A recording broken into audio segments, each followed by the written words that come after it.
Good day, everybody, and welcome to the pre-release for the Wilds of Eldraine, brought to you by us here at Loading Ready Run and our friends at Wizards of the Coast. Your first chance to see sealed pre-release gameplay of Wilds of Eldraine before you get a chance to do it, hopefully at your own pre-release event, starting next week. I am very, very excited to actually get a chance to play some of these cards because, I don't know, the set looks awesome. I'm very, very excited about it. Thanks to Jen, Mangle Pixel, for the intro, as always. I had briefly theorized about doing I was just reading this amazing fairy tale about 8 noble adventurers and some cursed cards or whatever, but I couldn't quite figure out where we were going with that, except to say that we have all of these cursed cards. They're not cursed now, but we'll make sure they're cursed before they get to you. Yes, they're definitely not cursed. Customer service. We'll be doing some giveaways throughout the stream. We're going to do 4 giveaways today for those of you watching live. And each of those giveaways is this. All of it. All of it. It's a pre-release kit, one of the 2 commander decks you don't get to pick, a bundle, a starter kit, and 3 collector boosters. And as temporarily Orion Chat says, we'll make sure to declare all curses on the shipping manifest. So stay tuned for that. The first giveaway will be coming up a little later on. Wizard sent us a lot of extra products, and we thought, well, great. We're going to give it away to you. Passing the savings on to you. Tell all your friends to watch. Yeah. After a giveaway, so you have better odds, obviously. But We've got a full day of entertainment for you here. We've got 6 rounds of sealed coming up. We've got a bunch of video stuff to show you as well. We have 3 wonderful guests we have joining us today. We have Lady Lavinias, we have DJ from Jumbo Commander, and we have Chris Mooney. And Chris worked on the set. Chris comes to us from Wizards of the Coast and was the vision lead. I know. Jinx. The set, yes, the very set. This one. this one, Yeah. the good set. Real Retro Rager has a Yeah. very good question, chat. Is this giveaway only for North America? No. Nay. No, we'll ship it to Nay. you anywhere. You also don't have to be subscribed or even following, though following's free. Go ahead and follow. You don't have to be following to win. You know what you should do? You also don't have to be subscribed, but we'd love it. Tell Wizards of the Coast how much you love the PPR and how great it was and how they should give us more stuff to give away, especially to you, but maybe not guaranteed to you. Anyhow, it doesn't matter. But nay, adventurers, no matter where in the mighty realm you will be, you could win these magnificent prizes that are not cursed. Even Quebec. Even Quebec. Yeah. I can't believe we get to say that. Yeah. But even Quebec. So Canadian. 3 other quick things before we start in on the day. A reminder that we have, due to overwhelming viewer demand, we have a playmat of the intro that we did for the Lord of the Rings pre-release. We've turned that, again, Mangled Pixel's work, into a full playmat with the names of everybody at Loading Ready Run. So it's useful for signing. This is available on store.loadingreadyrun.com. Also, if you want to see us in person, you got a couple ways to do that coming up. In the immediate future, if you're in the Seattle area or heading to PAX West, a bunch of us are heading down to PAX West. It's our first time back at PAX in a very long time. Beej, Heather, Ian, Corey, Alex, and Jacob are all going to be there. We have a Q&A panel on Monday at 12:30 in the main theater. And we have our table in Bandland where you can do a commerce for merch both known and new. Or if you are heading to Vegas for MagicCon Vegas, oh, that's right, a bunch of us are heading down to Vegas. Wheeler, Nelson, myself, Kathleen, James, Ben, and Beej, because we have a booth there as well, including a new MagicCon Vegas exclusive playmat. You're going to want to say hi to us down there in Vegas. And just in general, for any of these conventions, the whole reason we're there is to meet you and say hi. So, I don't want people to get into the situation like, oh, I saw you, but I didn't want to say hi. I didn't want to bug you. No, we're there to be bugged. Well, Come and unless say hello. I'm literally heading to the bathroom. In that case, wait for me to leave the bathroom. Yeah. You can spawn camp the bathroom, but just let me go first. I'll go a step further. It's not that we want to or that they should. They have to. If you see me at Vegas, you have to come by and say at least egg. Could be more. But at least egg. Don't worry, Orxalon. I'm sure that some manner of log will happen. I still have to get out the one for Minneapolis. Can I just say one more brief little thing about MagicCon Vegas? Yes. You should definitely, obviously, make your own plans, but I think you should be there on Friday to see Game Nights Live, where one of these things is not like the other. It's going to be me and Game Nights Live at Vegas facing off against Jimmy, Josh, and Rachel for the Grand Championship. You get to make a personal plug? Well, Can I make a personal plug? Sure. You should also go and watch Shivam and Wheeler Love Magic Live yes. with special guest Gavin Verhey, where we're going to be talking about Battle Bond. love Battle Ball. Yeah, it's going to be the first 4-hour panel at MagicCon. So if you haven't been to MagicCon, it's a fun time. Okay, we have 8 players today who really want to play some Wilds of Eldraine. But before we do that, we have a couple things to show you, because of course, before we get into today, everyone should be on the same page, you and we, about understanding the mechanics. So I am happy to throw it over to our judges for the day, Serge and Nelson, for the rules explainer of what the heck is going on in Wilds of Eldraine.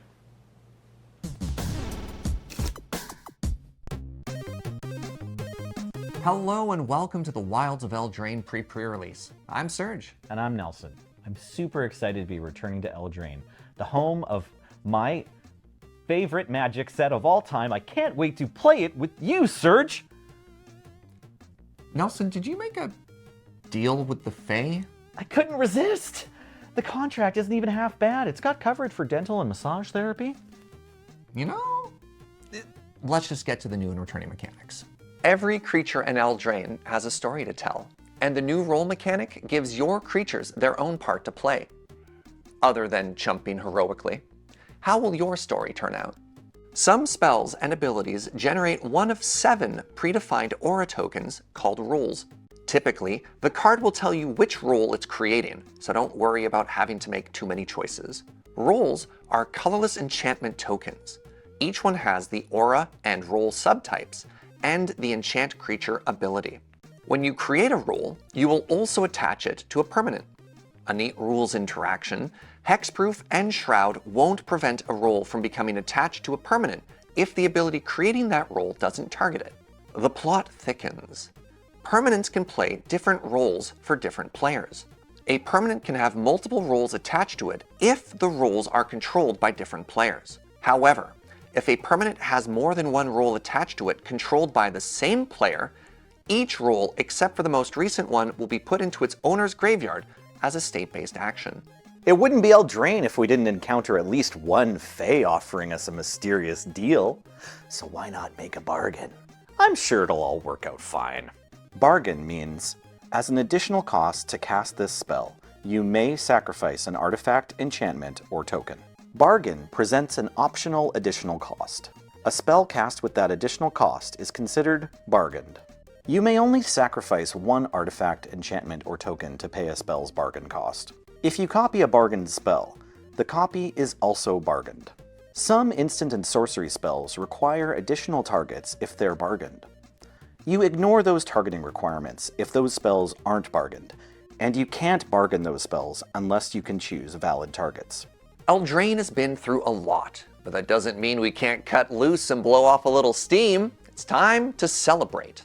Celebration is an ability word that rewards you whenever 2 or more non-land permanents enter the battlefield under your control in a single turn. Each celebration works slightly differently, so pay extra attention to how the cards work. Some celebration abilities trigger at specific parts of the turn. They'll check how many permanents have entered the battlefield at that point. Other celebrations are static abilities that grant power and toughness increases or other abilities to creatures. Celebration only cares if 2 or more non-land permanents entered the battlefield in a turn.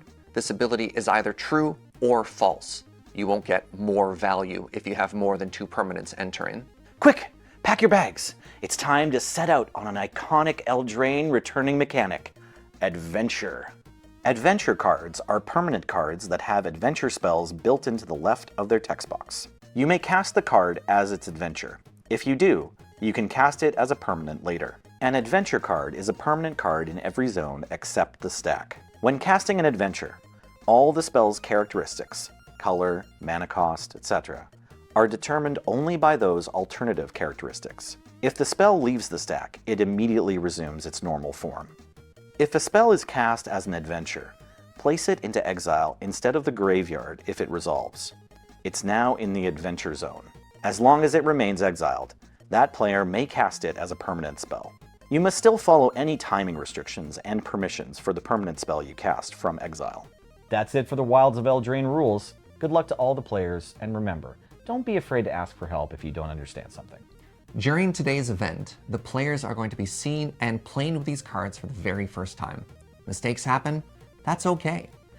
The pre-pre-release is judged at REL Axed. These are fun, untimed rounds. We want to make sure everyone gets to see what the cards do rather than punish the players for any misplays. This may result in slightly different judge rulings and a lot more table talk than you'd see at other events. Sit back, relax, enjoy the show. Thanks.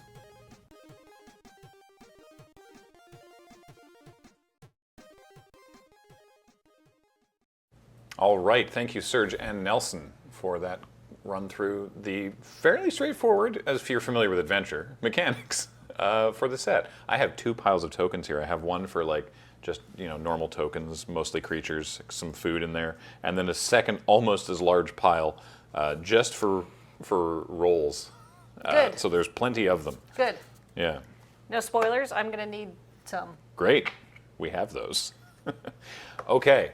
The next thing is going to be everyone opening their pools so you can get a taste of what it's like to open your own pre-release kit. Reminder, pre-release events can happen at your LGS between September 1st and 7th, and you're going to want to check that out. These are fairly standard pre-release kits. You get a die, you get a promo, there's an arena code in there. There's no cards you can't play in the pool. And every pre-release kit also comes with all the roll tokens in with your promo as well. So you're all set for that. That is going to do it. So check out us opening all of our pools and then come back for round 1, which is Adam versus Chris. So please enjoy. All right, it is time to head into the wilds of Eldraine. Let's go. Oh, they're mice. I love mice. Well, I mean, not in real life. They're, you know what? All right, here we go, Wilds of Eldraine. I have not yet opened a pre-release kit from this set. So this is the first time of me opening a pre-release kit of a set that I actually worked on. So that's awesome. There's a poem inside the box. I'll let you read it yourself. Good people of Edgewall, come step with my beat past hamlet and cottage and cobblestone street. River, not rainbow. All right, I miffed it. Good people of Edgewall, come step with my beat, past hamlet and cottage and cobblestone street, over river and stream, bewitched and beguiled. Oh, follow me into the wilds. That sounds legit. Don't be a wuss. Come on, just get in the van. What is our promo card? It is a rotisserie elemental. Single red mana for a 1/1 with menace, and when it deals combat damage to a player, put a skewer counter on it.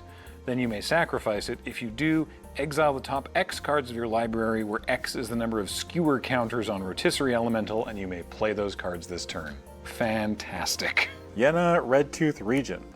2 green white for a 4/4 Pog. Choose target enchantment you control that doesn't have the same name as another permanent you control. Create a token that's a copy of it, except it isn't legendary. If the token is an aura, untap Yenna, then scry 2, activate. What the hell is this? Elvish Archivist, 1 and a green, 0/1, Elf Artificer. Whenever 1 or more artifacts enter the battlefield under your control, put 2+1/+1 counters on Elvish Archivist. This ability triggers only once each turn. Will, Scion of Peace. It's a 3 mana, 2/4 legendary creature, human wizard with vigilance, and you can tap to spells you cast this turn that are white and or blue, cost X less to cast, where X is the amount of life you've gained this turn. Activate only as a sorcery. Nice. And my promo is something I really identify with. It's a decadent dragon. It's a creature with an adventure. Expensive taste. Exile the top 2 cards of target opponent's library face down. You may look at and play those cards for as long as they remained exiled. And the dragon itself It's a 4/4 for 4 with flying and trample, and whenever it attacks, create a treasure token. It'll help me cast the spells I got rid of.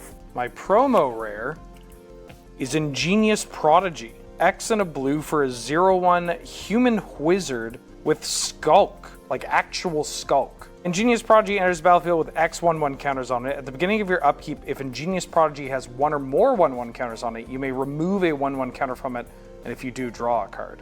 Scalding Viper.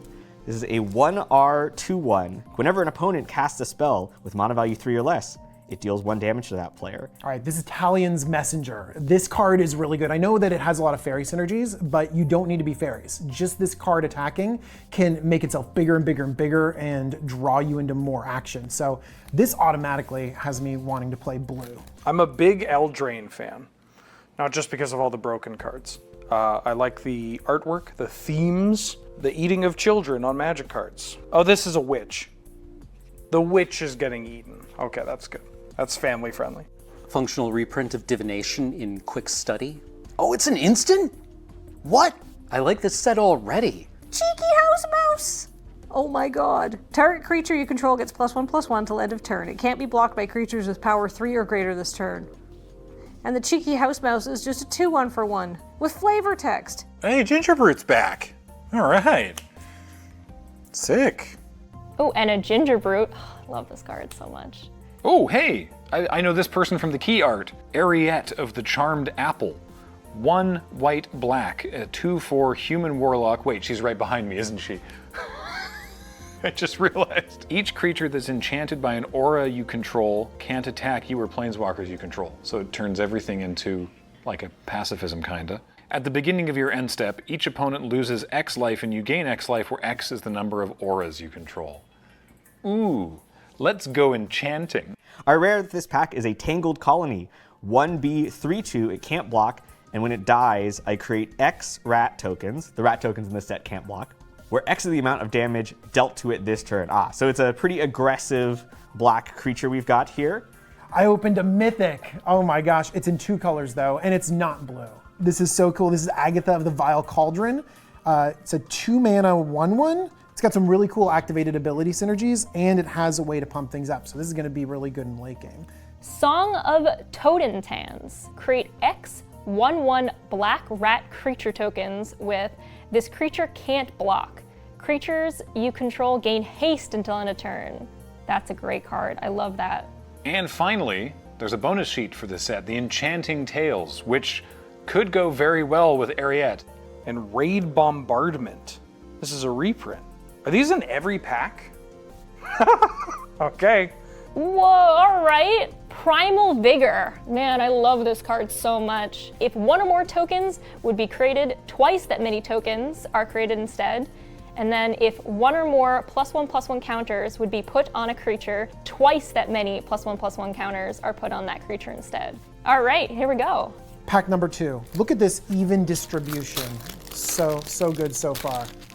I think it's fitting for the Fairy Tale set that I've done one of the most cursed things possible, which is I have my black cards organized before my blue cards. I don't know why this has happened. I don't know if I'm going to fix it.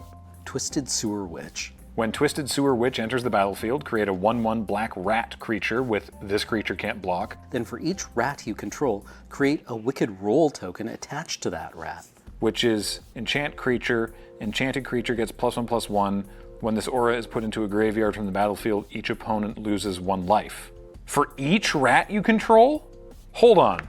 Oh, wait, what the heck is this? Intruder Alarm. 2 and a blue, creatures don't untap during their controller's untap steps. Whenever a creature enters the battlefield, untap all creatures. That's cool. Okay, that could be fun and miserable for everyone but you. Wicked Visitor, Creature Nightmare. Whenever an enchantment you control is put into the graveyard from the battlefield, each opponent loses 1 life. Amalgamations of many childhood nightmares stalk the realm of dreams, feeding on the collective terror of all those trapped in the wicked slumber.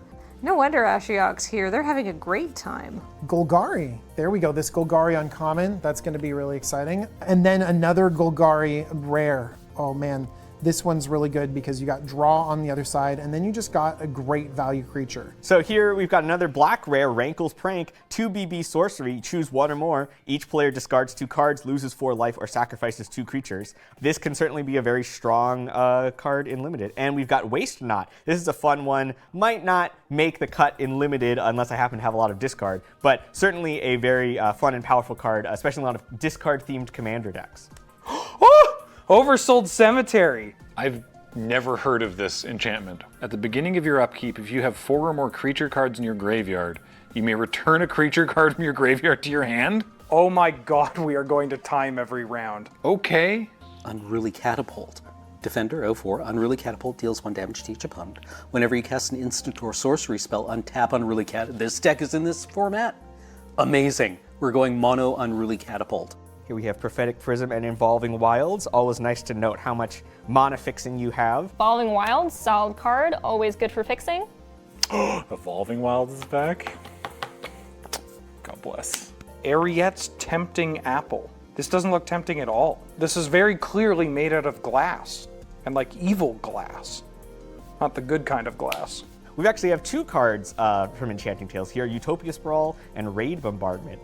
This is actually one where, if we get some rat token making cards, this card could actually be pretty strong and Limited. It certainly was in Rise of the Eldrazi. That's where that card was originally printed. Oh, the names in this set are going to be bangers, aren't they? Skewer Slinger? Troublemaker Oof? This oof has Bargain. You may sacrifice an artifact, enchantment, or token as you cast this spell, and we've seen that there are now a lot of token enchantments in the set. When Troublemaker Oof enters the battlefield, if it was bargained, exile target artifact or enchantment an opponent controls.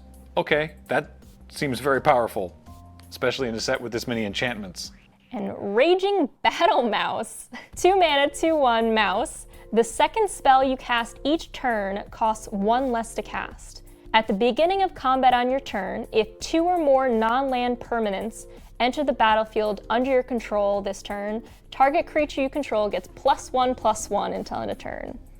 What a good mouse. Impact Tremors. I don't know how... Some of these cards are going to be really interesting because I don't know how well they're going to fit into my strategy. Like Impact Tremors, I know it's a good card. I played in Commander, but I don't know if it's going to do enough in Sealed. So this is going to be super interesting. Realm Scorcher Hellkite. Maybe this is what we're doing. 4 red, 4/6, Dragon, Bargain. You may sacrifice an artifact, enchantment, or token as you cast this spell. When Realm Scorcher Hellkite enters the battlefield, if it was bargained, add 4 mana in any combination of colors. 1 in a red, Realm Scorcher Hellkite deals 1 damage to any target. Those aren't the right words after 1 in a red on a dragon. It just pings something for 1. Yeah, I guess we're in red. Holy moly. Goblin Bombardment. We're gonna do some like Jund Sacrifice Tremors action. This is gonna be spicy, and my rare is in black too. Gumdrop Poisoner. This card looks amazing. So first off, just make a food token. Totally fine, especially if I have ways to use the food token. But then also, it's got this, it's a 3/2 lifelink, which I'm gonna like because I'm gonna be smashing in and racing people. But then if I can gain some life and kill something, this just ends up being like a 3-for-1 or 4-for-1. Look at this Jund Start, come on. This is gonna be good. Hilda of the Icy Crown, maybe I'm in whatever archetype this is. Whenever you tap an untapped creature an opponent controls, you may pay 1. When you do, choose 1. Create a 4/4 white and blue elemental creature token. Put a +1/+1 counter on each creature you control. Scry 2 and then draw a card. Okay, so I had 2 Plunge into Winters, and I was like, how much do these do? But they tap up to 1 target creature, and then I scry 1 and then draw a card. So like, that's extremely interesting. Prismatic Omen. Lands you control are every basic land type in addition to other types. Oh. Look, I'm not saying that we're just going to play everything, but we might just play everything.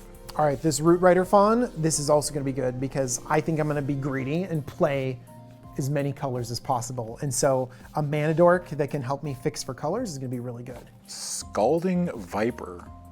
1 in a red for a 2/1. And Steam Clean is the adventure, a sorcery, return target non-land permanent to its owner's hand. This just seems very efficient. Compulsion.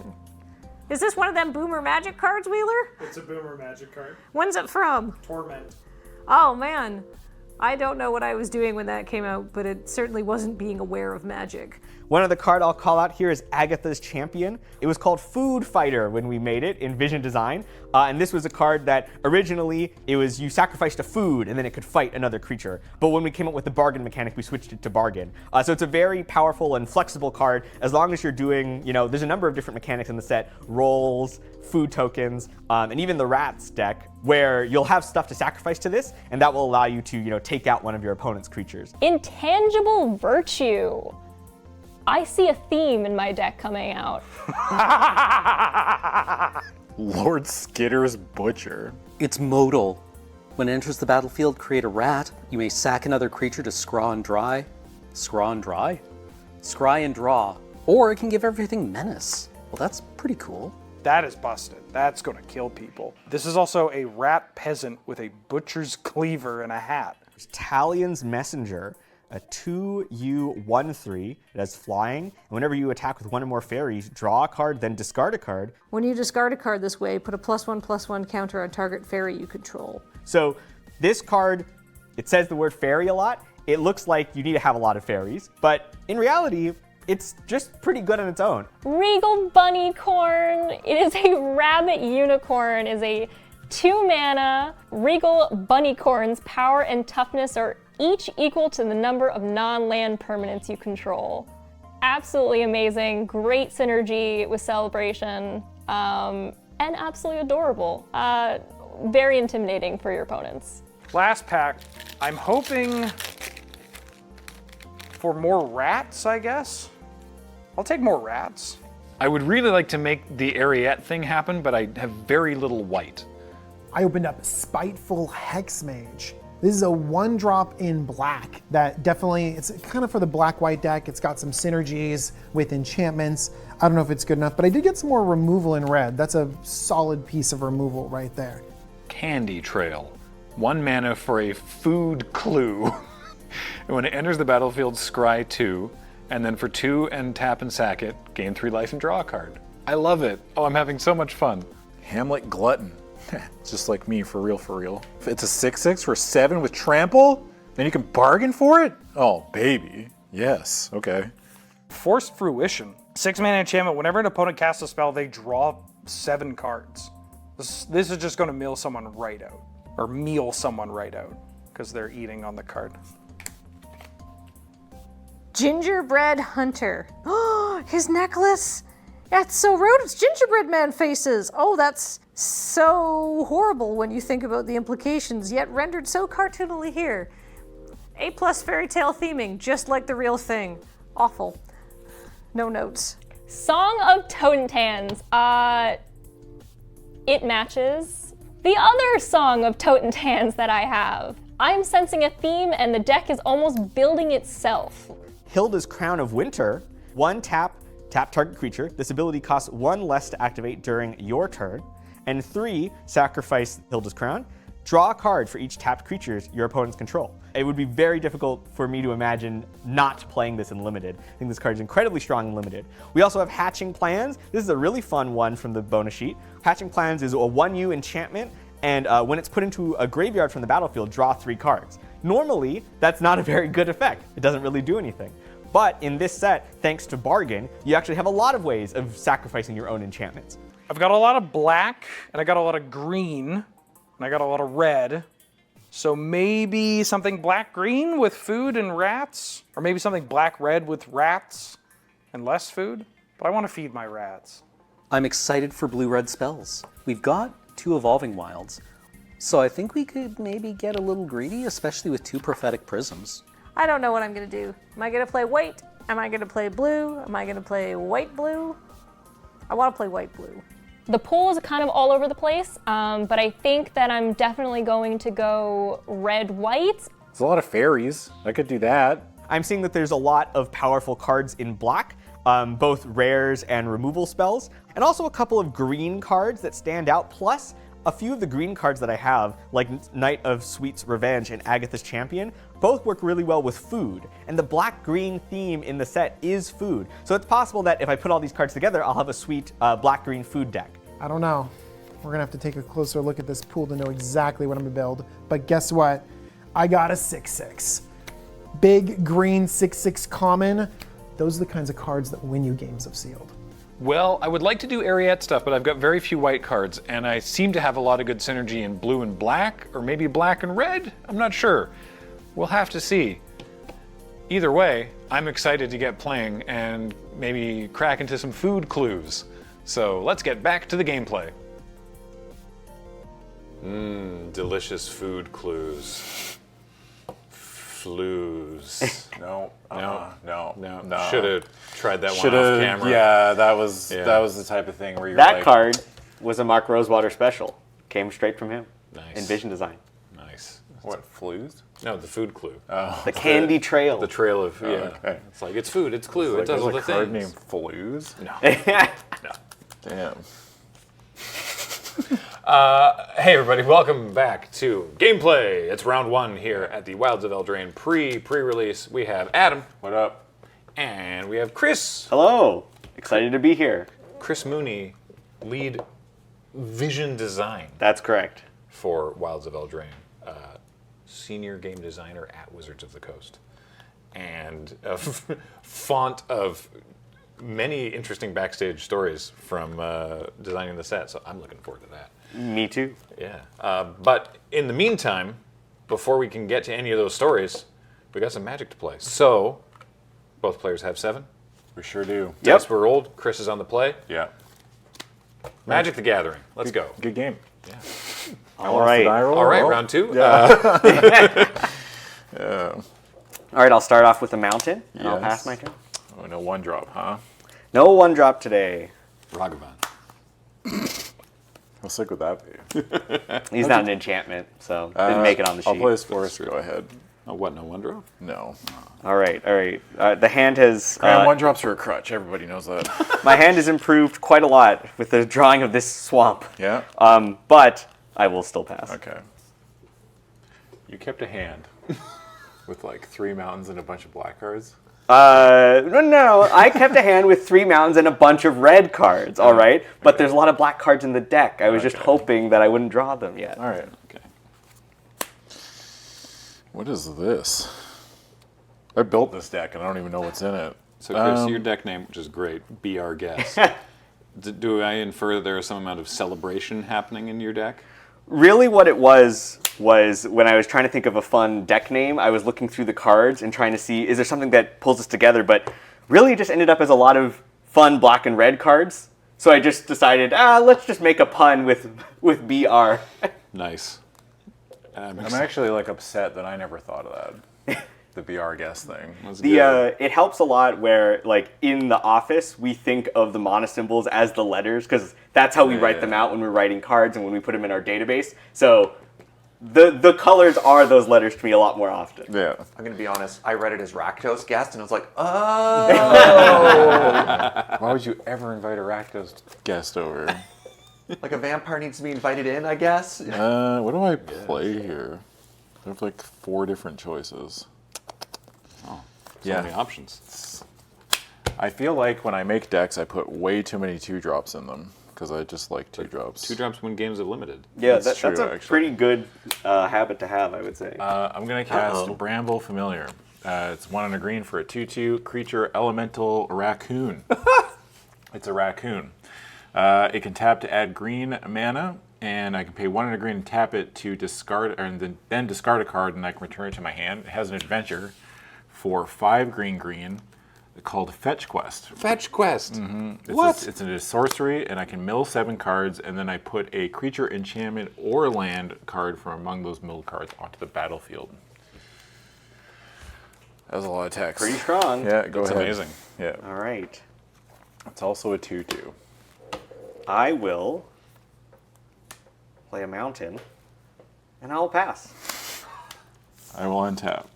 I will draw, as is my right. I wonder if this is good.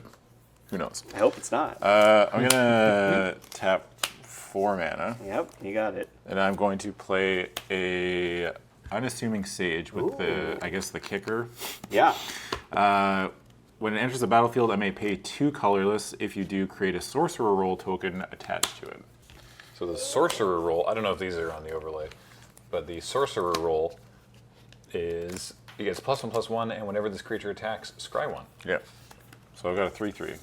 3/3 attack, scry 1. Yeah. Nice. Pretty nice. That was definitely one of the cards we made early on as sort of a basic rolls card showing off. So this was sort of the Merlin, or more specifically, the wizard that you meet at the beginning of the story where, oh, it's just the crazy old lady. It's like, oh no, wait a minute, she's a wizard. Archmage Valia? Yeah, that's right. She's in disguise, but if you cast it, then she reveals her true role. And on your end step, I will go on an adventure. My rat catcher trainee. So it's adventurous pest problem, and I will create 2 rat tokens.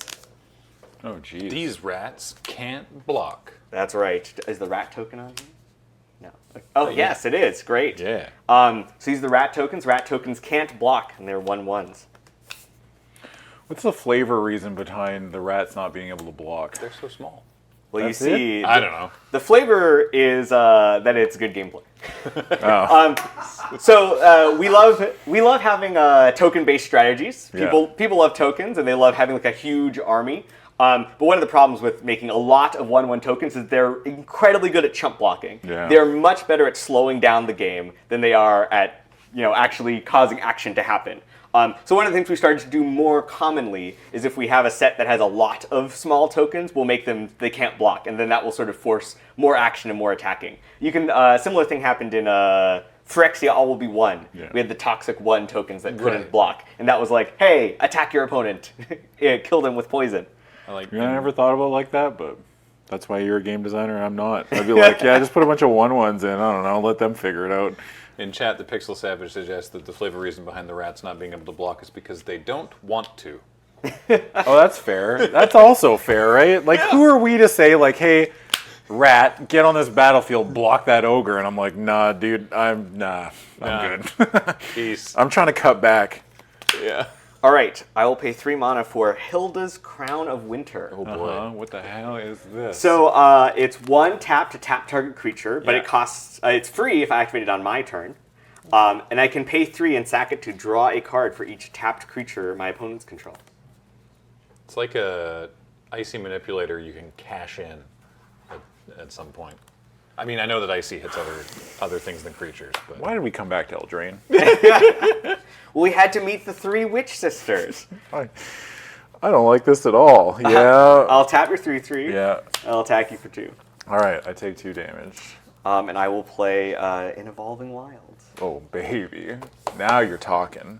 And I'll pass. Love me in Evolving Wilds. I will untap. Oh, sorry, right. I will draw. And I'll crack this Evolving Wilds during your turn to save us some time here.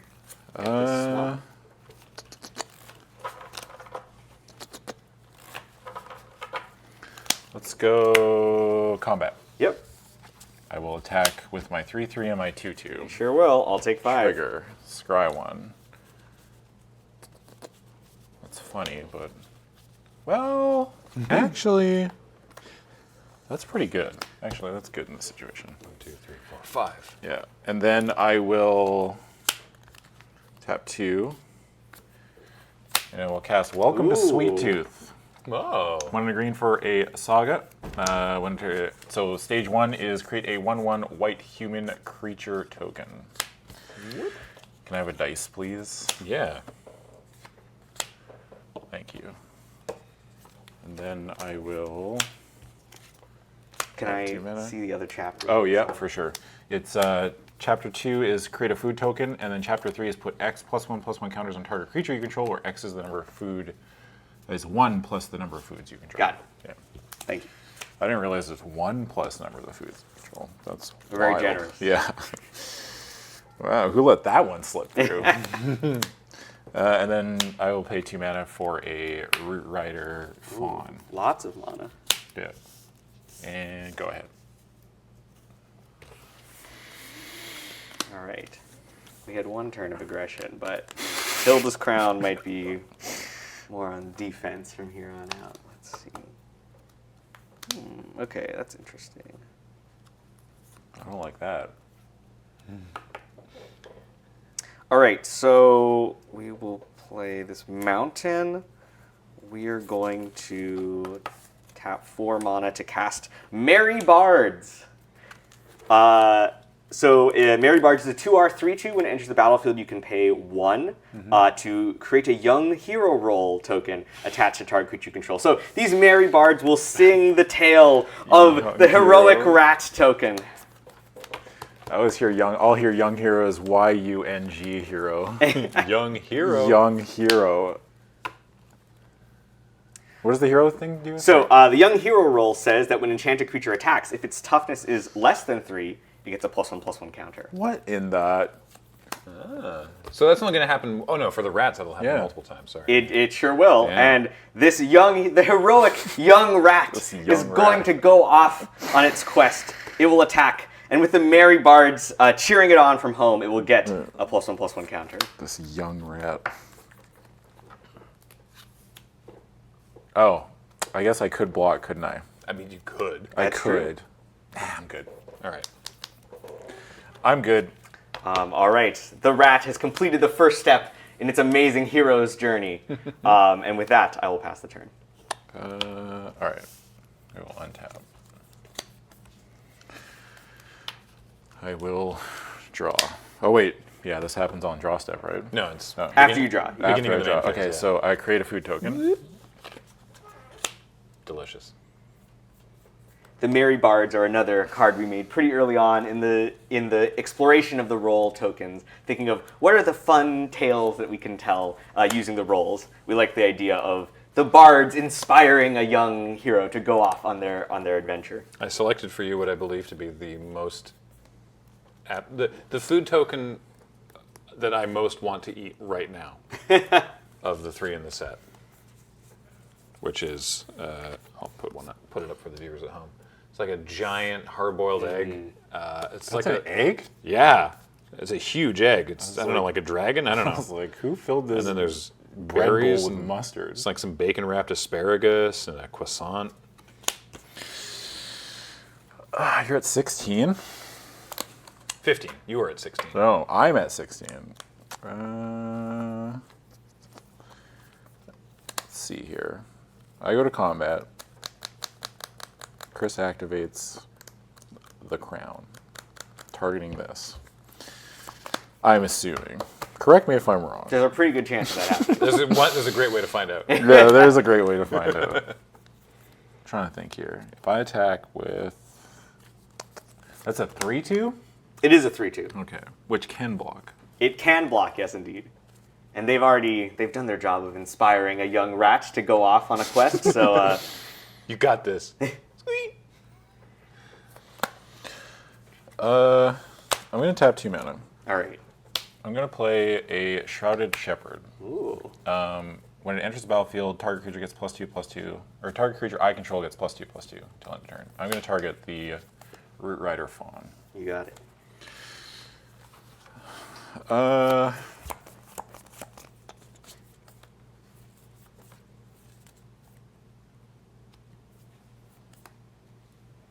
wonder if that's worth it. Cards in hand? I have 3 cards in 3 cards in hand? But only a single mana. So Hilda's Crown of Winter. This is one of the sort of marquee characters that we wanted to show off with this coming to the wilds were the 3 witch sisters, which is Ariette, Hilda, and Agatha. You've probably seen the cards, during spoiler season or even during the pack openings. I think we actually opened all of them. Yep. All 3 of them during the pack. They were shown off in the video. So each of them, has a different realm of witchery, and they also each have a signature artifact that goes along with them. So this is Hilda's Crown of Winter, which goes with Hilda, of course. Ariette has her Tempting Apple, and Agatha has her Cauldron. And so there's 3 legendary witches and the 3 legendary artifacts that they use to channel their powers. I don't actually know what Agatha's Cauldron is, but I know that Ariette's apple is uncommon, but Hilda's crown is rare. I'm not sure what the rarity on the cauldron is, but it like bestows activated abilities to things. So all of them are designed to certainly work alongside the legendary witches as well. Chris, I would like to move to combat. All right. The cauldron is mythic. Okay, that makes sense. I believe that I am going to. So this is a 3/5, correct? 3/5, 1/1, 2/2, 3/3. I will activate my Hilda's Crown of Winter, and I will tap this creature.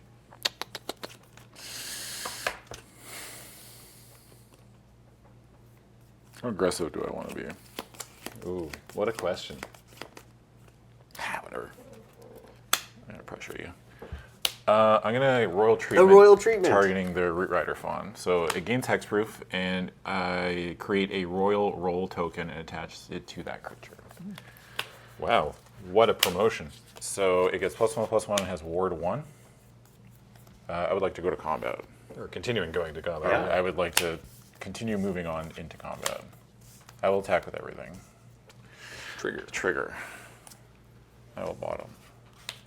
Let's see, 2, 3, 3. This is 4 now. Yeah, it's 4, 5, 6, 7. 7. Go to 8. You don't love to see it. But yeah, I'll block here. Yeah. So they trade. And you take 7? Yes. Go ahead.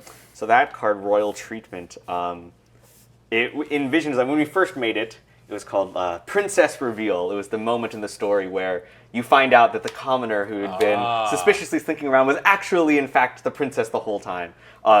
We like that idea of surprise, like I am royalty and you cannot.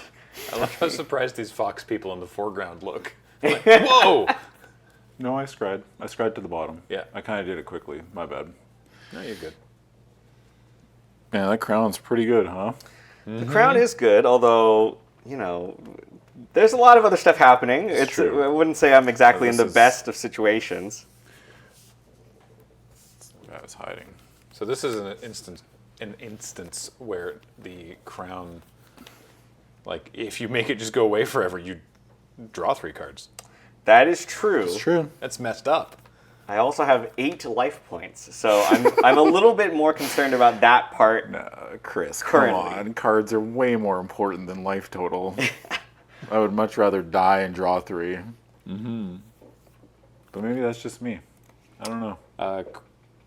Christoph in chat, I can answer that question for you. Yes, according to the Eldraine stories, which you should read, the 3 Witches artifacts are indeed the gifts they received from Talion, Lord of the Fae, in exchange for helping stop the Phyrexians. There you go. The problem is that the way they all stopped the Phyrexians, including Talion, is by putting them all to sleep with the, what's it called, the Wicked Slumber. And then the Phyrexians all sort of, you know, became dormant thanks to Norn being defeated, and they didn't stop slumbering because the witches are like, no, this is great. Now we're in control of Eldraine. And so then Kellen and Ruby have to go on a quest. You should read the stories. They're good. I will start. Read the book, Adam. I What are you trying to say, Graham? I will start by going to combat. Yes. I will attack with the young hero rat. Okay. And it will get a +1/+1 count. So it's a 3/3. Wow, the young hero's pretty good, huh? Mm-hmm. That's wild. Yeah. That rat can't get any bigger, though, yeah? Yeah. I believe it's when this creature attacks, if its toughness is 3 or less. 3 or less? a Oh, I four, thought you said four? less Get than up 3 to a less. 4/4. Okay, all right. Yeah, no blocks. All right. Adam goes to 13. All right. We've got kind of a unique situation going on here. John Coffee Robot says the MTG story articles feel like reading the manual of an N64 game on the way home from the shop in the car. I feel like I interpret that as a massive compliment because that sounds great. Well, it's like you're excited. You know? Yeah, it's like, oh, I can't wait to play this. Let me read all about it. All right, I'm just Then you realize trying to the think of game- how to survive. You've got 4 toughness here, Yeah. and it has ward 1. Yes. This doesn't have any text remaining left No, over, right? this is Yeah. just a 2/2, a 1/1, and a 2/2. This is going to fire off and make something 2 power That and 2 is toughness very true. better. So, because of that, I think what we have to do is Concede. we're going to start off by casting the adventure. Sorry, no. We're going to start by casting Stone Splitter Bolt. Okay. So this is a spell. It's XR. It deals X damage, but if you bargain it, it deals twice X damage. Yeah, so currently X is 1. Yes, and I'm going to sacrifice my young hero roll to bargain this, and I will deal 2 damage to this creature.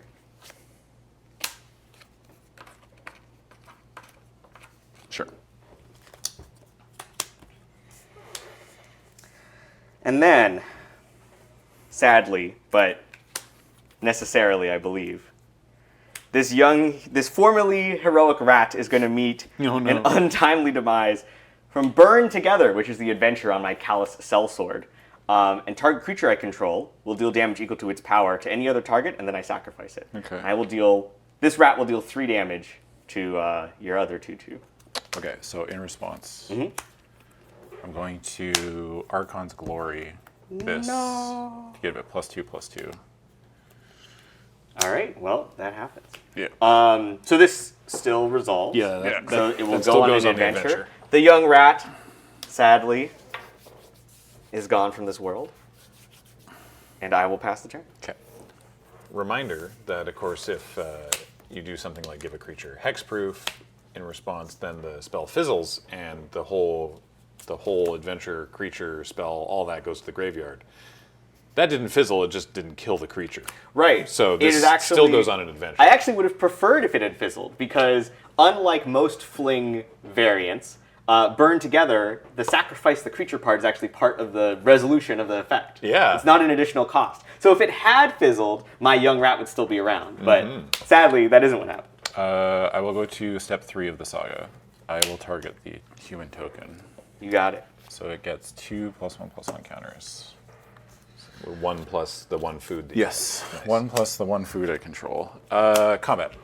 Yes, I will tap your largest creature. Yeah. Oh, that's a good point. Burn Together targets 2 creatures, so even if Adam had used hexproof, it still targets the rat. So it would have had to have been a counterspell. Yeah. I will attack with those 2. I'll take 4. Take 4. The rats sadly cannot block. I will tap 3 mana. And I will play this Discerning Financier. Ooh. Financier? Yeah, Financier. It's a 3 mana 2/3 human noble. At the beginning of my upkeep, if an opponent controls more lands than I, create a treasure token. And then I can pay 2 and a white and choose another player. That player gains control of target treasure token or treasure you control. Draw a card. What? Oh, that's so cool. Yeah, it's a cool card. Oh, that's fun for a Go ahead. For a group hug deck. Here, have a treasure. I get a card. Oh, that is an interesting one. Oh, I don't like that. Well, I'm out of cards. I'm going to need some interesting cards, I think, in order to be able to stay in this game. So My hand's empty. Seemingly normal phrases that send fear down your spine when you hear your opponent say them. Oh, interesting. Yeah. all right, we are going to pay 3. That or when they start doing this one. Yeah.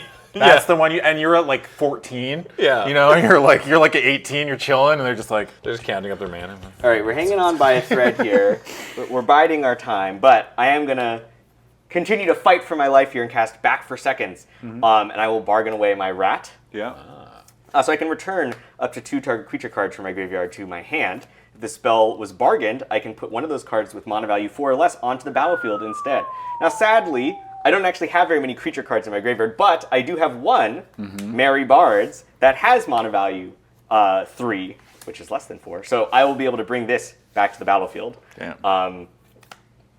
So that's and then I'll follow that up by casting my Callous Sellsword from Exile. Previously had gone on an adventure. It's a 2/2, but it will enter with a +1/+1 counter because another creature died under my control this turn. Okay. All right, I've made some blockers. I unfortunately do not have a land for my Hilda's Crown of Winter, so I will pass and hope that I can stem the bleeding here. All right, I will untap. Although, if I look at your creatures, I believe I'm just dead on board. That would be the case, yes. Great. I will go to combat. Drat!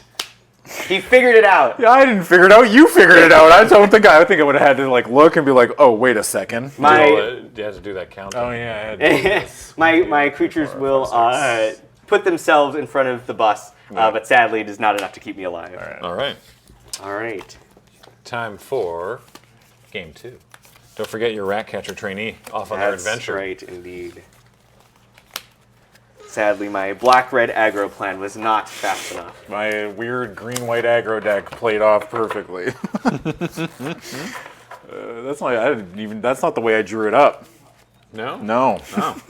Was this deck not supposed to be aggressive? No. Oh. All right, cool. The two like combat tricks that like saved you from my interaction was the key factors in that game. Having to I was sack certainly your relying creature on to that. that one's spooky. Yeah, to use. Is it sorcery speed? It is sorcery speed. It's even spookier. Oh boy. That's true. I'll have to think twice about using it again against this deck. Maybe I should use my transformative sideboard plan. Yeah. Your what? Yeah. I often, if I open a sealed pool, I love to build the second deck. Oh, yeah. I have a second deck. Do you want to play second decks? I'd have to re-sleeve it. I have no lands or anything. Yeah. Oh, okay. My second deck, I've got it ready to go. No. But I think if I had known, I should have asked. Yeah. I think that this deck is probably a little bit better positioned. What about second deck? I don't think that second deck's very good, but it's funny. Oh yeah, my second deck I think is clearly worse than this deck, except if I draw specifically 2 cards. I mean, that's kind of limited in a nutshell, right? Yeah. It's like, my deck sucks unless I draw these 2 cards. Sounds like And I can't draw this one before this one. That's like the story of my life when I make limited decks. I'm like, man, I really hope I don't draw this card before this card, or else this one doesn't do anything. Yeah, I've definitely had the draw wrong half of deck problem. Yeah. Yeah. Oh, I had. But it's like great because when you lay out the picture of the deck, everyone thinks you're a genius because they're like, wow, look at all the synergy and everything. And then when you play it, you're like, yeah, actually not that good.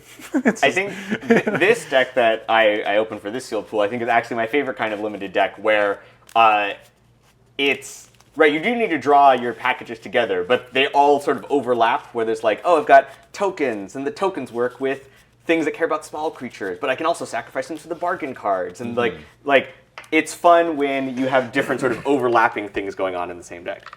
I was very excited to have OG Eldraine back on Arena this past week. And I Here, we'll reshuffle. And I did some drafts. Did okay. We did better on stream than I've done personally myself at home, but I had one where it was like, it was just a very solid draft deck. It was really good. Good luck. And then all I drew was lands and removal. Yeah. Which just means that it took a very long time for me to die. Yeah. That's sick. I never drew any way to do things, only to stop myself from dying a little bit longer. Oh boy. So. This is kind of funny. Yeah, I'd love to hear that. Oh, love that. I love that even more. They're like, oh, this is funny. Keep? Excellent. I'll keep this. Okay, Chris is also on the keep. All right. I have faith. I think this hand will develop in the way it needs to. All right, well, let's get into game 2. Swamp, go ahead. Yeah. Draw. Oh, yeah. Okay. I will play this forest. I will tap the forest. And I will play this Utopia Sprawl. Oh. When it enters battlefield, choose a color. I will choose white. Whenever Enchanted Forest is tapped for mana, its controller adds an additional 1 mana of the chosen color. Go ahead. Very strong one. He's ramping again. You've got a lot of mana acceleration in your I do. deck. I don't have a lot of big things, though. I will play a mountain, and I will pass. That's not true, actually. I've got 3 big things. 3. That's a lot of things. 3 big things. I agree, brownie points. All the enchanting tales art is super cool. Tap that, I guess, for green and white. Yep. Yeah, and then I will play a Knight of Doves. Ooh. 2 and white for 1/3. Whenever an enchantment you control is put into a graveyard from the battlefield, create a 1/1 white bird creature token with flying. Cool, I like that. Go ahead.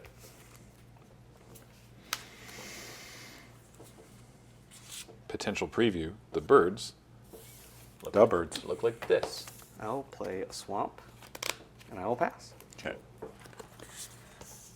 Yeah, so Knight of Doves is one of the cards that sort of is the backbone of the white-black enchantment sacrifice / enchantment dying archetype. And that was a fun one that we came up with once we had the roles mechanic. We really wanted to come up with what are unique ways, unique strategies that we could use that play into the role mechanic.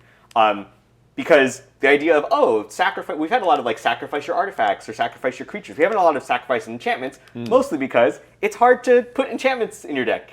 Normally you can't have that many. And there aren't that many things that sacrifice them. So we felt like because that we had the roles mechanic in this set, it allowed us to support that archetype, which is something you've never seen before. And I think that that's always one of the fun things about new Magic sets is getting to create new archetypes and new strategies that make sense but just haven't been supported in the past. Chris, I have a question. Yes. And you are legally obligated to answer truthfully. I can neither confirm nor deny if that is the case. Are there any 3-mana, 3/2 flash creatures maybe in this format? In black likes those 3-mana, 3/2 flash creatures. And I honestly could not tell you. I don't know if there are. I think here. Okay, so I don't have the full file memorized, so I might be forgetting something. I believe there is. Well, you can just look at your hand. That's the question I'm asking. I'm not asking. I'm not going to expect you to Well, I have to do some plausible deniability. Okay, yeah. I believe there is a 4-mana card with flash. Yeah, in that's black. like a 3/1 flyer, right? So I think that makes it less likely that there is also a 3-mana. That's actually. card You know with what? flash. I can. Okay, I'll go to combat. I will do nothing. Okay. If you were just like. Would have lost my mind. So take 1. Yep. And then I will tap 2. I will play a Hopeful Vigil. It's a 2-mana enchantment. When it enters the battlefield, I get a 2/2 Knight creature token with Vigilance.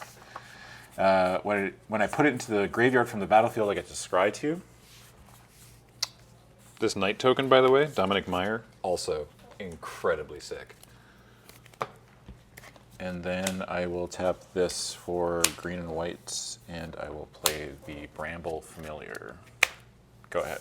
All right. The Stingblade Assassin is 3 and a black for a 3/1 flash flyer.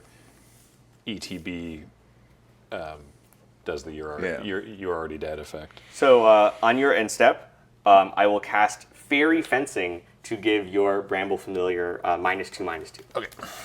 This card would give an additional -3/-2 if I controlled a fairy. Sadly, I do not control any creatures right now.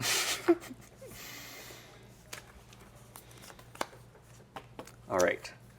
Now it's time for a very mean card. It's time for Rankle's Prank. So, a 2 BB sorcery. I can choose 1 or more. I will choose to have us both discard 2 cards, lose 4 life, and sacrifice 2 creatures. Oh my goodness. Boy, that stinks, doesn't it? All right. Here are my 2 cards I'm discarding. Yeah. Beep, boop, Beep, boop, boop, boop. Yeah, I guess I'll discard those 2. I've got 2 lands. I got a Troublemaker Oof. Is it Oof? Oof. Yeah. Yep. Oof. And then a Keldon's Lightblades. Yeah, these 2 go away, huh? Great. That's it for me. Go ahead. All right. Oh boy, that card is mean. Yeah, go ahead. Yes. Great. Some members of chat, who I guess are monsters, are excited about a new card for Pox. Well, I don't know if I can fully condone the Rankle's Prank, but I will say that it helped me dig out of an incredibly bad hand. So I am thankful for that at least. I will pass the turn. Okay, on your end step, I will pay 3, sack this to scry 2. No, sir. Goodbye.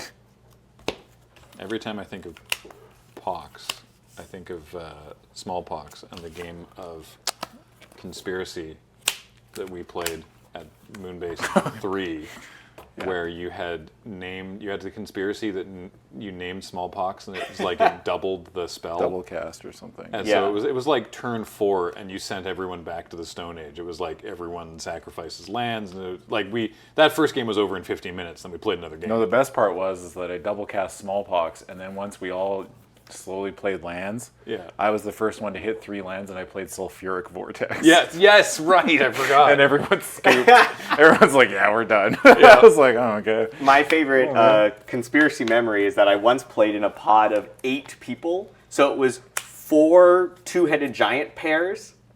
Whoa. So we did an 8-player draft, but it was 4 seats of two-headed giants that all then played a giant conspiracy game against each other. Yeah. And our team figured out that we should just draft every siphon life that we saw. So we cast it, and all the other teams lost like 4 life each, and we gained all of the life. It was beautiful. And we had a couple conspiracies on it as well, so it like cost 1 less. And I don't know if we had the double one. I think we probably just would have won on the spot there. But conspiracy, very, very fun format. One of my favorites. You can go ahead, Chris. I will flash in Sting Blade Assassin, our friend that we mentioned earlier. I knew it. Yeah. Sting Blade Assassin, as you can see, it's a 3B 3/1. It has flash, flying, and it would kill a creature that has taken damage. But instead, I'm just playing it in order to be able to start attacking, which I will now do. I will attack you for 3 in the air. I will take 3 damage. I will cast Masticore in AFR. Belligerent of the Ball. Oh no. This is a 3/3, and it has Celebration. At the beginning of combat, if 2 or more non-land permanents enter the battlefield under your control, target creature gets +1/+0 and gains menace until end of turn. Go ahead. 3/3 for 3? Red gets Centaur Courser? What? It is an uncommon, but yeah, we certainly are, over time, the bar for limited cards has gone up as we've tried to make them more competitive with the rares. So like rares have always been much stronger in limited than the rest of the cards, but we just think it's more fun when the commons and uncommons can actually like punch a little bit up their weight, and in combination can be strong enough to take out some of the rares. So we enjoy like over time trying to find the right rates for all the creatures. Nice. I will pay 5, also sacrificing this in addition to its cost, to cast a Hamlet Glutton. It has Bargain. It costs 2 less to cast if I sacrifice something, which I sacrifice the Sprawl. It has Trample. When it enters the battlefield, I gain 3 life, and it's a 6/6. That's pretty good. Go ahead. My nails are Wooburg. Yes, indeed.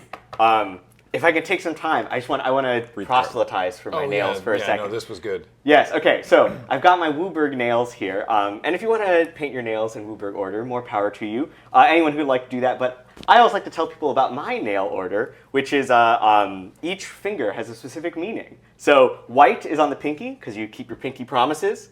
Blue is the ring finger, that's the artifact finger, and also the finger of long-term planning. Black, of course, is the middle finger, the most profane of all the fingers. Red, that's the finger of action, the finger of direction, and of course, green thumb. So if you wanna do Wooburg nails at home, I recommend that as being your order. You've got it sanctioned by, that's the unofficial but very official Wizards sanctioned nail Wooburg order. Amazing. And you didn't give me my 3 life. I did. You're back up to 16. Oh yeah, he hit me for 3. Yeah. They hit me for 3. Sorry, Chris. Yeah. Ooh, oh, yeah, okay, I can make this happen. All right, so first off, I will cast The Price of Beauty, which is an adventure. Yeah. It's a B sorcery, and it applies the Wicked Roll to a creature I control. The Wicked Roll gives +1/+1, and if the Wicked Roll goes to my graveyard, you'll lose a life. Okay. So I will give the Wicked Roll to my Sting Blade Assassin. It's a wicked roll. It is now Wicked roll. It's a wicked roll. That's one wicked roll. Then I'm going to pay 3 to cast Conceited Witch, which is the creature that I just cast the adventure of. Yeah. It's a 2/3 with Menace. Okay. Then I'll go to combat. Trigger? Oh, yes. And at the beginning of combat, since 2 permanents enter the battlefield, non-land permanents, a Celebration will be active, and I will give Belligerent of the Ball Menace. So I will attack for 4 in the air with flying, 4 in the air, and 4 on the ground with Menace. Ow, yeah, I'll take 8. Oh, man. And I will play a land for my hand, Yeah. and that'll be it. Okay. All I can think of now is a Bostonian entering a bakery. Just going, like, wicked roll. And it's just a bun? Yeah. Yeah. Get a wicked roll here for you. There's a pair of people on TikTok, the Boston Deli guys. Oh, You yeah. ever seen them? Yeah. I think if there's a way to animate a food token in the set. Am Then I you could, dead? You could turn your Make a food wicked into roll. then you can make it a wicked roll. Got a menace creature, theoretically one menace creature, and a flyer. And a flyer that if it dies, I lose a life. Oh boy. Got ourselves in quite a pickle here. Attacking's not going to do much, right? If I attack, I might not die. Yeah. All right, combat. Sure. Coming in for 6. I don't think I will block Okay. with my 2/3, and I'll take 6. All right. Go ahead. Ooh. So this is what. Did you know they reprinted Primeval Titan with Flash in this format? Just letting you know. Just throwing that one out there, Chris. I don't know if you're aware. Well, so I'll play this island. Yeah. What? Wait. Don't worry about it. Well, you're dead if you don't have anything. So I guess I'll make you have it. We'll attack for 3, 4, 5, 9 total. 9, and then if that dies, I'm taking 6. Yeah, I'll go for it. I'm gonna Keldon's Lightblade's the flyer, so it deals 3 damage to it. I don't have a bargaining chip. I've shown up to the witch's cottage with nothing. All right, in response, Uh-oh. and I suppose I should just pay all my mana in case something weird happens, I will respond with Stone Splitter Bolt, and I will bargain away my Wicked Roll in order to deal enough damage to kill your giant. Yes. So you lose 1 life from the Wicked Roll going to the graveyard. Yeah. And Then my flyer dies. and Then then I take 5. 5. Then you take 5. Okay. Well, you were right. You didn't die. Go ahead. Top Boy, deck of the century. I don't think there's a single card. Actually, there is a card that I cannot cast. Oh, okay. Dinger. Yeah, we'll go to game 3. All right, game 3 it is.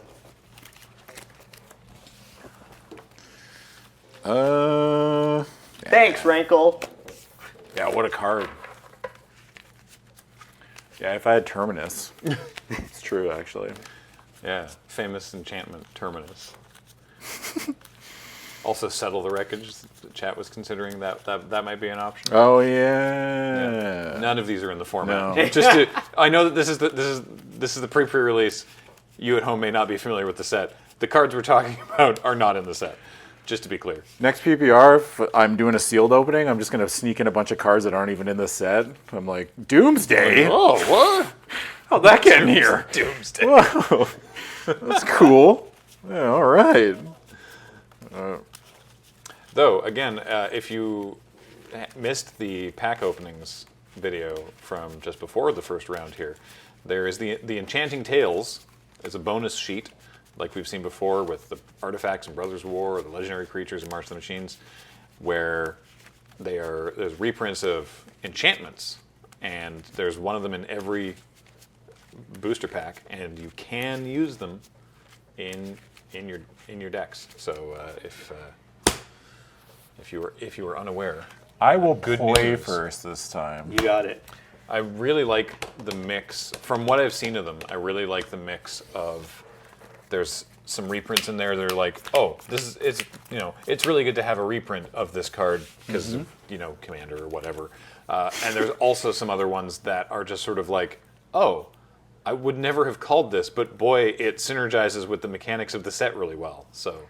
Yeah, whenever we're filling out those bonus sheets, we always try to find cards that are going to synergize with the limited environment in fun and interesting ways. So my favorite card on the bonus sheet for limited is Hatching Plans, which I hope we get to see on Me camera too. at some point. I hope so too. It's a very fun old card that happens to work extremely well with the set. What does it do? It's 1 and a blue. Yeah. And it does nothing. Okay. But if you sacrifice, or sorry, if it's put into a graveyard from the battlefield, draw 3 cards. So I opened it, when I opened my sealed pool for the video, the full set had not been revealed, and I had been intentionally not reading about it. Yeah. So I was like, why does this card exist? Then I read Bargain, and I was like, oh, I get it now. So Bargain's kind of sick, actually. Bargain's sweet. I'm very excited about it. I will keep this. Me as well. Oh. All right. Good luck. Let's You go. too. Place Forest. Go ahead. I will play a mountain, and I will cast Embereth Veteran. This is an R2/1, and it has 1 sacrifice Embereth Veteran and create a young hero roll attached to a target creature. Oh, wow. That's pretty good. Wow, that's really good. She goes out, does her thing, and then inspires the next generation of heroes. Yeah, what a card. Jeez. For more thoughts on Embereth Veteran, tune in later to a returning Punt Counterpunt. I'll play this Plains. I'm going to tap 2, and I'm going to say welcome to Sweet Tooth. Ooh, you got it. So I get a 1/1 white human creature token. And go ahead. I block. I will play a swamp. I'll attack. Yeah, I'll block. All right. Trades happen. I will then cast Callous Sellsword, which as a creature. So 1B for a 2/2, and it gets a +1/+1 counter for each creature that died under my control this turn. That's so bad for me. Wow, what a good card. And I'll pass. Okay. I got a food token, Graham. Yeah, this time I've got you the other, what I think is tasty looking one. It's a rack of something, and like some kind of, I don't know, some kind of like raisin cake or something. I don't know. It looks tasty. The beer is on fire, which is an interesting, I will play this real sad Shrouded Shepherd. You got it. Go ahead. That's a 2/2? Yeah, it is a 2/2.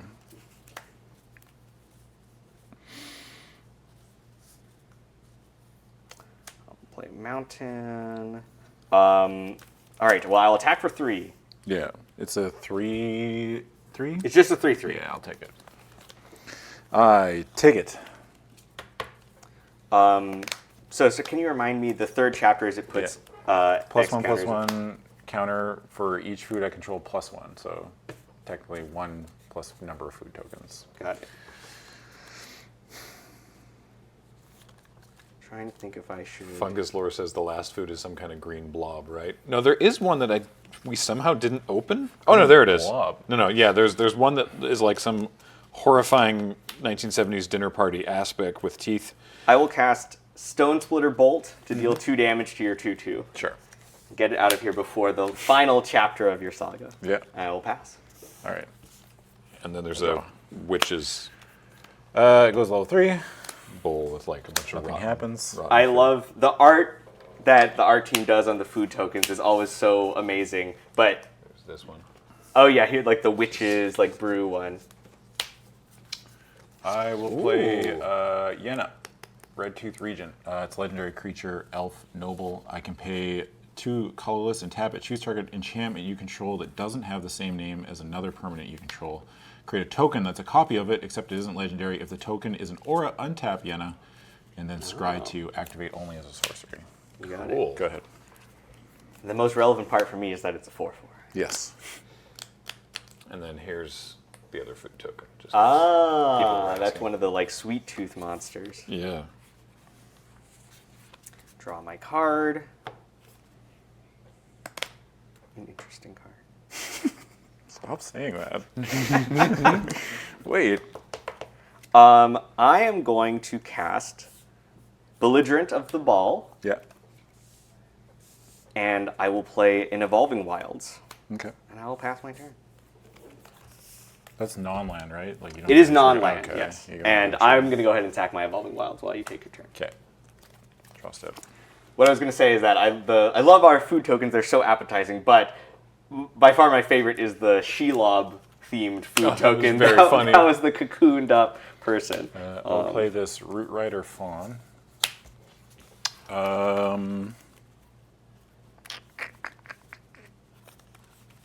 The ones from the food court That's in pretty Infinity were also very funny. Oh, yeah. You can go ahead, Chris. All right. So you've got a 4/4 and a 1/3. Yeah. And you've got mana up to cast all sorts of tricks, which we've already seen happen previously this game. Sure do. Locked and loaded, as they say. Draw my card.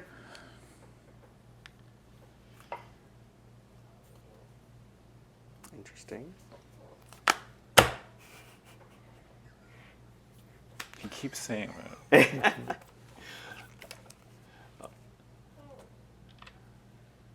I liked it when Chris submitted their deck list to Paul. They specified black-red, but twice now we've seen an island appear. Yeah, what is up with Oh, that? yeah, don't worry about it. You're hiding information. I don't want to build it up too much because it's for just an adventure on one card. Oh, and so okay. I don't want it to be like, oh, what's the secret? And the secret is like a very minor effect. But Oh, I know. I bet I know what it is. I have a guess now. 'Cause I don't do that. yeah, if you watch the pack Did you say opening it's a video, BR guess? if you watch the pack opening video, that is my promo card. Come on! What? It was very good. Yeah. It was very, very funny. You got me. Good job. All right. So gaining menace seems like it would be a good thing to do here. So Yeah. I will pay 3 for the Merry Bards. They're Oh, here yeah. once more. And the Merry Bards are going to, I'll pay 1 when they enter the battlefield Yeah. to create the Young Hero token. Young hero. Which I you go. need. Thank you. Young Hero, does this go in here? No, okay. Let's see. Which of these do I want to attack? I guess it's probably this one. So my Callous Sellsword will become a Young Hero, a heroic sellsword. And the belligerent of the ball, when I go to combat, because I have activated Celebration or turned on Celebration, I will be able to give my Callous Sellsword +1/+0 and Menace. And then it will attack. And since its toughness is 3, it will get a +1/+1 counter. So it is a 5/4 with Menace this turn. I will double block. All right, so now I have to guess if you've got a trick, because if I put this one first and you can give it +2/+2, Yeah. that eats all my damage. So I believe I will put your Fawn first. Okay, sure. No effects. All right. So, those trade. Yep. I'll pass the turn. Okay. As Chad has pointed out, the deck could have been "You Be Our Guest." It still would have worked. Okay, that's true. The song that we may or may I not know, be referencing I here know, doesn't I know. have the. Well, again, I didn't want to tip my hand because, Fair. again, I think when people see the adventure that I'm splashing for, they'll be like, oh, okay. Yeah. Cards in hand? I have 2 cards in my hand. I'm gonna tap 5. That's a lot. I'm gonna cast Knightly Valor. Ooh. Oh, fun. Targeting Yenna. Amazing. That's pretty Dominic good. Meyer Knight. And then I will go to combat. Yep. I'll attack for 6. Attack for 6, you say. I will take 6. Yeah. Go ahead. I'm not at the stage of trade away all my creatures yet, I don't think. Not yet, huh? Not yet. So you've got a 6/6 and a 2/2. Yeah. I sure do. Sure do.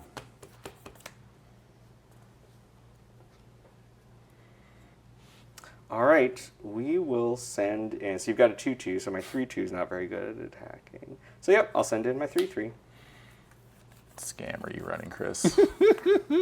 What is this? We certainly haven't seen anything in the previous games that would indicate that No. I can do anything. Oh, here. wait, you. Yeah, wait a minute. I know what you have. Yeah, I'll take my 3. All right. And I will pass. Okay. Draw step. Interesting. I've infected them. Yeah.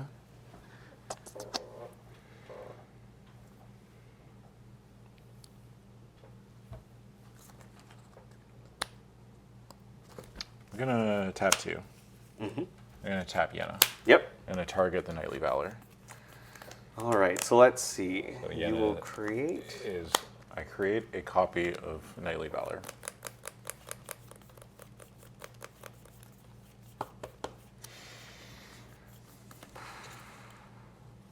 Yeah, I think I'm just going to have to let that out. Okay, so that I'll attach it to the knight. I untap Yenna. Yep. And I get to scry 2. I don't have a copy token? We have copy tokens. I just don't have any on me. I think Nelson's going to go grab one. Oh, and then you get another Knightly knight. Yeah. Valor, return to Ravnica, limited all-star. I can't do it again because it can't have the same name. Yeah. Yeah. Yeah. Yeah, Yenna can only hit things that you don't already. You can do it once for each thing. But Yeah. It's still very good. It's pretty good. Yeah. So it's the. Oh, nice. Thanks, Nelson. Thank you. I would like to go to combat. You got it. I'll attack with just the single 4/4 knight.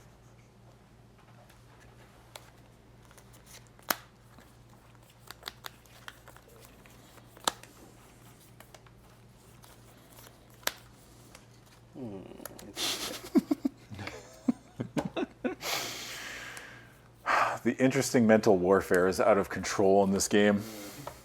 It's like way too.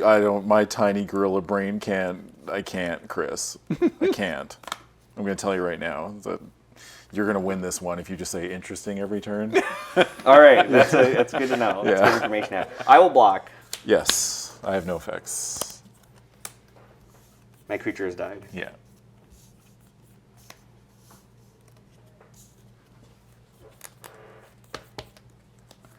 But I can't turn my creature sideways. They'll have vigilance.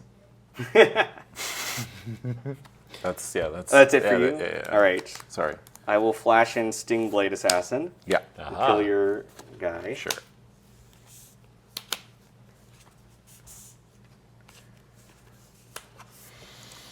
Good news, Adam. What's up? You can copy Knightly Valor again. Mm-hmm. That's if she lives. Yeah.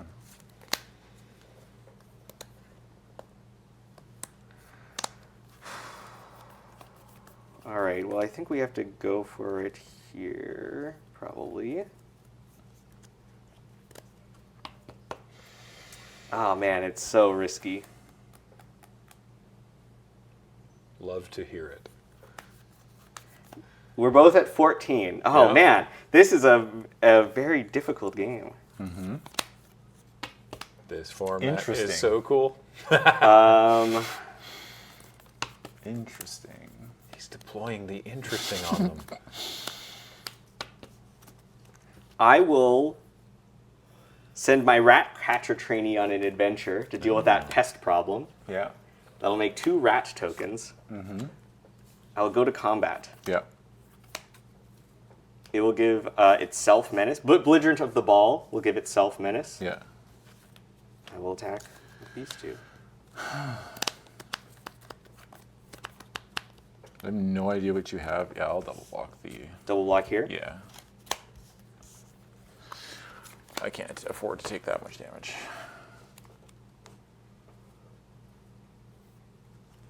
So I've got 4 power here. Mm-hmm.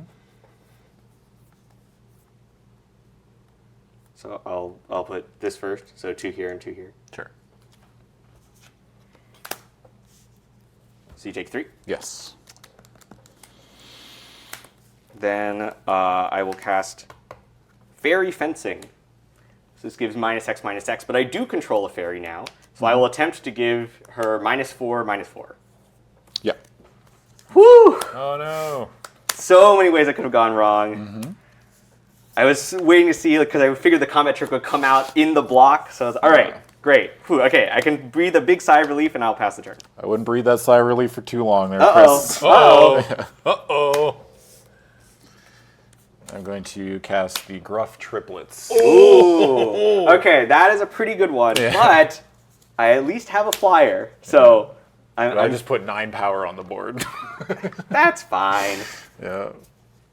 So I get 2. I can just chump block with my rats. Oh. Oh, wait. When it enters the battlefield, if it isn't a token, create 2 tokens that are copies of it. When Gruff Triplets dies, put a number of +1/+1 counters equal to its power on each creature you control named Gruff Triplets. We don't have another. We only have the 1 copy token. Here's an adventure. Yeah. Go ahead, Chris. All right. Wow. I wouldn't even say interesting. I would just say good on that draw. I do not believe that there are. Good on your draw? The draw I just had was pretty good. Okay. Okay, so you've got 3 3/3s. Yes.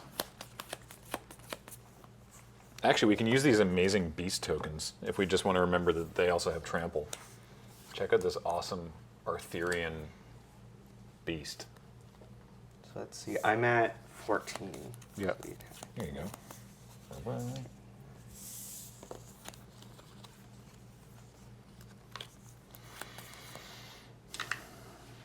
You're at 11. Yeah. I'll attack with these 3. Yeah, I'll block the rats. Block those rats. Block those rats. 1, 2, 3. I'll play 9 Crescendo. This gives creatures I control +2/+0 until end of turn. Whoa. And whenever a non-token creature I control dies, I get a rat token. So that part won't happen, but what will happen is the +2/+0. Yeah. We'll take out those 2 triplets. You'll take 5 in the air. Trigger. Yep. That becomes a 9/9. And then I will cast my Rat Catcher Trainee. Yeah. Go ahead. Okay. Just to remind everyone about Gruff Triplets here. Number of counters equal to its power. Oh, wow. That's so messed up. Mm-hmm. It's especially messed up if you don't kill them in the same turn. So Yeah. they get to chain to get even larger. Combat. Yep. I'll attack All for right. 9. So now I have to think about if you have enough combat tricks in your hand that the 1 toughness on my Rat Catcher would make a difference. I'm going to gamble and say that the 1 toughness trampling would not matter. So I'll take 9. Take 9. Okay. Any effects before damage? All right. Chris goes All right. to 5. That would have been sweet. 5.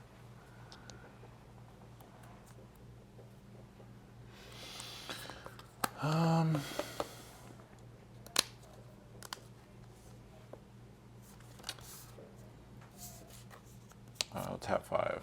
I'll sack the food token Ooh. to cast a Hamlet Glutton. That's pretty gain good. 3 life. Does that also have trample? Sure does. Go ahead. Beep. And, if I may, beep. Yeah. The second trampler, that could be annoying. Don't say it. Do you have enough? Do you have enough mana to cast that if you don't have a bargain? No, I do not. All right. Yeah, it's 7 mana. 7 mana, yeah. You're at 9 now. Okay. Yeah. But there's a land on top. Because I mana weaved successfully. Judge? Judge just said it was okay. That's not. I may not have said mana weaving exactly. Judge is just shaking I their may have heads just like danced furiously. around the subject, you know? I see. It was more like, can I have mana producing sources in my deck? And they were like, yeah. And I was like, say less. You know?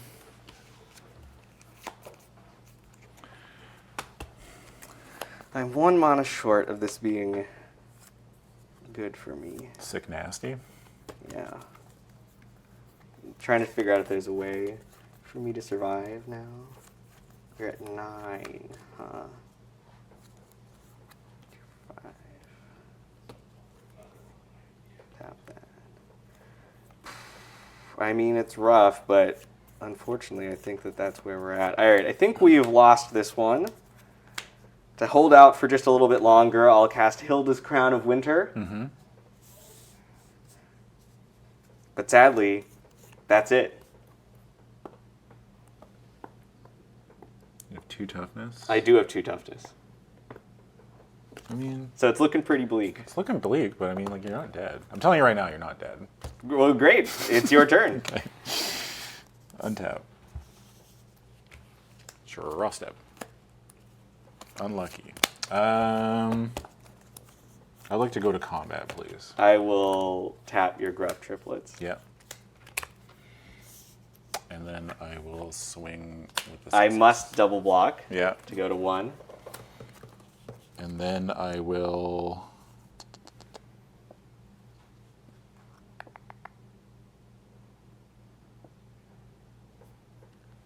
Doesn't really work, does it? I will play this Discerning Financier. You got it. And that's it. Go ahead.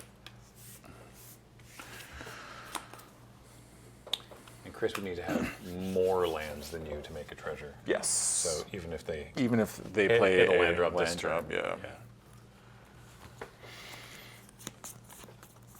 I do draw my land now, I mean, there's not much which is wrong pretty with sad. a 3 mana 2/3.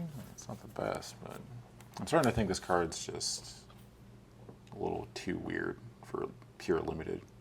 I will. It's probably great in command. Sorry, it's probably great in Commander. All right.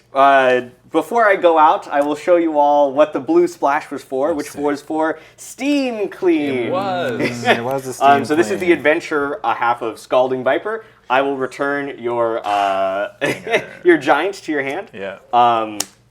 That's on adventure over here. I will cast the Scalding Viper creature half, and then I will pass. Okay. So yeah, sadly, last turn, if I had an additional mana, I could have tapped down one, bounced the other, and then actually been able to attack. Chris is But still not dead on board. That's just how it which is goes. I mean, funny. things aren't going well though. I never said they were going well. Rankles prank right on top, you know. Oh, that would get I would be upset. that would get you back in the game. Hey, it'd still be at 1. I would have to do that. You know that scene where Homer hurts himself and he's like, "Oh, fiddle-dee-dee." That would certainly be the most interesting draw, wouldn't you say? Well, I have to go to combat. I will tap your triplets. Okay. And then I will attack with this 2/3. That's just a 2/1? Yep, I have to chump. Yeah. And then I will pass. I guess I'll just sack this now. Let's see it. That. It's not a land. It's not a land. Yeah, this does a thing. I'm not dead. I mean, you get to recast your giant, so that's not great, but... Yeah, all right. Well, we'll keep playing. I mean, there's a part of me deep down that hopes you just win this game. All right, here's Conceited Witch. It's a 2/3 menace. That's what we got. Blocks a different 2/3. And I'll pass my turn. It'd be great to cash this in for cards, but then I would just die immediately to the triplets. So I was going to ask if there was any consideration to just drawing 2 cards. Oh, if this was a hoping land, you hit the prank. certainly, I guess you have to at yeah, that point. yeah. Yeah. It's a 2/3, huh? it sure is. All right, well, I'll go to combat. I will tap the triplets. Okay.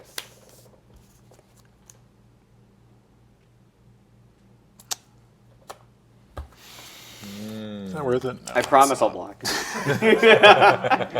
Are you sure?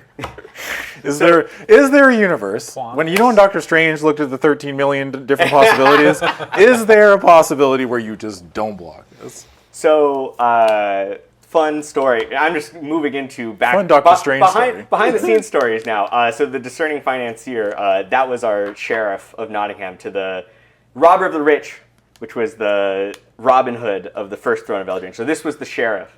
Went through many different iterations, but this was the one that we finally ended up with.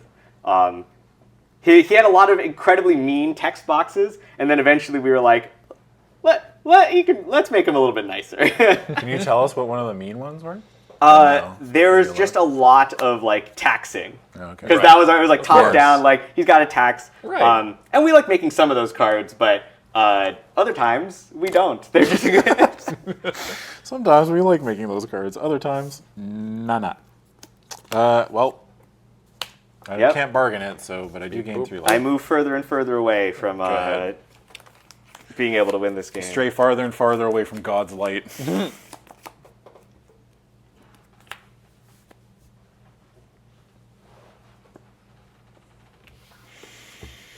Man, that card is so good. Okay, so I think we continue to not be dead. Okay. Here I'll dig is it, yeah. feed the cauldron. Destroy target creature with mana value 3 or less, and I get a food token. So I will destroy your discerning financier. Yeah. I will get a food token, which I don't believe I have. If you could pass me one. Oh, yeah, sorry. All right, so I am at 1. This will put me at 4. Yes. If I block that, I'll take 3 damage, go back to 1, and tap your guy. Yep, all right, I'll pass. All right. I'm hanging on by a thread. Chris is holding on. If only there was, this A was golden like boxing thread rules. on a spinning Like, wheel. If this was like boxing, where like I clearly am losing the fight, but people will still feel good that I lasted all 12 rounds, You are the Rudy of this situation. Yeah. Wait a second, that means I'm the villain. I mean, yeah, really, let's be honest here. The set is all about playing different roles, Here, I'm the young hero, and you're the wicked one. Chris, do you have any idea how badly I want like 30,000 people to boo me? You have any idea? I always say that if you're like a magic designer, you have to have some amount of like that heal energy inside of you, because you're going to make a lot of cards that will kill a lot of people in magic games. Yeah. And they're like, what the heck is with this? And it's What were they like, thinking? yes, like that was my plan all along. You Oh turn yeah, here we around go. Yes, chat. Yeah. You turn around in your big chair, petting your big cat. You're like, yes, I made smothering tithe. That was before my time. Just to be clear, I was not the white colored pie counselor. Chris when we so made quick that to pull parachute. I just want everyone to know that I had nothing to do with smothering tithe. If you have other white cards you'd like to complain about from past that point, come at me. Feel free. I'm the white color pie counselor, by the way. So I'm in charge of a lot of white cards. Did you put tithe on the bonus sheet, though? I did not put it on. I did not have a lot to say You on could what probably- went on. that's- Is it on the bonus sheet? It is. Yeah. That's probably a positive decision, because that just gets more smothering tithes out there for the people that want them. Yeah. The barn door is open. I There's helped no make sense Smuggler's Share, Monologue Tax. So some of the other taxing white cards, but a little bit tanky. All right, I'd like to go to combat. I would like to tap down your 9/9. Yes. Wait, that's no twice. Tap your no. No, he's like, I'd like to tap down your 9/9. No. No, he's like, no, I don't want to tap it down. Okay, Right? cool. Then I attack with it. Yeah. Okay. Combat. I will Well, block. I guess I attack. You'll block? Okay, so Yep, I have to block. Yeah, I'm going to deal 3 to it. All right, even with my life gain for my food, that is not enough. Good games. Games. Yeah, that was a lot of fun, Chris. That was a good best of 3. Yeah. Trample. All that damage still rolls over to the dome. This one, Oh, although this is despite it, Heck of a card. despite the final score of this game not looking very close, the game itself was games were very all close. very There were close. lots of situations where just a tiny bit of difference, like even just me having another power so that my double block on the giant killed it on that one turn, or having the extra mana to be able to. So there were lots of places that game could have gone different. So that was an excellent match. Yeah. We are going to, before we go to a video and a break, we are going to do our first giveaway of the day. Reminder for those who weren't tuning in earlier, we have 4 giveaways today, and each of these giveaways has a pre-release kit, one of the Wilds of Eldraine commander decks you don't get to pick, a bundle, a starter kit, and 3 collector boosters. Yeah. Nice. So, Big. to be, there is no sort of eligibility requirements. We'll ship it wherever. You do not have to be subscribed, though we'd appreciate it. You do not have to follow the channel, though it's free. But you just have to be in chat right now, and we will draw randomly from those among you who type the word adventure. Adventure is out. Yeah. Capitalization does not matter. Only type it once. Multiple typings do not get you multiple chances to win. Man. It doesn't matter. I tell you what, not going to be passing that card much. Welcome to Sweet Tooth? Yeah. Yeah, that's a good one. Oh, It yeah. turns on it's like 3 different ways to bargain. Like you get a token, and then you get Oh, a yeah. food token, and then so, you have the so thing strong itself. with bargain. I Yeah. mean, and as you saw, I Wow. sort of had to play my removal very aggressively to try and Stop stop it, the yeah. last chapter from happening. That's so. wild. Also, I'm a big fan of that big giant. I like this card a lot. The Hamlet 5 Glutton. mana 6/6. It gains you 3. I like that also the gaining 3 and the flavor of it, the Hamlet Glutton, Yeah. is that you can sacrifice a food to like summon the giant, and the giant grabs the food and takes it with him. And is like, "Yep, still gaining 3 though." Nom nom. If I remember, when we sort of had the food theme in the set before the bargain mechanic existed, and so a lot of the green cards started out as sack of food to do this other effect. So like that giant was, oh yeah, you sack of food to make it cheaper, but also it was like, oh, but I want to gain my life. So we also gave you the life on that card. Because generally, very expensive cards in Limited, having the life gain is nice to help you like stabilize the board. But when we introduced bargain into the set, it was like, well, it'd be very strange to have bargain cards and also different cards that only sacrificed food. Yeah. So there's like 1 or 2 of those in the set, but mostly we switched all the green cards to bargain, and that really opened them up to having a lot more different like modes of play. Nice. Yeah, this card's wild. The more I look at it, the more I'm like, it just gets better the more I look at it. That's just very good. A 5-mana 6/6 trampler gains you 3? Yeah. And all you have to do is give up like a food token? It's good. All right, Paul, do you think we are ready to draw our winner of our first giveaway bundle pack? Things are still coming in, although they're slowing down. Okay. Or a roll token? Oh yeah, a roll token. Oh, we're drawing right now. Oh yeah. I didn't have time to get it. I don't think you qualify. I don't think anyone presently in this building qualifies. Dang. I know. Is the winner for US only? Nope. We're in Canada. We'll ship it wherever. Yeah. It'll be more expensive for us if you happen to live in, like, I don't know, Australia or something. Can I have a look at Yeah, for I sure. want to see, before we head out, I want to see if I have any fun stories about cards that you might have.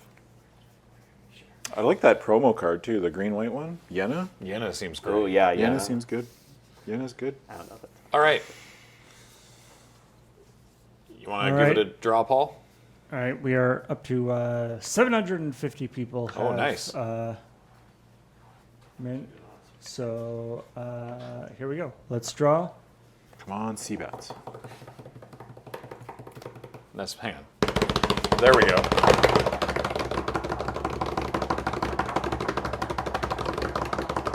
And the winner is Bitpart. Hooray! Bit part? Yeah. You're a leading role now. All right, congratulations. Yeah, you're not even a bit part anymore. Congratulations. Yeah. And love to see a glow up. James, we will contact you via Twitch Whispers to get your contact information and your address and all that, and we'll send that off your way.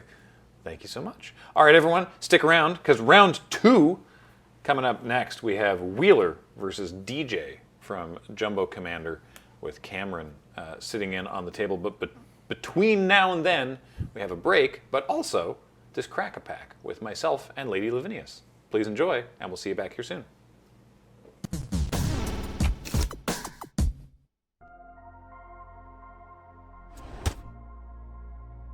Greetings, you intrepid truffle snouts. I hope you're doing well. Welcome to the Crack-A-Pack here on LRRMTG. Graham here, joined by Lady Lavinias. Hello. Here for the Wilds of Eldraine pre-release. And we're going to open your pack, your actual pack. It's mine. Of a Wilds of Eldraine collector boosty. I've already blessed the pack. Perfect. Here we go.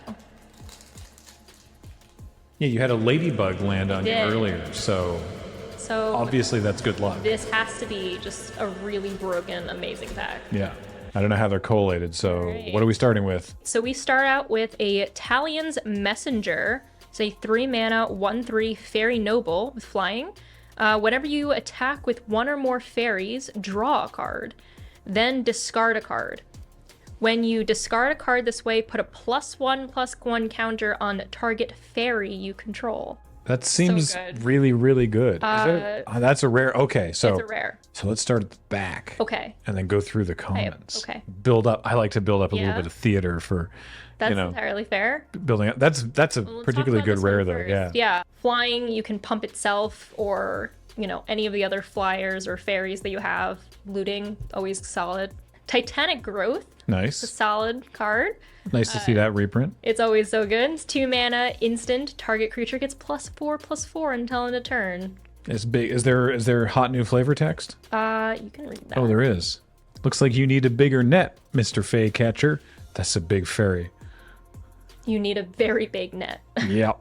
Okay, next we have Flick a Coin, which is a 3 mana instant. Flick a coin deals 1 damage to any target. You create a treasure token and get to draw a card. Flick a coin. Just flick. Yeah, you're not flipping it, you're flicking it. I've never heard of anyone flicking a coin. Oh yeah, you just like you put it on its side and then you just. Oh, like when you wait. Yeah. When, like when you get it's like spinning on a table. Art. Oh, okay. Exactly. Yeah. All right. You know, just that's how you tip people. You just put it on the side and be like, "Good luck." From here, hit the antique gong, ricochet off the suit of armor, and get Gunrud in the nose. Is that all? Is this wasn't there like it's like a Michael Jordan ad with like, oh, just gonna hit the basketball off of it. That's a strange reference to making a flavor text. All right, fair enough. I like it though. You get 1 damage, you get to treasure and draw a card. It's just a little bit of everything. Yeah, honestly, that seems great. Solid and instant speed. It's great. Fun. Next we have Brave the Wilds. It's a 1-mana sorcery bargain, which is the new mechanic for this set. You may sacrifice an artifact, enchantment, or token as you cast the spell. And then if the spell was bargained, target land you control becomes a 3/3 elemental creature with haste. That's still a land. And then you can search your library for a basic land card, reveal it, and put it into your hand, then shuffle. These videos take a lot longer than they used to because there's so many more words on cards. This does a lot for 1 mana. Spell Stutter is a 2-mana instant counter target spell unless its controller pays 2 colorless, plus an additional 1 for each fairy you control. Oh, cool. Yeah. Okay, so normally you have like creatures that are named after spells, but it's not often you get to have a spell named after a creature. That's very cool. Yeah, I like, I'm a big fan of tribal decks, so this is just perfect as it's a hard counter spell essentially if you have a couple fairies out. Nice. Tough Cookie. Man, this is one of my favorite cards in the set. It's a 2-mana 2/2, already solid bear, artifact creature, food golem. When Tough Cookie enters the battlefield, create a food token. Then you can pay 3, 2 colorless and a green. Target non-creature artifact you control becomes a 4/4 artifact creature till end of turn. And then for 2 and tap and sacrifice Tough Cookie, you gain 3 life. So nice. It's just a little food. He's just a little guy. But I need you to check this art out, which is just one of my favorites. Is the Tough Cookie standing up to all the other weird food? They're gonna try to eat him, so he's being tough and gonna go battle them. That's amazing. He's ready for battle. He's equipped. Yeah. Next we have Back for Seconds, which is a 3-mana black sorcery with bargain again. Ooh. Return up to 2 target creature cards from your graveyard to your hand. If this spell was bargained, you may put one of those cards with mana value 4 or less onto the battlefield instead of putting it into your hand. I think that, on balance, there are more pun names for cards in this set than there were in Unfinity. Which is even better because in the art for Back for Seconds, you're coming out of being trapped in jello. Oh, wow. That's amazing. So- And there's 2 of them, so it's seconds. It's very... Oh, wow. There's layers. Get it like cake. Layered cake. Ruby, Daring Tracker. Oh, Little Red Riding Hood. Little Red Riding Hood. Yeah, she's coming out. Red and a green for a 1/2 human scout with haste.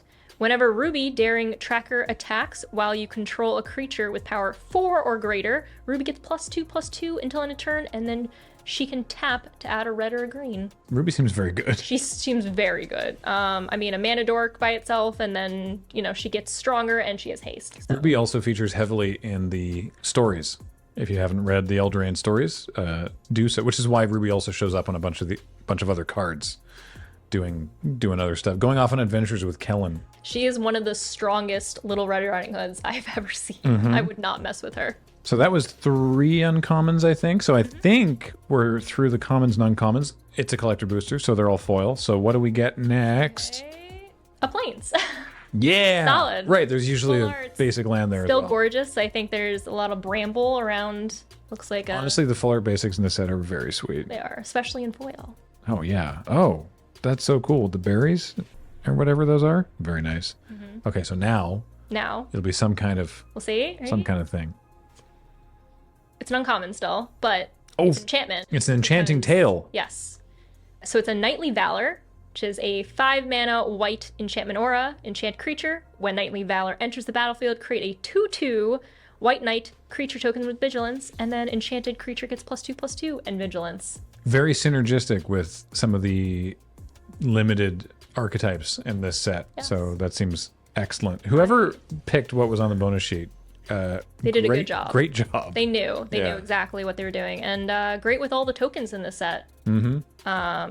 Just a solid, really good card. Also, that hits celebration because that's 2 Yeah, permanents celebrate. I mean, it's always a celebration when you cast Knightly Valor, but in this case, it also is 2 permanents entering. So Yeah, for the enchantment and then the 2/2. yeah. Then we have Garruk's Uprising. Ah. Always a fun one. It's a 3-mana green enchantment. When Garruk's Uprising enters the battlefield, if you control a creature with power 4 or greater, draw a card. Creatures you control have trample, and whenever a creature with power 4 or greater enters the battlefield under your control, draw a card. Seems really good synergy with Ruby. Oh yeah, right. Yes, Of course. You want that 4 power or more. That's also a sub theme in the set. In red green, for example. Yeah, very nice, very Love nice. that. And that one's foil. Cool. It is in foil, and it features Garruk. I've always said Garrick, but Garruk? no one's. That's maybe that You're because missing the U? Garruk. what I say it with a Garruk. so Oh, Garruk. Garruk. Garruk. But it sounds like Garruk. I'm talking about Garrick from Deep Space Nine. No, Garruk. Don't say that because the Trekkie in me will want to now say it that way. That's how it goes. Plain simple Garuk. You can tell you in the comments if what you use. Which Yeah. one? Hilda's Crown of Winter. Ooh, it looks very uncomfortable. I don't know. The spikes are going away from it. True. It is a 3 colorless legendary artifact. For 1, tap this and tap target creature. This ability costs 1 less to activate during your turn. And then you can pay 3, sacrifice this card, draw a card for each tapped creature your opponents control. I'm cold just looking at that card though. Yeah, tap target creature. So I mean, Icy Manipulator hits more than creatures, but bear with me. Icy Manipulator is a really irritating card in limited. This just is just does a lot more. Yeah, and there's a lot of ways to tap your opponent's stuff in this set in white. Yes, that's fits in really well. That's the theme of white blue. Tap their things down and then sacrifice the crown and draw a bunch of cards. Then we have Shadow Puppeteers. Oh, I love this art. It is a 7-mana blue 4/4 fairy wizard with flying and ward 2. Okay. When Shadow Puppeteers enters the battlefield, create 2 1/1 black fairy rogue creature tokens with flying. Whoa. Whenever a creature you control with flying attacks, you may have it become a red dragon with a base power and toughness of 4/4 in addition to its other colors and types until end of turn. Excuse me? Just a little bit. Yeah, check the art out and read that again. So if you already have flyers, you just cast this and then you're like, by the way, I'm attacking with all these 4/4s. By the way, they're dragons.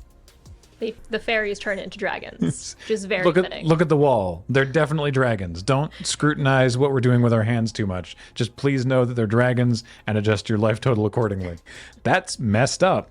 All right, cool. It's very strong. Even 1/1 flyers, I'll take those too. Yeah, I was thought fine up until then. you kept with the reading. card. I was like 4/4 flying ward 2 makes 2 1/1s for 7 mana. Yeah, all right, sure. It's only a single blue pip. Yeah, why not? And then you kept reading and and What it's about more? broken in half.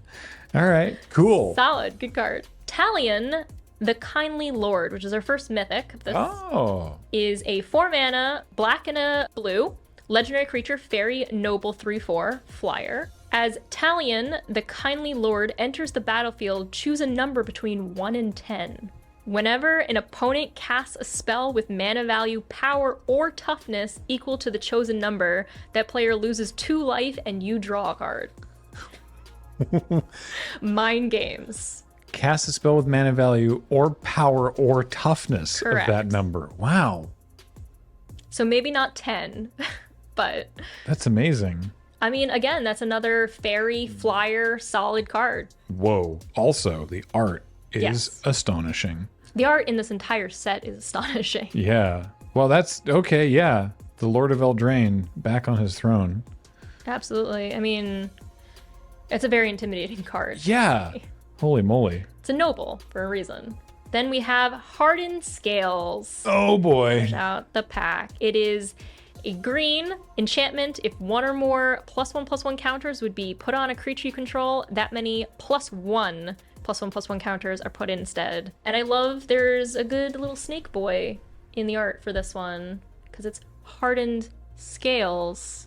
Before me writhed the guardian of my prize, a serpent with stone skin and cunning eyes. Yeah, that's a real tough snake. Boy, Hardened Scales. I don't miss seeing Hardened Scales across the table from me. Oh, really? I mean, I play it enough that I see it on my side. So Well, there you go. I guess that's your side. I guess that's the trick. Yeah.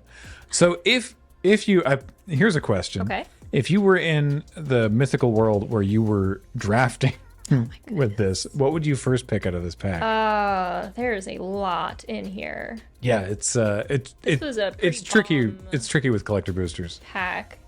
Yeah, you think that ladybug paid off? I think the ladybug did pay off. I'm a big fan of flying in general, like the mechanic, and this is just a lot of fairies, which is fitting because I have the wings today. This pack was meant for me. Yep. I would have to choose, I think the Shadow Puppeteers. I think fairies into dragons with extra value just sounds where I want to be. I think that's pretty reasonable. It's pretty it's high. for me it's that or Talion. Yeah, I mean, it's high in mana cost, but I'll get there. Yeah. You'll make it work. You got 3 rare or mythic fairies, one of which makes 2 more fairies, and the counterspell that cares about fairies. Yeah. So And the Hardened Scales that helps the Talion Messenger get more counters. yeah. Little synergy in the pack. Cool. Sweet. Very nice. Well, hey, there we are. Thank you, Lady Lavinias, for joining me on Crack a Pack. Yeah, thank you for having me. Yeah, and now more pre-release content if you're watching live, and if you're not watching live, please subscribe to our YouTube channel. Yeah, that covers all the bases. I've been Graham. That's been Lady Lavinias. James is on tech. Matt's been editing these. Heather gets them online. Thank you all so much for watching. Goodbye. Bye.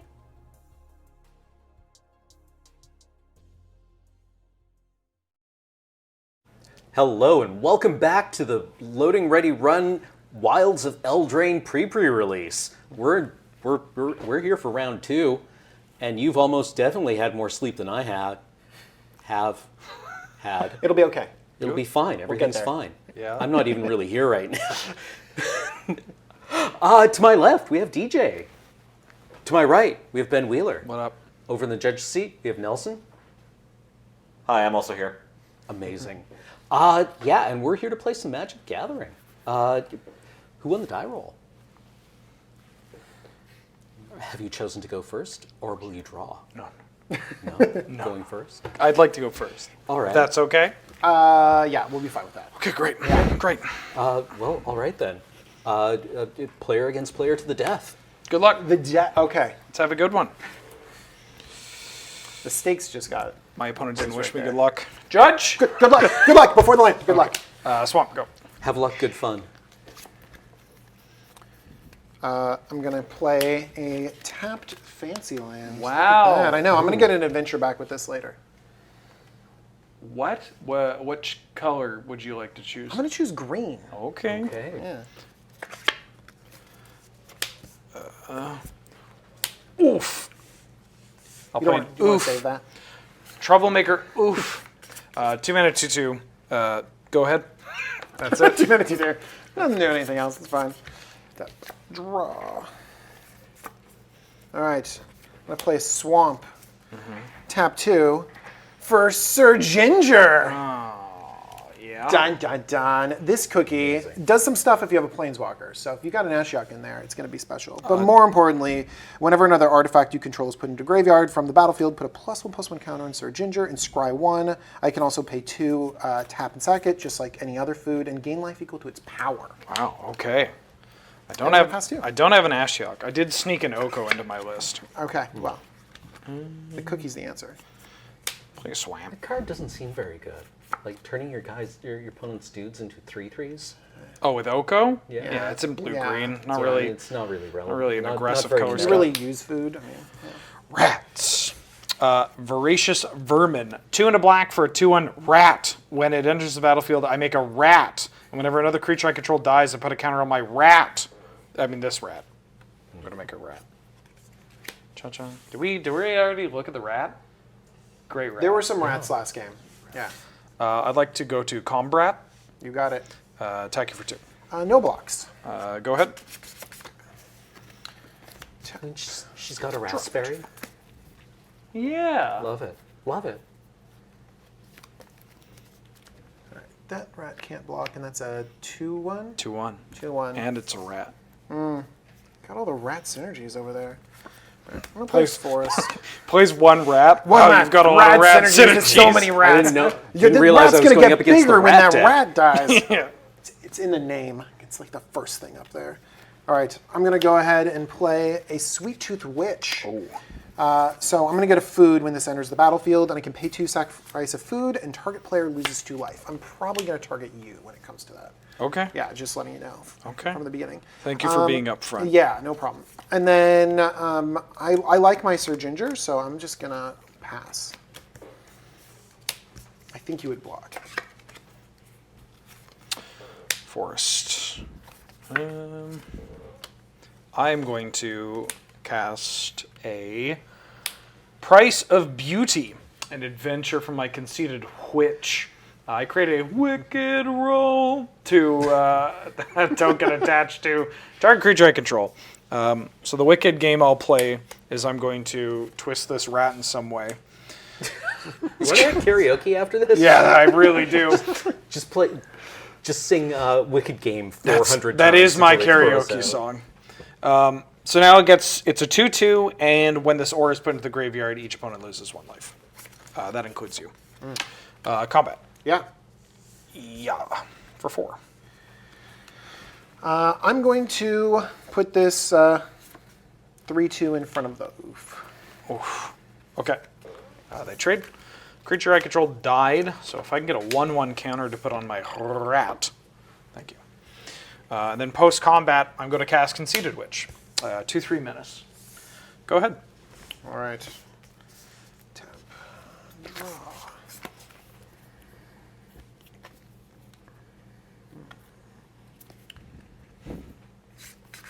Right. I'm going to play a Forest, and I'm going to pay 1 and go on an adventure with this Hollow Scavenger. Ooh. So I'm going to go ahead and do a bakery raid and create a food. And this guy's going to go over. Asked you for a preference. Do you want the rack of elk, the Jello mold, the Hobbit breakfast, or the bowl of onion stew with an eyeball in it? This is the wolf is going to want the elk. Okay. Yeah, so we're going to have to switch that out. Thank you. All right. The wolf's not going to stay over there very long. I'm going to pay 3, bring it onto the battlefield. And then... When you go on a bakery raid, you don't go into the bakery and start baking bread. You take the bread, right? True. So why does this make food? One takes the bread. Hold on, let's pause. I gotta go ask Chris. Yeah. Do we have a flavor judge we can call? Yeah. We do have the vision lead for the vision- entire I know, set. right? Yeah. Like, yeah, Get Chris bakery back. raid. He can just yell Gain at- control like, of target hey, food. look at this thing right and there. your opponent's like, Yeah. sack the food token? Making cards is so easy. All right, I'm going to have no attacks. Pass back to you. Could you imagine if you went into a bakery with the intent to raid it, and in response the baker just started like throwing entire baguettes down their gullet like they're lobbing things into a wood chipper? Got it, like destroying the evidence. If a wolf raided my establishment, I'd just give it whatever it wanted, honestly. I wouldn't be asking very many questions. I got a question for you. What up? I will block. Oh, it's friendly. Oh, friendly. Everything's wonderful, thank you. How are you? Pretty good. Oh, good. Pretty good. Anyways, I'm going to cast Curse of the Werefox. I create a monster roll token attached to one of my creatures. Things just got worse for me. And then when I do, that creature fights a creature I don't control. I believe these are technically called Nuisha. Hi. So I'm going to make my witch into a 4/3 trample menace, and Yeah. my witch is going to fight your wolf. All right. Or a 3/4 trample menace, excuse me. But still big, 3/4 trample menace. Yeah. still big enough to get the wolf off the table. The wolf goes. I'd like to go to combat. Yes. I will attack you for 3 that can't be blocked, and for 2 that can't block. All right. I will take all of that damage. All right, take 5. Yeah. Take 5 down to 11. Go. All right. We got our rally here. Let's get some.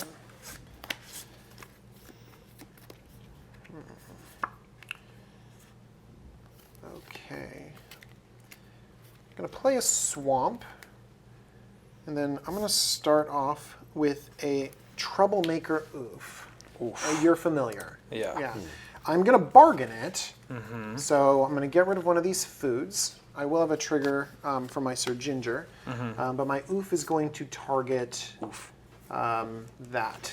All right. My roll is exiled. That roll is tricky. Artifact went down, so Sir Ginger gets a +1/+1 counter, and I will scry 1. And I will keep that on top. Then... Wait. Hold on. Let me read this card again, if I may. Oh, yeah. That's a rare. Okay. Okay. It's a good one, right? We're good. We're good. You're like, We're it good. got bigger and gave you This card wasn't a, selection? like, I'm doubting what you, like, it's just, that was a genuine, I missed that it's scried. Great. Okay. Then I'm going to play this Candy Trail. Would you call this an egg? Yeah. Okay, great. Can we see the egg? Of course you can. Show egg. Candy Trail. Do, do, do, do. So I'm losing out on some scry value because I know that I want the top one. But let's go ahead and scry 2. I want both of these. Yeah, Jack, you want to see? This is so unfair. I mean, I can't see what. I mean, it's probably like a land or a creature or an instant or a sorcery So or one an of those artifact things or I a know. gambit or a planeswalker or a battle. I mean, I believe you're using outside of game information. I'm going to knock you outside of this game. Oh, thank God. Yeah, you had me at knock you out. Okay. So what stack them Mama like that. always said. Put them both back on top. That thing still has what is that? It's a 2/3 menace. Yeah. Yep. I'm gonna focus on blocking. I will pass the turn. Sorry, I don't think this is working out. I just really want to focus on blocking, you know? Ooh. Why can't I remember the Goblin Planeswalker? Ready? Doretti and Sir Ginger. They just have bogus journeys all the time. That would be a good pairing. Wizards? Yeah. Yeah. Would read that comic. Feed the Cauldron.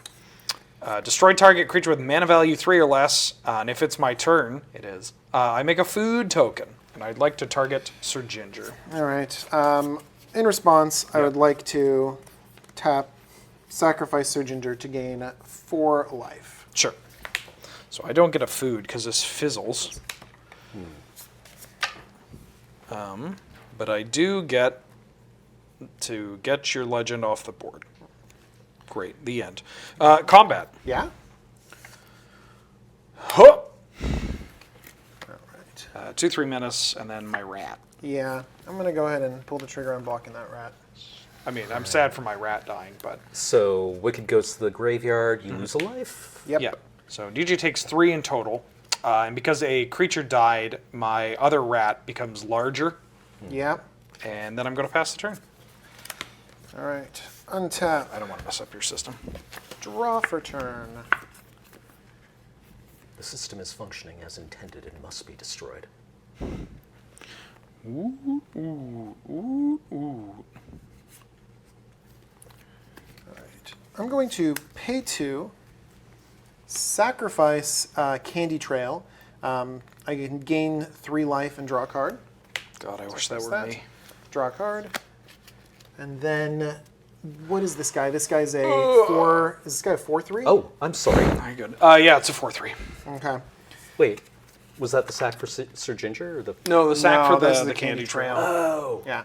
right. And then I'm going to pay 3. I'm going to play a Gumdrop Poisoner. Oh. When Gumdrop Poisoner enters the battlefield, up to 1 target creature gets -X/-X until end of turn, where X is the amount of life you gain this turn. I gain 3 life. I'm going to try to give that -X/-X. Oh no, a combat trick. Royal Treatment.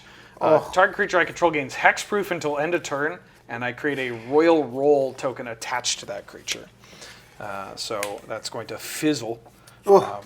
A regular Miss Fizzle, am I right, 90s kids? And now That was rough, and now it's got 4 toughness. I got a Royal Rat. Gumdrop Poisoner the day after Halloween, wondering where her edibles are. All right, that's it. I'll pass the turn. That was probably tilting someone. Good. No, bring it back, bring it back. We get more engagement if they get tilted. I'm going to put half of them tap the other direction. Oh, this is finally, you have no idea how long I've been waiting to do this. Hey, in Vintage, it's more important to know what your opponent's mana base is doing. I hate that I have literally said that. I got it from you. I know, god damn it. Okay. Combat. Yeah. I'll attack you for 7. All right. Confirm that thing has 4 toughness. Yep. I'm going to take 7. All right. Don't have a follow-up, don't have a follow-up, don't have a follow-up. I got a follow. Tough Cookie. That's a good follow-up, too. I'm going to play Tough Cookie. 2 mana 2/2, Food Golem, same also. When it enters the battlefield, create a food token. I can pay 3, target non-creature artifact I control becomes a 4/4 until end of turn, and I can pay 2 and sack Tough Cookie and gain 3. Can I get a Hobbit Breakfast? Ooh. Thank you so much. This, You're welcome. This is a really good food token as well. Yeah, doesn't that look good? Yeah. I also like how the egg is the size of a watermelon. You had me at egg. I know my audience. Is that a breakfast beer on the right? It's probably small beer. Yeah, we know your audience. Go ahead. All right. Cold pizza, warm beer. Let's go. Draw for turn.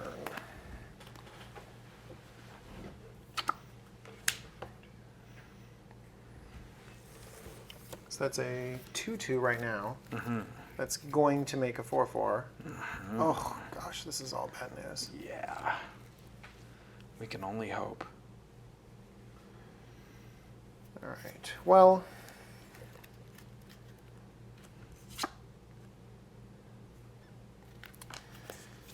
I'm going to go ahead and make this Mosswood Dread Knight. It's a 3/2 trample. It's got some fancy stuff on there. Basically, I can keep playing it from my graveyard, which is really good in these kinds of situations Is that where good? I'm going to die. Is that good and limited? Yeah, it's pretty good. Is that good? And then I'm going to pass the turn. Untap. Oh. Draw. It's honestly a really good way of representing the Green Knight. Yeah. Big fan. Yeah. Why are you smiling like that? Curse of the Werefox. I'm going to create a monster roll on my Wicked Witch. Okay, hang on. Or my I have a Conceited Witch. response. Oh, you have 3. I don't even know how I did not see the 3 mana available. I have 3 mana available, and so it's on that one. Yeah. I think that is mana value 3 or less. Oh, no. So I'm going to try Yeah. to kill it before you can blow me out. Unfortunately, I don't get a food, but I also don't immediately die to Wheeler's Onslaught. I love Onslaught. Great set. A creature of mine died, so my rat gets bigger. This is awful. Increment the rat. Big rat. So it's a 6/5. Ooh. And it's a rat. You got a lot of life gain. Don't know how I feel about that. I could attack and trade for both of these, and then you just get to play wanna say this the same? again, and it's. He's considering how I would play this for my graveyard, like a fancy rare. That feel when your opponent has 2 rares in play. I'm going to go to combat. You got it. Go to 11. You do that. That's bad. I'm going to go to second main. Okay. I'm going to play Root Rider Fawn, 2 mana, 1/3 that taps out a mana, and I can filter for a generic. Go ahead. Sounds good. Draw.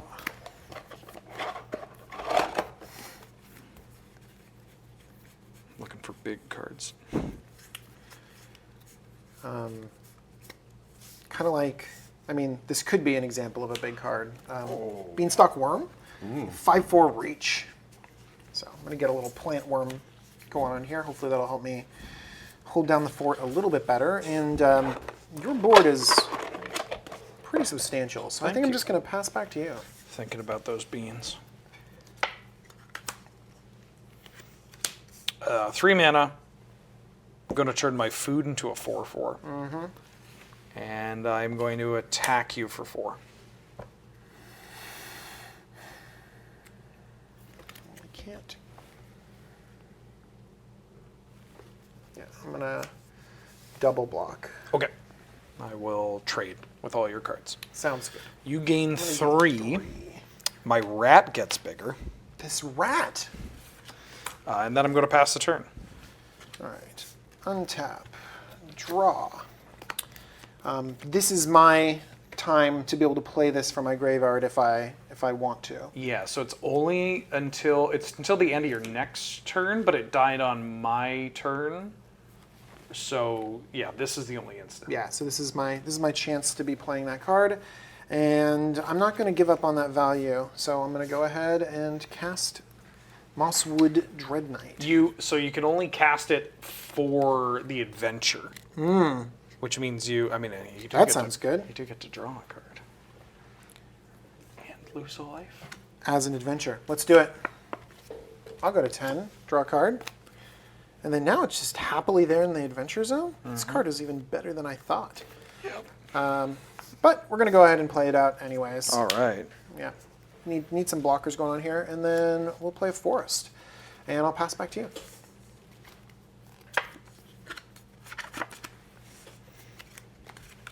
Play a swamp.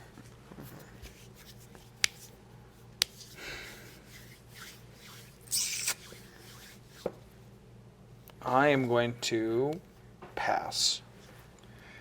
Okay. Tap. Draw for turn. I'm going to play a swamp.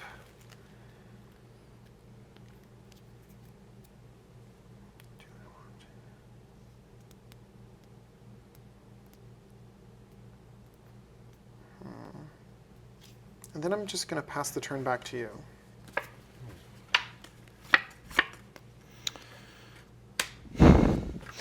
Minstrosity. What a great name. 2 mana, 3/1 horror. When it dies, I create a food token. And this feels exactly like the like sintered together mono candy that you pull out of like your grandmother's candy bowl. yeah.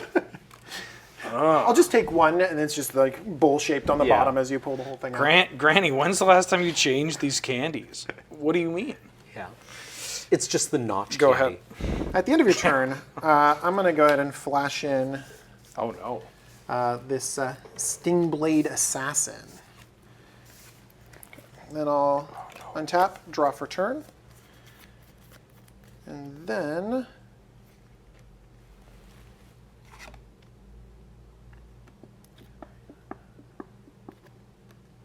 how big is this thing again? It is currently a 7/6 Ward 1. 7/6 Ward 1, eh? That's pretty good. I think that it's time for that to maybe go away. I don't know. Didn't telegraph anything right there. I wasn't even thinking about it. I'm going to attack for 3 in the air. I'll take 3. And then I will pass the turn back to you.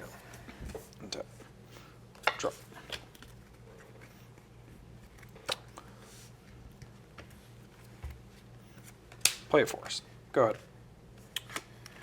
At the end of your turn, I'm going to non-bargain this Rowan's Grim Search. So I'm just going to draw 2 and lose 2. I'm not going to do any of the fancy searching. Wow, instant speed divination and instant speed Night's Whisper. Amazing. Wild. All right, untap. Draw for turn. Let's play.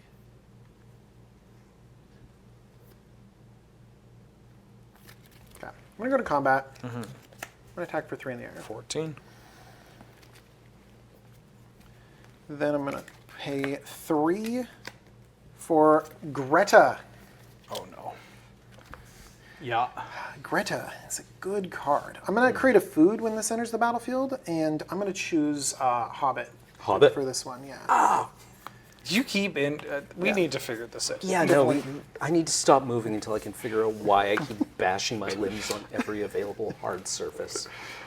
And then I'm going to also play a Minstrosity. Twins. One moment. We're going to put it up there. All right. And then I'm going to pass the turn back.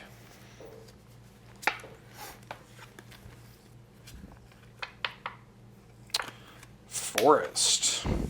Go. Untap. Draw for turn. I'm going to play a Lando. And then I'm going to pay 2 for Ground Seal. Oh. I know, right? Ground Seal. Blast from the past. So when it enters the battlefield, I get to draw a card. Cards in graveyards can't be the target of spells or abilities. I mean, you got black in your deck. That might be something. But more importantly, I think that's just going to be bargain fodder for later. And then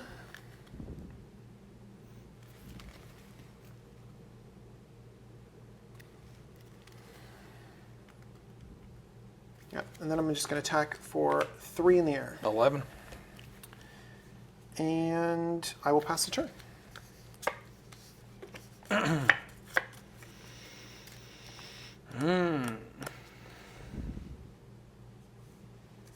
Go to tap 3. And I'm going to cast Stab Wound. So I want to... What do I want to do here? I can kill your flyer. That's pretty good. I am taking some damage. Or I could stab Greta. And that's also pretty good. What is being stabbed in this? A jelly donut.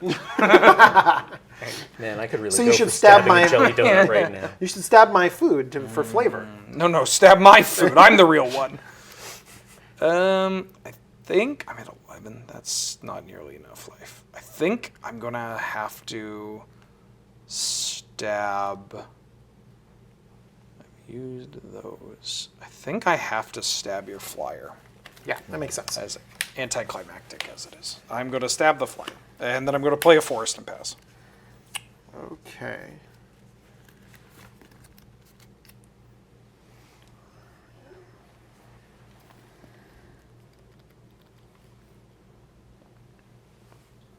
Okay, I'm going to sacrifice a food to draw a card and lose 1 life.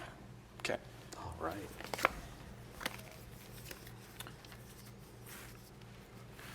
And Oh, apologies. No, you're good. then I'm going to bargain Candy Grapple, sacrificing this Ground Seal to give -5/-5 to your ginger. Mind if I grapple with that candy? I'm going to respond. Sure. I'm going to sack the tough cookie to gain 3 life. Sure. And the counter goes on my rat. All right. Good? Okay, untap. Draw for turn.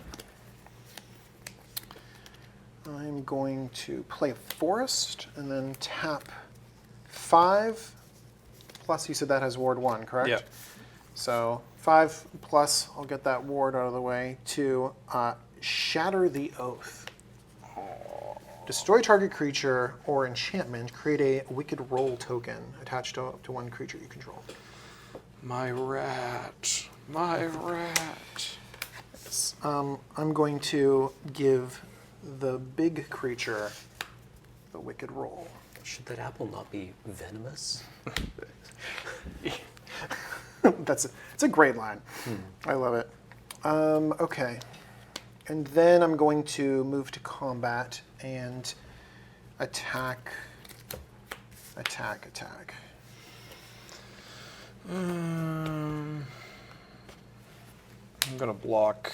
Sure. And I'm gonna block. Sure. That has trample. That's fine. I'm gonna block like this. Sounds great. So these trade. We both get one food tramples through, and how much damage? 6. Okay, 6 total. 6 and 1 trampling through. Right. So Yes. Sorry, I forgot the wicked roll. and then I will generate a food from this guy. And then I have until my next turn to be able to play this, correct? Mm-hmm. Sounds good. And then I'm going to pay 2. The rat with the wicked roll died, right? The rat had a royal roll. Royal. Okay.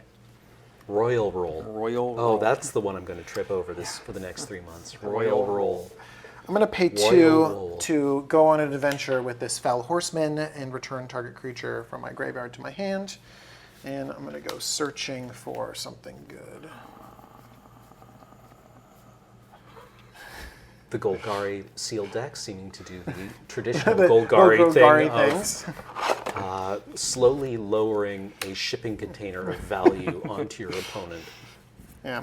I'm going to get the Gumdrop Poisoner back into my hand. And this is going to go over here to Adventure Space. And this is the part of the game where I'm sideboarding. I'll pass the turn. Trying to think. It's just that. Might just be that. Okay. This is fine. We got outs. Greta off the top. Nope. I'm at 7. You are. I'm at 10 from that. Yeah. Greta can put counters on things? Yes. Ooh, oh, this is my sideboard card. I'm, as the kids say, dead. All right. What a spectacularly grindy first game. Legitimately, when I cast that second Curse of the Werefox, I thought you were tapped out. In my head, I don't know why, because you very clearly weren't. It wasn't like a case of your card. You didn't like Serge it with like a half tap or whatever. But it was just like a, this is good now. Yeah. And then it wasn't. I remember that moment where you're just like, and there was the 3 mana the whole time. It was just there the whole time. Couldn't tell you where it came from.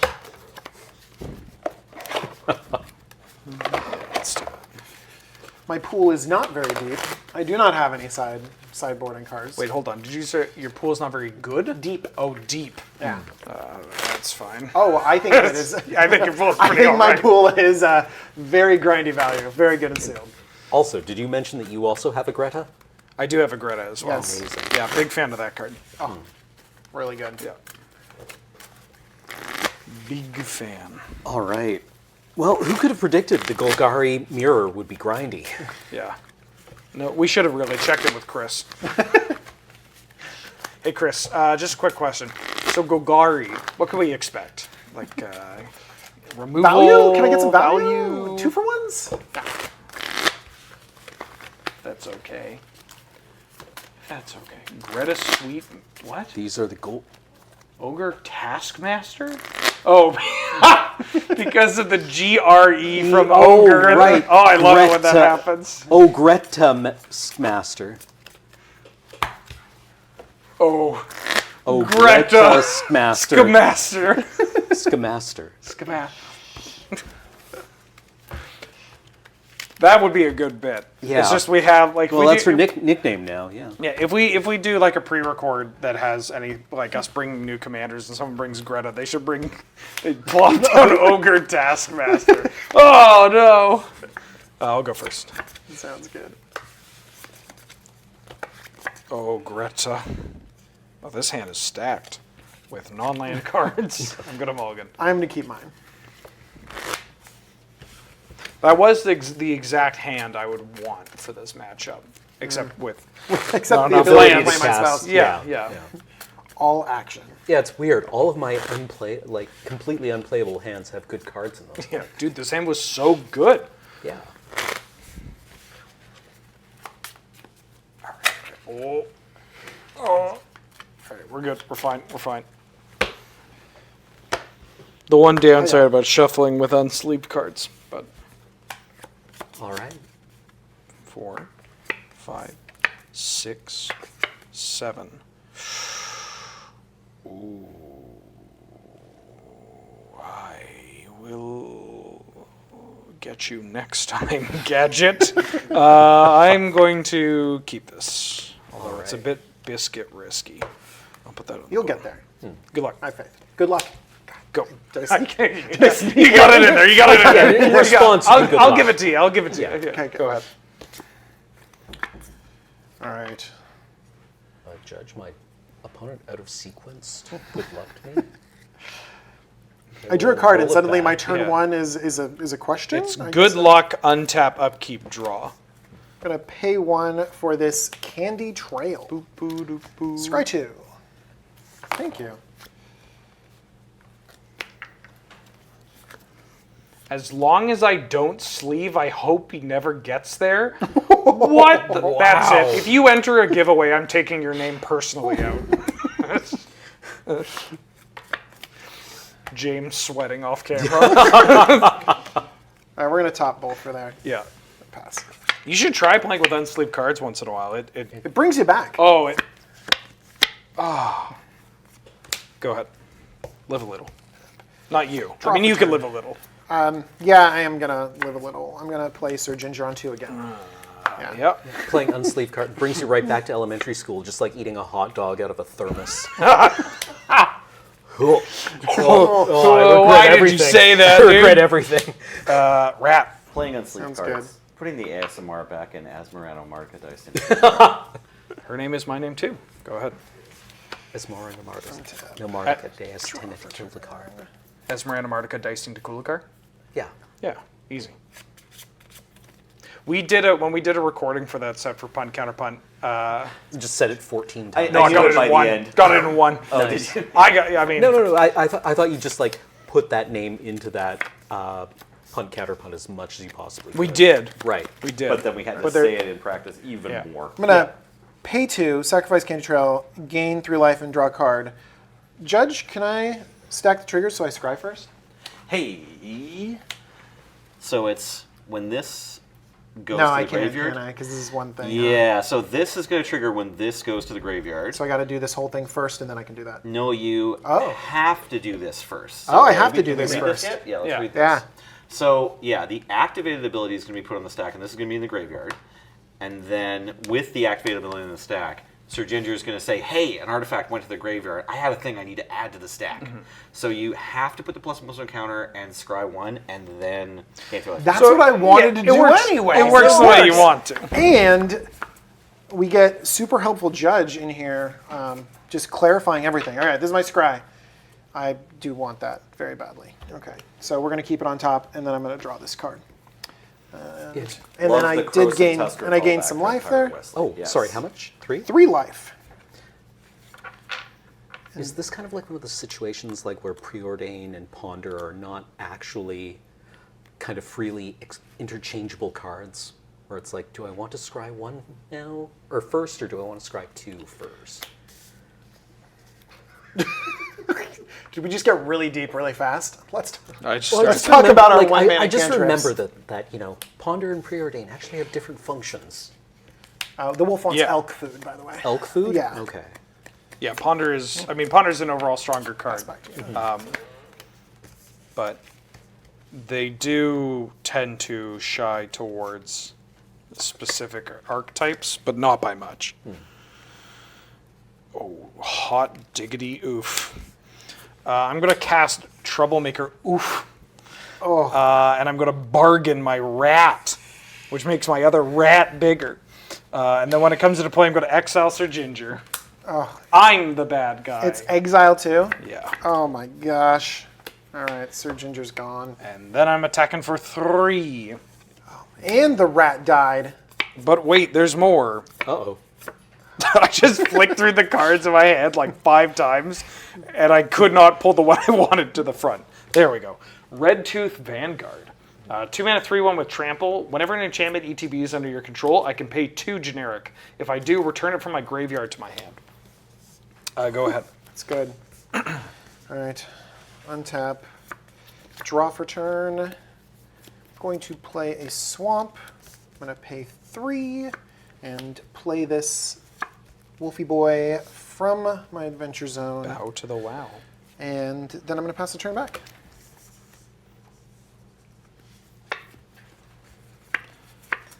Hey team, are we caught up on life totals? Yeah, 3 damage. Okay, great. Because DJ sacked food earlier and was at 23. Perfect, thanks. Hey, welcome, Raiders. The wicked roll new play. I'm gonna price of beauty and put a wicked sick roll onto my Red Tooth Vanguard. So now it's a 4/2 trample. Oof. No, that's the oof. Combat. Hey everybody, if you had fun here today, be sure to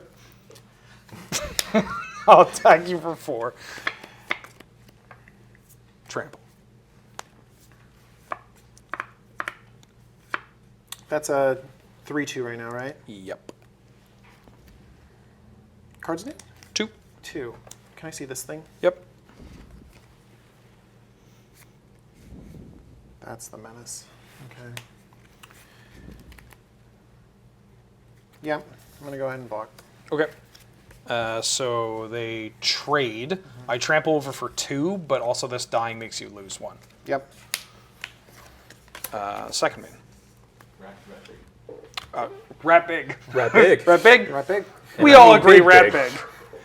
I'm going to play Sentinel of Lost Lore. What is this thing? 3 mana, 3/4 Elf Knight. When it comes into play, I can choose 1 or more. I return a card I own in exile that has Adventure to my hand.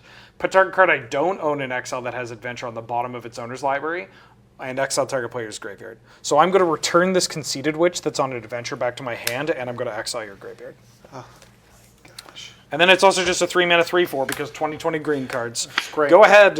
At the end of your turn, I'm going to instant speed make a food with this Gumdrock Poisoner. Okie dokie. Ooh, that's a perfect food. Good. Thank you. Thank you. Thank you. Yeah. I'm going to untap, draw for turn. I'm going to play a swamp and then pay 2, sack a food to gain 3 life. Mm-hmm. We're going to keep this. Poor Wolfie Boy's even in exile. He's not going to care about his elk. And then I'm going to play this a Gumdrop Poisoner and try to give -3/-3 for my life gained. To the rat? To the rat. To the rat. Rat down. Rat small. Rat small. And then I'll pass the turn. Okie dokie. I'm going to play a swamp. I am going to... Sentinel of Lost Lore has some big Library of Alexandria taps for mana energy. Yeah. Does all this, and then it's also a 3/4. Back again. Yep, more Chris wicked- Isaac. Yeah. I'm going to create a wicked roll. Go to see Chris Isaac live. Play Wicked Game. I will. Skip to the good part. I just did. I'm going to put it onto... JK Chris Isaac. It's all the good part. I'm going to put it... I mean, honestly, the whole thing's a pretty good album. I'm going to put it onto my Sentinel of Lost Lore. And I have a triggered ability from my Red Tooth Vanguard, which I'm going to pay 2 and return it to my hand, because an enchantment ETB. It's awful. And then I'm going to attack you for 4. No box. Please take 4. Then I'm going to cast Red Tooth Vanguard. And I'm going to pass. Yep. All right. Untap. Draw for turn.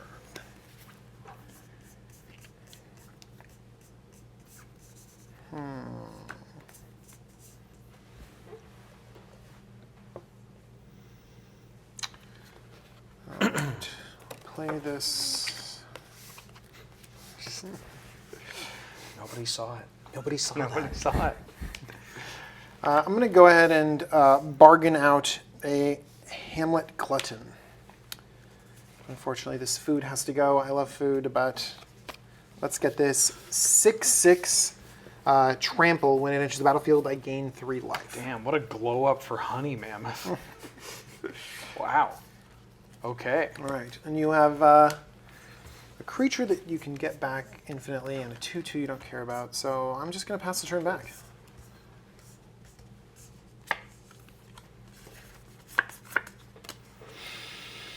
Don't like that giant one bit. He likes you, though. Oh, that's nice. Rat! Another larger rat. Another rat. Go. Untap. Draw. I'm going to play a forest. And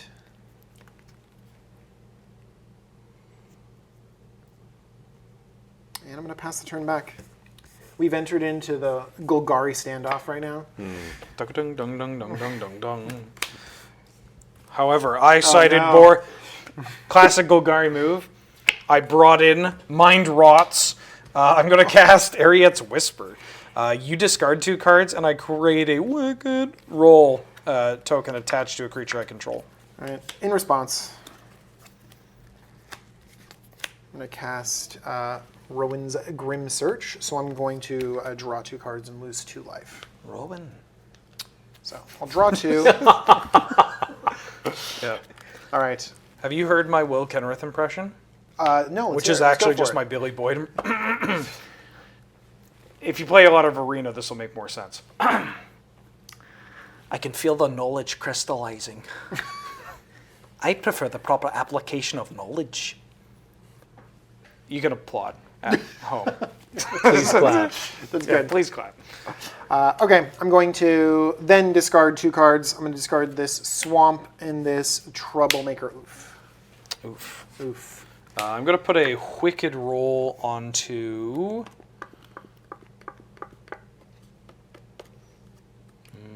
this Red Tooth Vanguard. Make it a 4/4. And I'm going to pass, because you got a giant. Excellent. Okay. Untap. Draw for turn.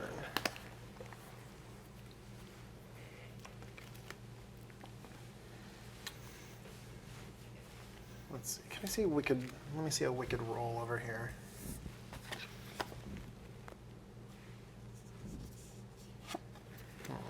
Okay.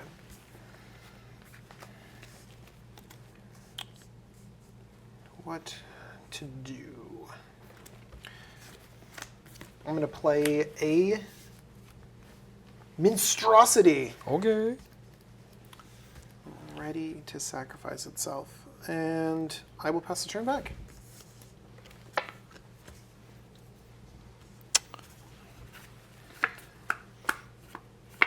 I'm going to play my Witch. Sure. Then I'm going to pass the turn back.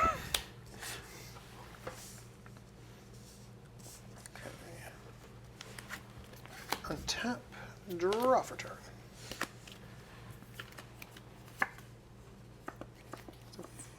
That's a fun card. I like fun cards.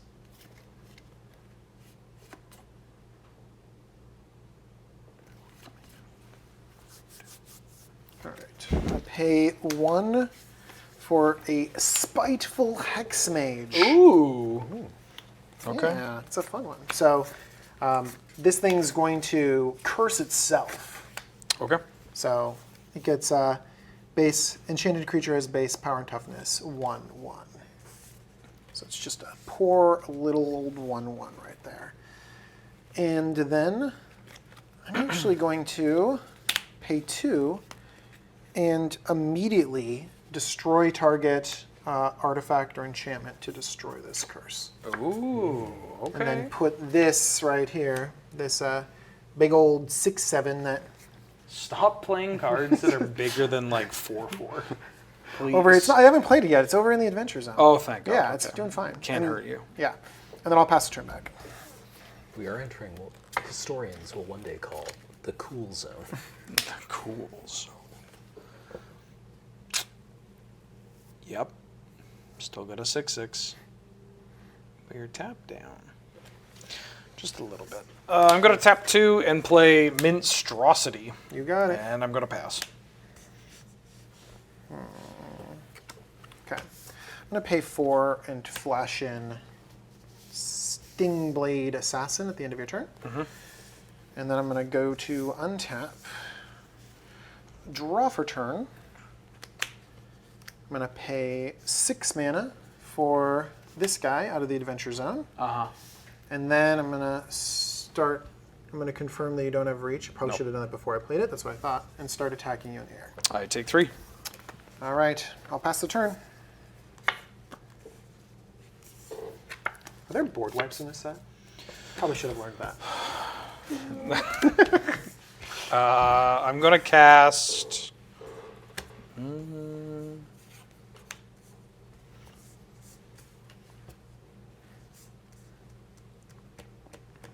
Yeah, I think there's actually a wipe that actually exiles everything. Another one. Oh. I think. I'm going to play the Witch's Vanity. As it entered, I started reading Saga rules text. Chapter 1 is you destroy a creature an opponent controls with mana value 2 or less. Chapter 2 is I make a food. Chapter 3 is I create a wicked roll attached to target creature I control. I'm going to... There. It's great. Yeah. Yeah, it's smother with upside. Go. Okay, untap. Draw for turn. Okay, I'm going to pay 2 mana to play this Mosswood Dread Knight. Draw a card, lose a life. Yeah. Then I'm going to play this tapped land. Sorry. Stop. I don't think people saw this because it went straight over to there. Please. So it's over there. I miss it And when then we bullied the I'm gonna guests. play this. Yeah. Okay, That I'm was gonna a name good PPR. It was like a green for good that. year of PPRs. And then I'm going to go ahead and attack for 3 in the air. 14.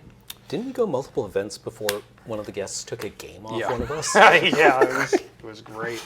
I'm going to play this Dread Knight out, and then I will pass the turn. Draw. Pre-combat main. I get a food token. Can I have an oof? I mean, it's fitting. Okay, yeah, it's fine. on I guess, flavor. It's on but- flavor. I mean, yeah, you get what I'm trying to. I'm going to play a swamp. In And Eldraine, food eyes you.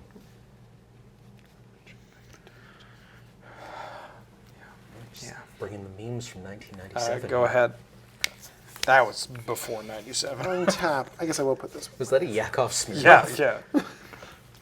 Draw for turn. I'm going to attack for 3 in the air. Yep. I'm going to pay 3 and create or play this Sweet Tooth Witch and make a food.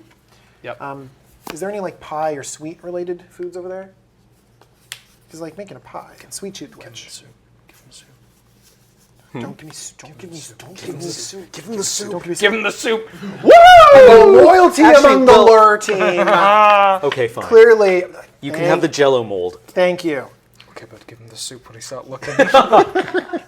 The Jello mold is clearly the most intimidating of the foods. But like the Jello mold, you put it into the fridge because you're like, oh, thank you. Someone brings it over, and then 2 days later you look at it and it's this. Okay, fine. In 2 turns, if I don't use the food, I'll Okay. turn it into the soup. Yes, yeah.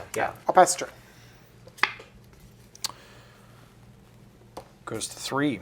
I create a wicked roll attached to. I don't know. I'm dying. Guess I'll put it on my vermin. I guess it's kind of a miss out that we have Lady Lavinia here for this event, but we don't have the people in pies. The people in pies? Yeah, the last Eldraine set had the pies that people had been baked into. Baked into, yes, Yeah. absolutely. The only one who's read Titus Andronicus. Oh, All right. That's a All right, that's a then, deep fine, cut yeah. that's a Shakespearean deep cut right there. I've watched the movie. Does that go ahead. I mean, it's a play, so yes. It's a play? On what? I prefer going on the draw. All right. I have to keep evaluating what your blocks would be on the ground, and they look fine. So I think I just have to keep poking you for 3 in the air. Take 3. And then we're going to pay 5 for this beanstalk worm. Yeah. What are you laughing at? I'm just laughing at Cameron in his house in the chat saying good joke, streamer. Thanks, Mom. Pass the turn. Wow, I have a card this big? That's wild. Hey, Sorrow of Area. Titus Andronicus is also a very good band. Bad. It's not time yet. It's not time yet. I'm going to cast Scream Puff. 5 mana, 4/5 Death Touch. When it deals combat damage to a player, I make a food token. That's a good card. Yeah. Yeah. I'm going to block it, though. Yeah. Go ahead. All right. Untap. Draw for turn. Oh. Yeah, that's brutal. It's just such a good card. Greta. Let's put Greta up there. Yeah, we got Greta. I'll take the soup for this one. I don't want to. Okay. I don't want to rub this in. Cameron, be a dear and find my copy of Greta and put it to the top of my library, would you? I don't think that would help. Now that I'm saying it. All right. Let's see. Am I gonna have to do some math? No, we're just gonna attack for 3 in the air. Take 3. And then I will play this swamp and pass the turn. I'm going to crack a flood. A flood. I'm going to crack a food and gain 3 life.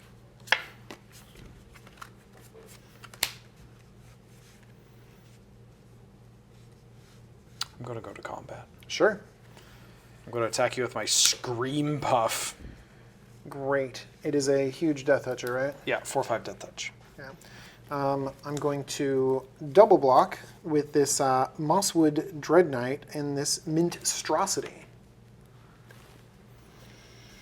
Yeah. Okay. They die. They all die. I'm going to create a food with the Minstrosity dying. I don't know why, but I blocked out that you had that knight in play.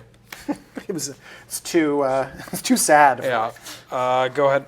Rat big? Rat big. Thank you. I'm going to Rat reasonable. drain you for 2. All right. Oh, crap. I'm going to drain you for 2. No, stop! DJ, stop, I'm going please! to drain you for 2. Come on, no! I did. Oh, come on, ref! Come on. Find anything, please! It's all crap! This is the first DCI banning that we're going to get on stream.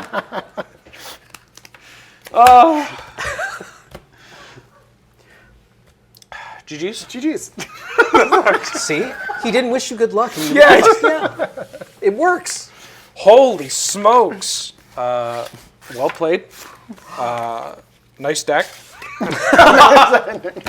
Nice deck. I know. I said that. I said that sincerely. No, I know. Yeah. Did you open that? All right. Well, that was game 2. DJ 1 and 2. Nice. But now we have something just for you, the viewers here on Twitch, which is a giveaway. Isn't that exciting? Except for Bad Chop. Right. Yes. Except for Bad Chop. So this giveaway has 3 collector's boosters, a bundle, a starter deck, and a commander, one of the 2 commander decks from this set. Wow. You don't get a choice, but I'll personally ensure you get the one that you don't want. Using the power of my brain. You're in the antagonistic group. It's like a very aggressive PPR. The way it's going to work is that in a little while, in several minutes or seconds, we are going to ask you to put a word into chat. And it doesn't matter how many times you put that word into chat, so you only need to put it in once. That'll enter you into the draw. Then after a little interval of time, we'll draw one of you. You're doing great.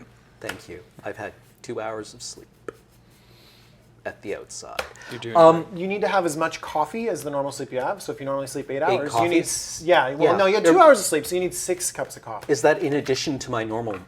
Yes. Okay. Yeah. So how many cups of coffee should you be at Wait, right now? hold on. It's not word. It's not word, chat. Chat. Chat, it's not word. Chat. It's not Chat. word. Chat. Why don't you tell them what the word is? Chat. Well, should it Get be ready for word stuff. now? I mean, No, no, we haven't you even already started. picked the Everyone's word. being hilarious. Yeah. We're not going to tell you what the word is. Yeah, you just have to like, just no, keep yeah. typing random words until you Damn, get it. you should all be internet comedians. Wow. Next Wow. up, we're going to play Freebird. Oh my God, Had we to go had to emotes. to go to emotes. We didn't even do Chat's out of this. control. Yeah, This wasn't even. This wasn't even. It's like somebody got them all riled up. They've had too much sugar. Okay, chat. The word, and you don't put it in yet, will be wicked. W I C K E D. Wicked roll. Wicked. I guess we've started. Yeah. Oh, what happened there? All right. I'm really waiting for the person that's going to type in word right now. Word kid. Word. I'm doing it. Wicked. We've got all of Boston in here. Yeah. Can Oh, you use wicked. it in a sentence, Wheeler? Wicked? Yeah. Not without swearing, because that's all that's on my mind. How was your Duncan this morning? Oh, wicked, dude. Wicked. Freaking. No, if I say freaking, I'm going to sound like Peter Griffin.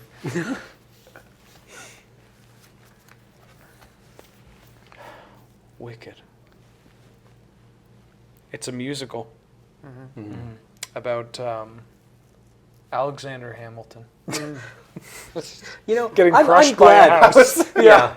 I'm really glad with Hamilton, Americans finally get to like lionize one of their founding fathers. Yeah, now they get an idol that isn't SpongeBob. Yeah, yeah. I feel it was very important for Americans to finally, like remember and look up to the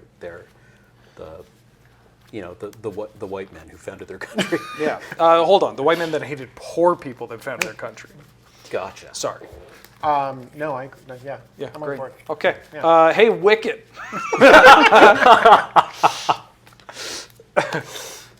All right. That's Paul, a- how's it going Yeah. there?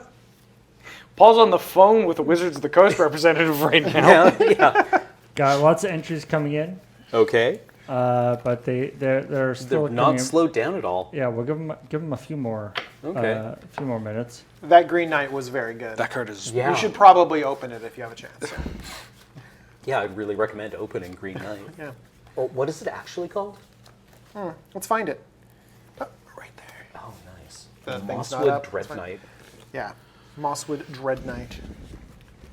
Just draw cards, play it. So good. Spits out coffee. Oh, Yeah. Wicked. I wonder if this goes in Aristocrats. Probably not. This is still in the set? It's slow. It's, Expensive for Yeah. recursion. And you got the timing restriction too. You Yeah. kind of want to. I have a Yeah. feeling that you want to kind of keep curving out rather than Yeah. turn off the draw No, I card. mean, but it seems like an excellent Golgari card. Yep. Just keeps coming back. Already looks like things are slowing down. Ooh, something So- wicked this way comes. It's good.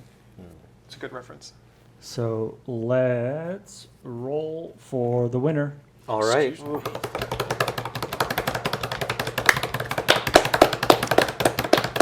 Have to do something your own way. Oh, I'm doing this wrong. Yeah. Winner is Lupus 2253. Lucas 2253. Congratulations. Lupus 2253. Congratulations, Lupus2253. I believe James will DM you in order to get your shipping info. Some sort of Please Twitch make sure message. that your DMs are Yes, make sure your open DMs are open. on Twitch. So You'll have to unblock James. Or at least unmute him, I guess. So congratulations. Well, okay, that's it for round 2. But what we're going to go to now is Ben has crafted a commander deck for us and will walk us through the process. Wow, not me. Of its brewing. No. Yeah, Bengineering. Mimi Wheeler.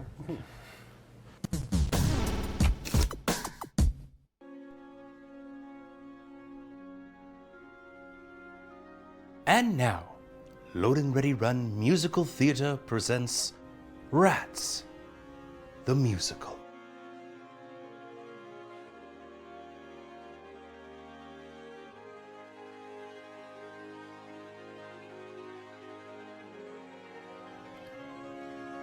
Two, three, all alone with his ones.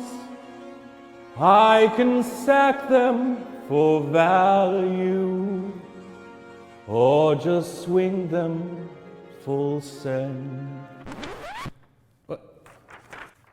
Really? But how am I going to tell them about my commander deck?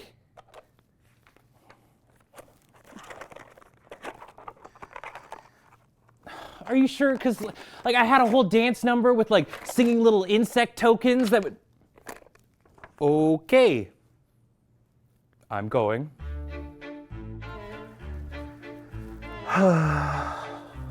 Well, if I can't do a song and dance, I guess it's time for another LRR MTG Deck Tech. With me, Ben Ulmer. It's time for Fairy Tales and Dragon Scales in the new set Wilds of Eldraine, now with 50% less elk. In this fantasy realm, there are all kinds of fairy tale creatures and heroes gallivanting around.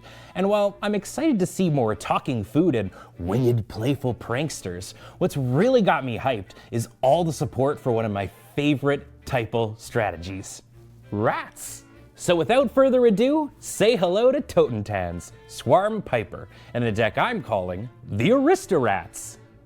Totentans, Swarm Piper, is a 2/3 human warlock bard for 1 black-red that reads, whenever Totentans or another non-token creature you control dies, create a 1/1 black rat token with this creature can't block. And for 1 and black, they give target attacking rat you control death touch until the end of turn.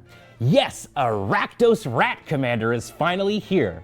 A Ratdos Commander? Black has typically been the go-to color when it comes to rat buddies, but Totentans' red pip allows you to create a super cool aristocrat-style deck, but with an added ratty twist.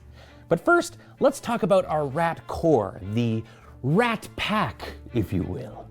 Marrow-Gnawer, Ogre Slumlord, Piper of the Swarm, and Mad Ratter are the bread and butter of the deck, kickstarting your army of vermin. You've also got brand new friends like Lord Skitter, Redcap Gutter Dweller, and the new instant Song of Totentans, which very thematically duty-doots your fluty flute with as much mana as you want to throw at it to make a pile of fuzzy cheese boys.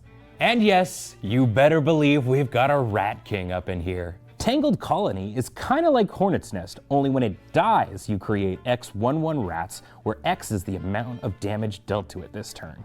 Did somebody say blasphemous act? But of course, these rats aren't just numerous and terrifying, they're also huge and terrifying. Nashi and Ink Eyes are the cream of the crop when it comes to powerful rat friends with powerful effects, with Nashi and Ink Eyes' ninjutsu abilities looking extra nice when your opponents won't be blocking your puny 1/1 death-touching rats. And since your opponents are already saying no blocks, why not slam down Kuromonix, the Rat King? With them on the board, you give your army of rats each Toxic 1 and become everybody's favorite player after you knock out half the table with poison damage. So we're set for rats, but what about the aristocrats part? Don't worry, we're not just going to be swinging with our rats, we'll also be sacrificing them to the great rat in the sky for some big-time value. Aristocrat staples like Blood Artist, Zulaport Cutthroat, and Garna, Blood Fist of Keld, will be pinging things all over the place whenever our rat friends die, with Garna doing bonus work with our friend Species Specialist to draw us cards. Of course, since a lot of these deaths will be from tokens, this list also includes Mirkwood bats, since what else is a bat but a rat of the sky? Of course, what's an aristocrat's deck without sacrifice outlets? Chittering Witch, Ayara, and Ashnod's Altar are all here to turn your rodent pals into value. And while I know that this is a rat deck, I think we can have 1 or 2 cats as a treat. Mahadi Emporium Master is busted in decks like this, because they give you a treasure token for each creature that died this turn on your end step. Cats and rats, together at last. Now, I promised you that this deck would be operating with a twist. And so far, all I've done is give you a heaping helping of aristocrat stew with nothing to dip in it.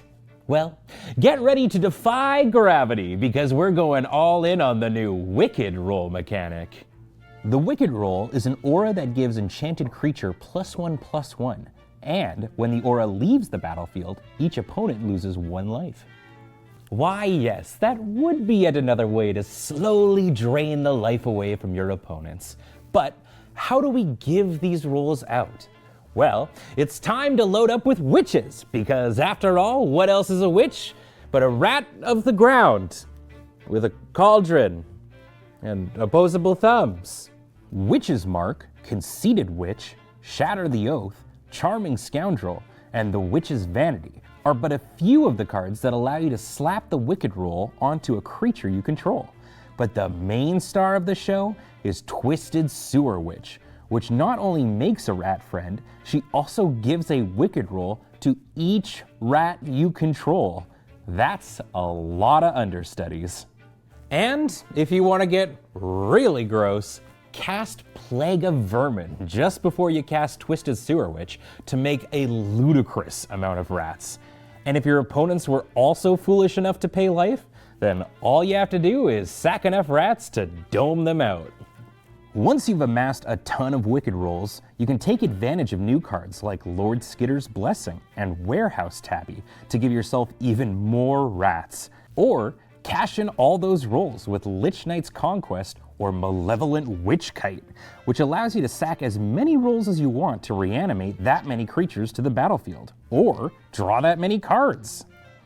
And of course, since you're practically overrun with rats and enchantments, you'll always be able to get maximum value from the new bargain mechanic with cards like Beseech the Mirror, Back for Seconds, and Rowan's Grim Search.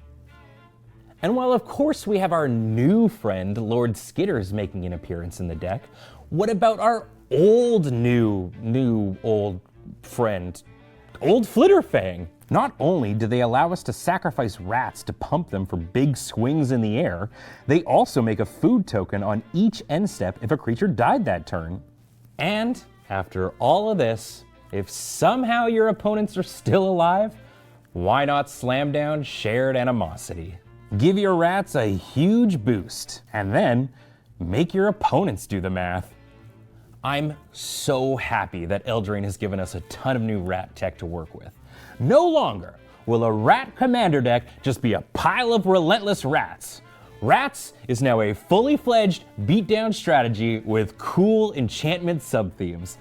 My only problem is that I'm not always the best when it comes to seeing the intricate lines of play in aristocrat strategies. But I have a solution. See, who better to pilot a rat deck than a rat? I have this hat that I can put on, and then the rat goes underneath the hat and controls my turns for me, and it makes sure that I don't miss any triggers or... Oh, come on!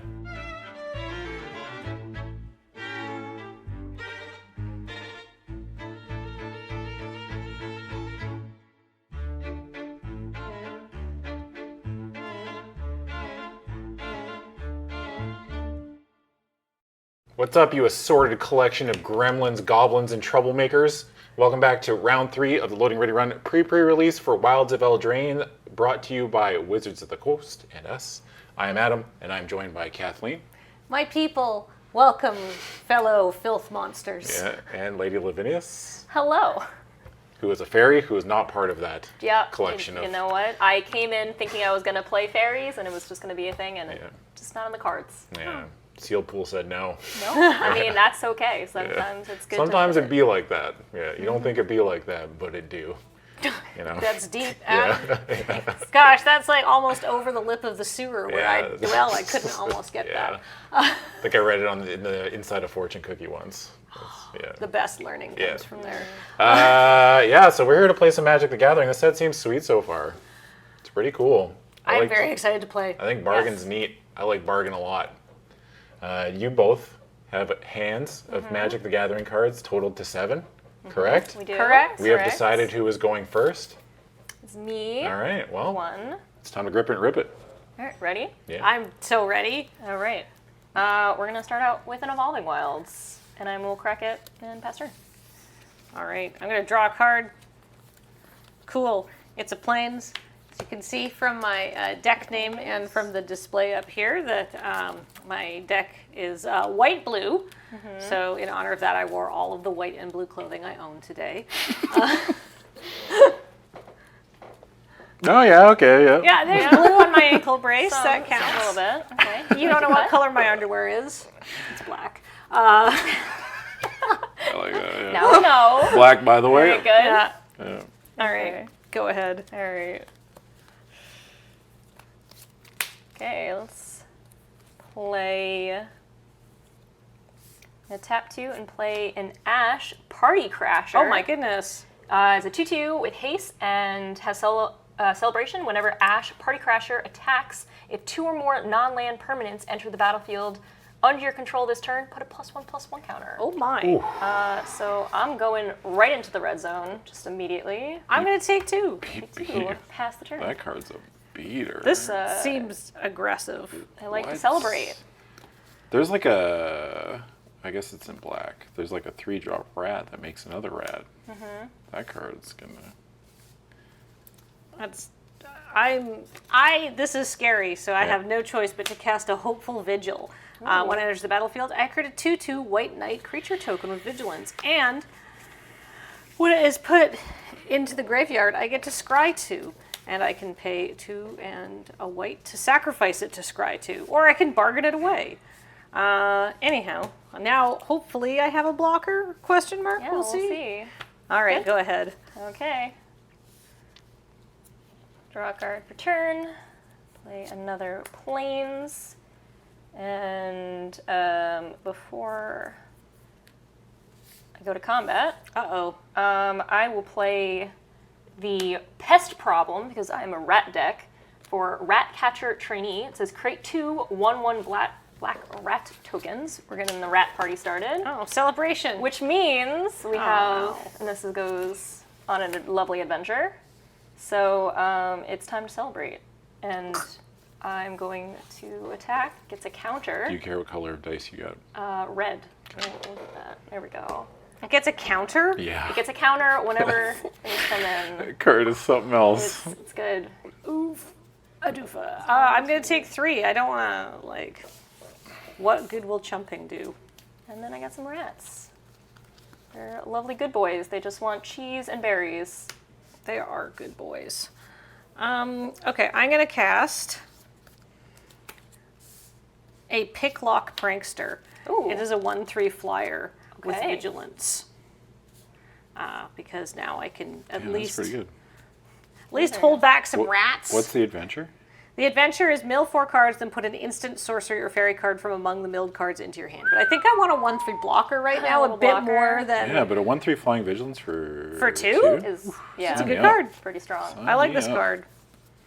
A lot of the fairy cards care about fairies that are attacking too, or the ones that I saw anyway. There's a couple rares and an uncommon, I think. You know what I like about Celebration? What's is that? that I know that there's no combat tricks coming based on like how now. much math they For have. now, yeah. I mean, I could have done instant speed and had the rats, and then it would have triggered That's your true. turn. That's true. But also, sometimes people are like, I gotta cast my creatures after combat, so maybe people will make that mistake. True. Anyhow, go ahead. Who knows what I could have? You're not gonna attack? No. Oh, okay. No, I know they can't block, but my goal is to block them. I feel that I'm gonna try to play the longer game. All right. Play whatever game you want. Okay, and I'm gonna play a forest at my splash. Oh, no. The natty. I'm now online. Uh-huh. Officially. Ooh, quite a bit of things as options. So, I am going to tap for, and I'm going to play Merry Bards, and I am paying the extra 1. And you get a roll token. And I get a roll token, and it hits Celebrate again. Okay, so it's gonna get, now I can't even trade for it with my 2 creatures. Well, I get to target creature I control. Yeah. So, I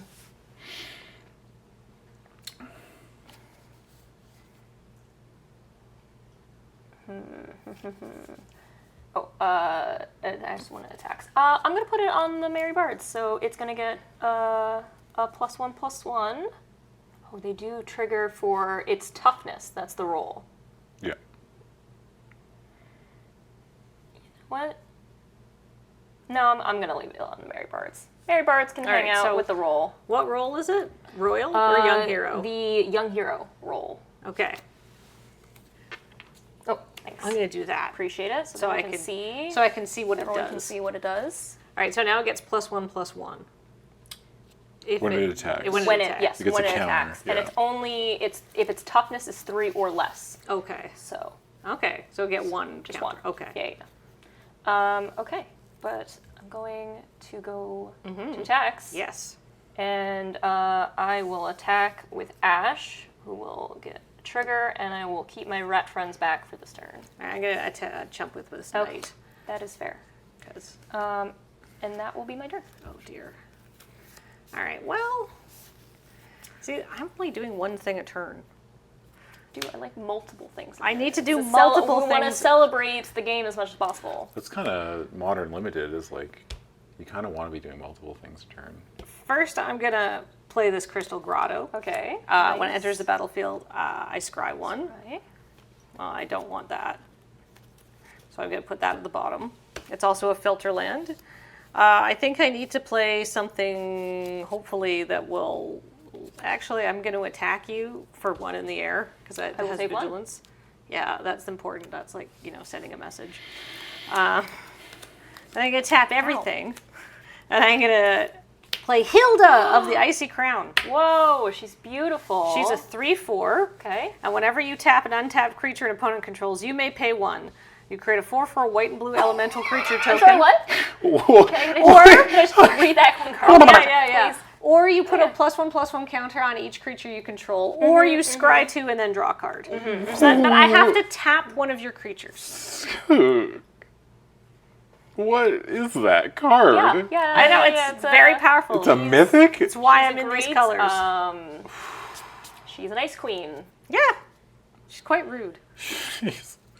It's like the first line Please of help text is you're like, what?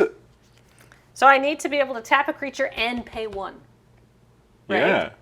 That's So only on her- 1 extra mana. On her own, she's a 3/4. She Yeah. doesn't have any like evasion or anything like that. Yeah. So, Yeah, you're just not. You're just in the colors of tapping other things. Yeah, exactly. Yeah, All right. Sounds good. All right. Go ahead. Cool. Here we are. It's fine. This is fine. This is fine. I'm not gonna block with her. Are you? Brother, what is that card? I just can't. It's like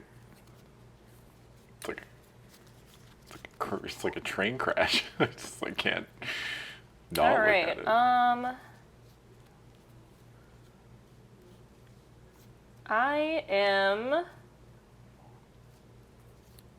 going to play this mountain for turn. And then I don't like any of that. That's really scary. You should probably attack me. I should probably attack you.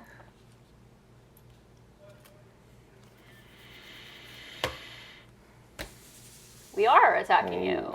All right, I'm gonna but celebration hasn't triggered or anything. No, it did not trigger, but There's a this trigger gets a there. counter. Oh, how Because it does rude. attack. Okay. Let's see. How much is that? That's going to be 8 damage from those two.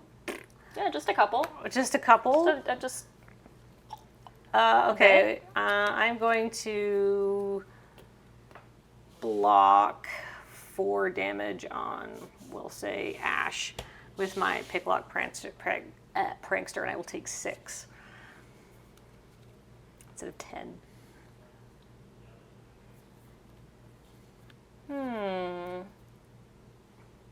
Yeah, I think I'm okay with that. Boop. I'm actually just gonna pass turn. Go for it. Excellent. Thank you.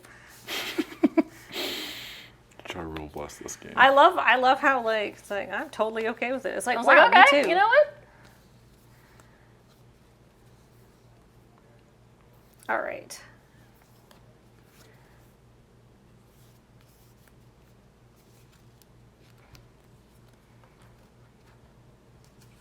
Well, time to do what my deck wants me to do. I'm going to plunge into winter. Okay, Ash. can I read first? Yeah, it taps up to 1 target creature. Okay, in response of you having that, Okay. I was gonna do this just in case, but I have a Witch Stalker Frenzy that will do 5 damage. I do it. In response to that. Okay, Okay. all right. Well, then that happens. Okay. Sounds good. Let's see. And then mine still does or does It says you get a up to scry? 1. I just passed it. I just cast it. So I don't necessarily need to have a legal target. It says tap up to 1 target. Yeah, you just get to scry. I get to scry and draw a card. Sounds good. Ah, where was that? That would have been very helpful. All right.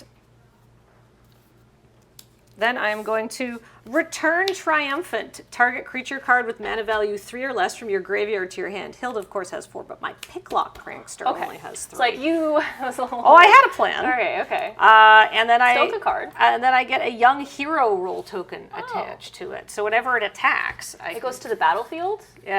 from my hand. No, from your graveyard to the battlefield. Yeah. For return Triumphant Nice. is very powerful for only 2 mana. Yeah. All right, so now So it has a young hero, so it can... it is the same thing as yours. Okay, so but the next time it attacks, it'll get a +1/+1 counter. It's 3 or... 3 or less. So it's Okay. it's power 3. Yeah, so it gets 1 more. Yes. And then... But it has to attack. So Yes. Okay. I would not worry about that. Okay, well, go ahead. All right. You know what? I'm just happy the rats got in, realistically. Well, I was expecting there was some kind of big pump, and I was like, I would like to. I can have lots of things. It could just be more things. You should be wary. I think many people have uttered the sentence, I'm glad the rats got in. Here we Well, are. I'm happy to be the first. Yeah. Okay. Hey, Embracer, let's. Oh, do we have a judge Oh, call that we need to? Did we mess up? Actually, you didn't mess up because we didn't get to that point. Okay. But for Hilda to actually have a trigger, the creature needs to be untapped first, and then you tap it, and then Hilda gets a trigger.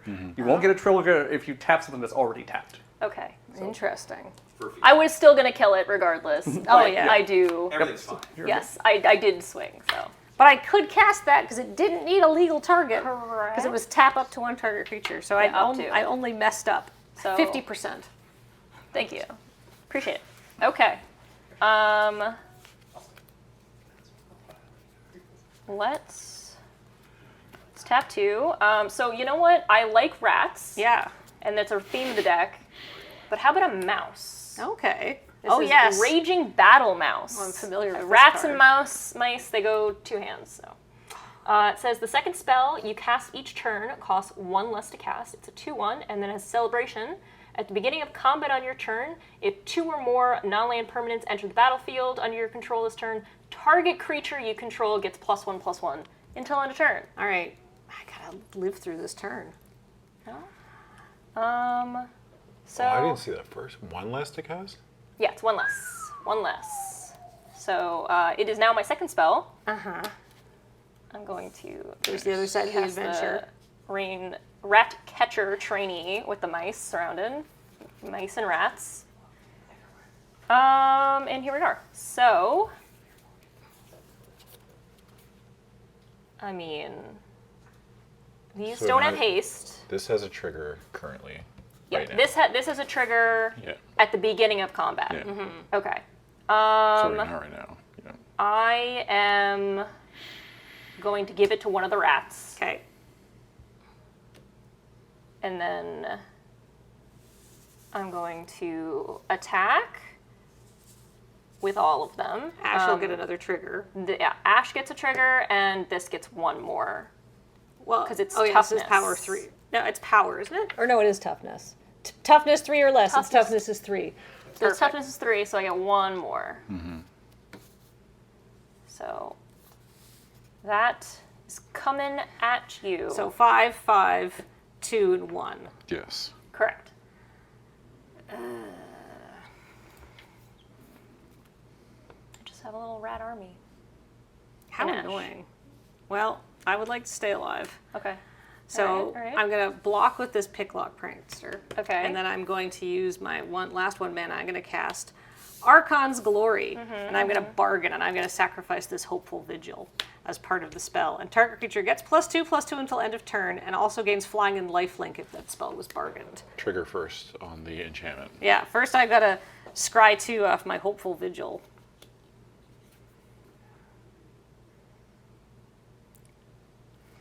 Yeah, I'm going to go like that. So it is currently a 3/5? It is a 3/5 with lifelink. With lifelink. Okay. It's going to die. It's going to heroically get in front of something, but it's going to block Ash. Oh, it's a combat trick? I have my own. Okay. So Game 2! I didn't want Ash to die. Ash wasn't going to die. Her power is 5. I was just chumping. So you Oh, could she put is that- 5. Yeah, she is so 5. you just do You're that right, something you're right, else, you're and right. then I die. 6, 7, 8, yeah. Counters. Boy. Miscounted. You two decided to come in there and just swing at each other. We're just very aggressive today. Well, I mean, I didn't really have much of a violence. choice. Yeah. I don't think I swung once I know, to send that's a true. message at him. I was not being very aggressive. Yeah, that's true. Here, that's. You're fighting the good fight, right? Sometimes you're just on the back foot. That's just the way she goes. I just wanted to party. It's a big celebration. That's how you go. That's how it Some goes. people just- you don't think it would go like that, but it do. Yeah. Well, Yeah. I have some like lower drop creatures, Yeah. but I didn't draw them. That happens. So we'll see. That's why I put like a trillion That's why 2-drops in my deck, and my deck ends up suffering because I don't want to get run over, but then I realize that I have no real, like, long-term plan. So, yeah. I mean, stuff like that happens, right? Like, man, I didn't realize turning on Celebration seemed pretty easy. That's Yeah. wild. When I looked at it, I was like, there's no way this is consistent, right? And then, nope. I just got proven wrong. Well, I had the cards, to be fair. That's what I like about And a these nice things, because I curve. make these like real bad judgment calls on cards that I see for the first time, and I'm like, there's no way that works.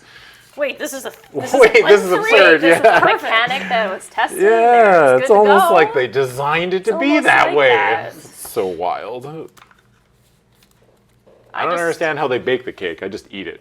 I just love how it works with rolls. So if you have a card that like makes a roll as well, counts. Easy enough. All the rolls I've seen, I haven't looked at all of them, but they all seem really good. That Young Hero one is something else. That Young Hero one is pretty awesome. It is Yeah. Aspiring Hero. Young Hero's good. They got a lot of potential, a lot of ambition. You know Cursed, Wicked, Royal. Okay. Okay, this is like So I will mulligan. this is fine as long as I draw land. Famous last words. Yeah, well, classic. you know what? We started a little bit late for our round, and like the mono black food thing that was a slower match. It was a little grindier. True. Yeah. Although you know, I caught up. yeah. We worked for that. What Chris said when we were outside watching, and then DJ was sacking his food to drain him. He's like, yes, that's why we made that card. And I was like, oh, those designers. Yeah. Love breaking board stalls All with right, my what sack outlet. Okay. I'm gonna play first this time. You got it.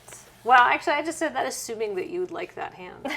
Yeah, I was like, good vibes. who knows? The vibes are Huh. It could be better, but I'll keep it. It's doable. It's playable. Could be better. Could be better. Everything. Oh, could sorry, be that better. was my definition of good vibes, which, as we've discussed yesterday, is like sowing discord and chaos.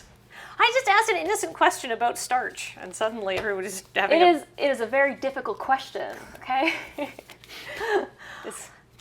All right, Paul, I think we're ready to go. Let's see Yeah. the top-down camera. Ready to rip it? I'm going to play a planes and say go. All right. What was the question? Is starch a sandwich? No, it was okay. You missed all of this because you it's weren't a here. lot. Oh, the fight's gonna start again. No. I will not start a fight. Okay, Adam. Yeah.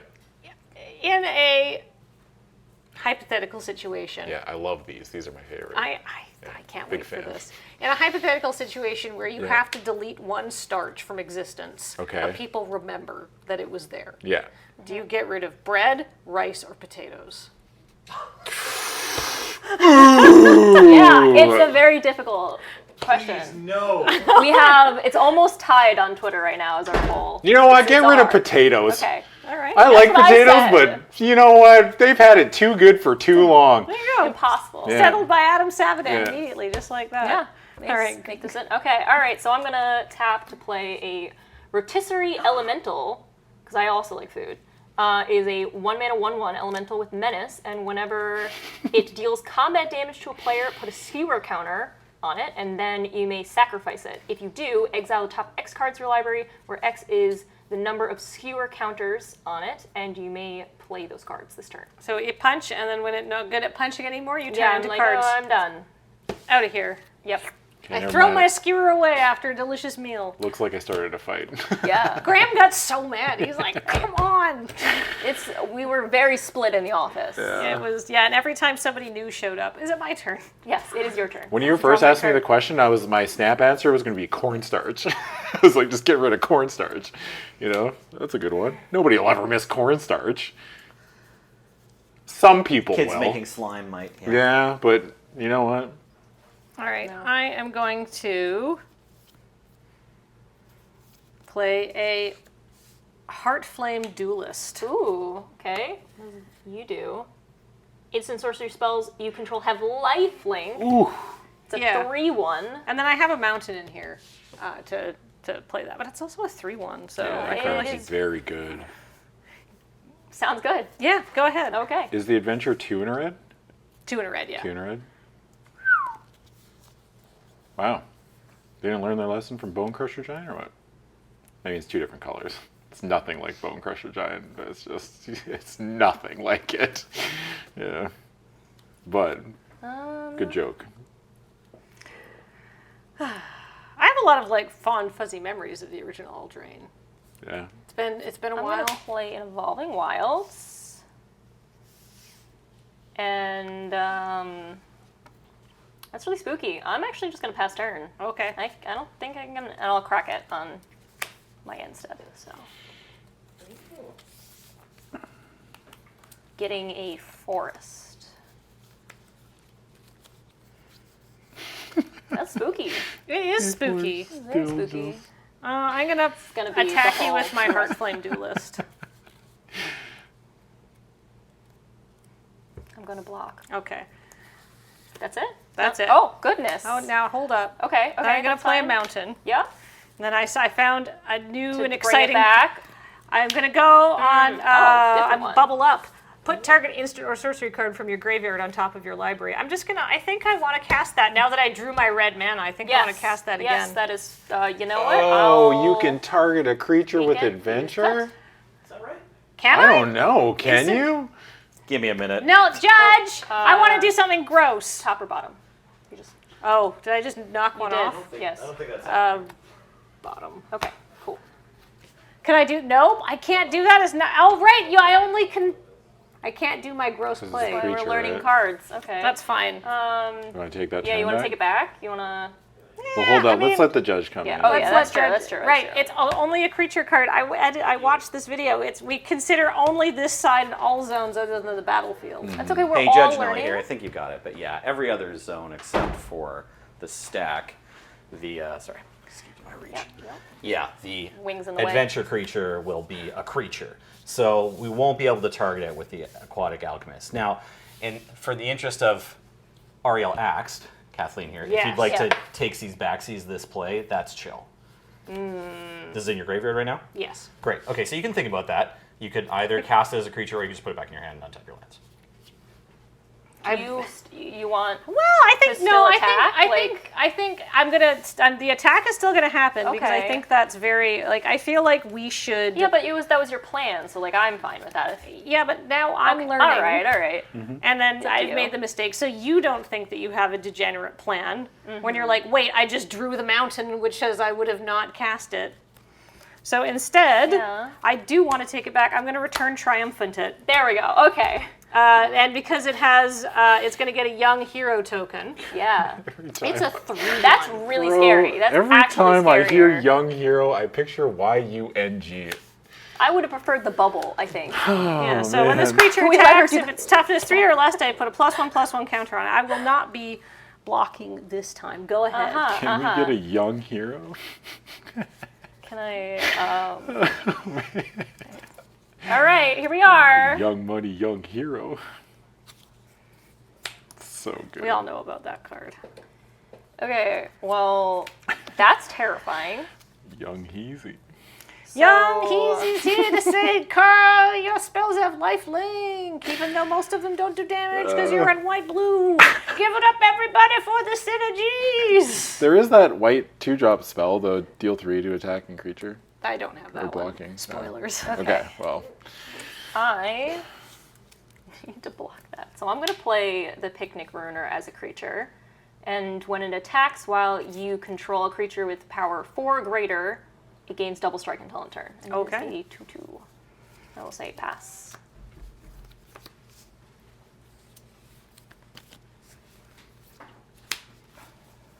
What is that thing? It is It's a goblin rogue? Yeah, he's just What is he doing? he's ruining the a picnic. picnic! Yeah, he's just stealing some stuff. Oh, I thought that said Stolen picnic goodies. runner. No, he's a picnic ruiner. Oh, wow. Yep.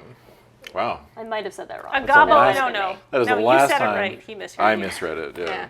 I'm going to ruin your Picnic Ruiner's day. I'm going to coop him up. Well, you know what? So That's he can't fitting, attack or though. block. That is fitting. He should be cooped up. Then I'm If you just run around going ruining to picnics. attack you with my Heart Flame Yeah, Duelist. ow. What color do you I want? will take a blue dice. That's also fitting. So I will take 4. Ow. And then we all I know don't it's like that. coming. I'm going to cast... Oh, I can't cast that because it's 3. Nah, I'll just cast the 1/3. All right. Okay. Now I cast my Aquatic Alchemist, and it's a 1/3. Still should put it on the, yeah. There we go. Look at all that. Casting multiple spells a turn. Go ahead. What's the other half? Whenever you cast... Whenever you cast your first instance or sorcery spell each turn, Aquatic Alchemist gets +2/+0 until end of turn. Jeez, these cards are all so good. I think it's more for the Bird. I think that for the card's just blue-red good in any spells blue deck? deck. I If think so. You get 1 trigger off that thing, that's good enough, I think, right? and a 1/3, like it blocks rats real well. Yeah, it does. And it just beats as a 3/3. very Yeah, these scary. 2-drops are all so good. It's an uncommon? That's a common. That's a common? This is a common. Oh my goodness gracious. They're very strong. All right. I am. Look, just because Eldraine is a cute, fun-looking world doesn't mean it's Tap it not like this. terrifying in its own way. Yeah.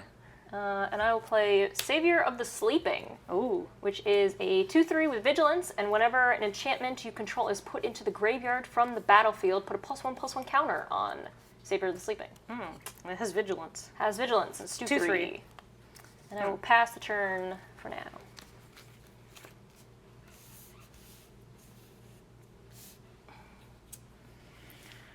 All right. Time to play the other reason I'm in white.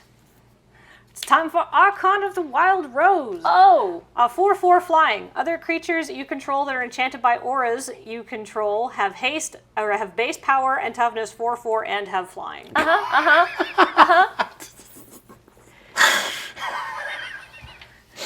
Oh yeah. You. Man, that's cool. So I will say, Chat, take pity on me. Ooh. so I will say, because base power and toughness, my young hero roll is not going to proc anymore. Oh. Yeah. No. Yeah.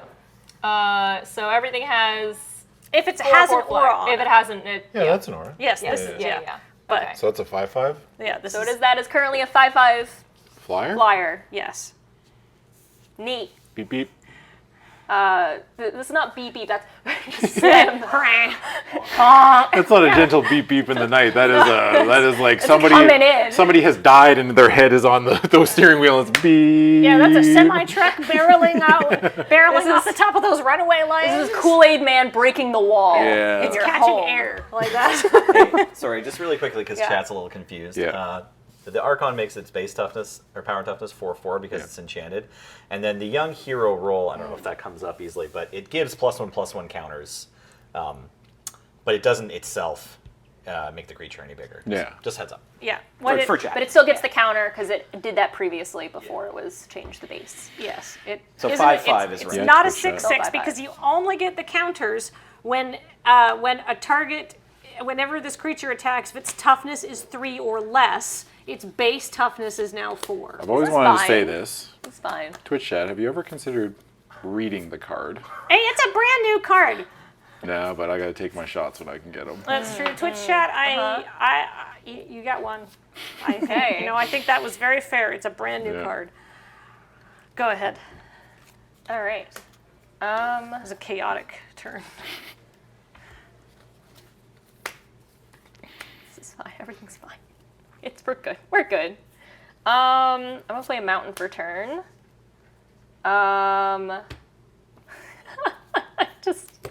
It's also a 4/4 flyer, right? Yes. Correct. Cool.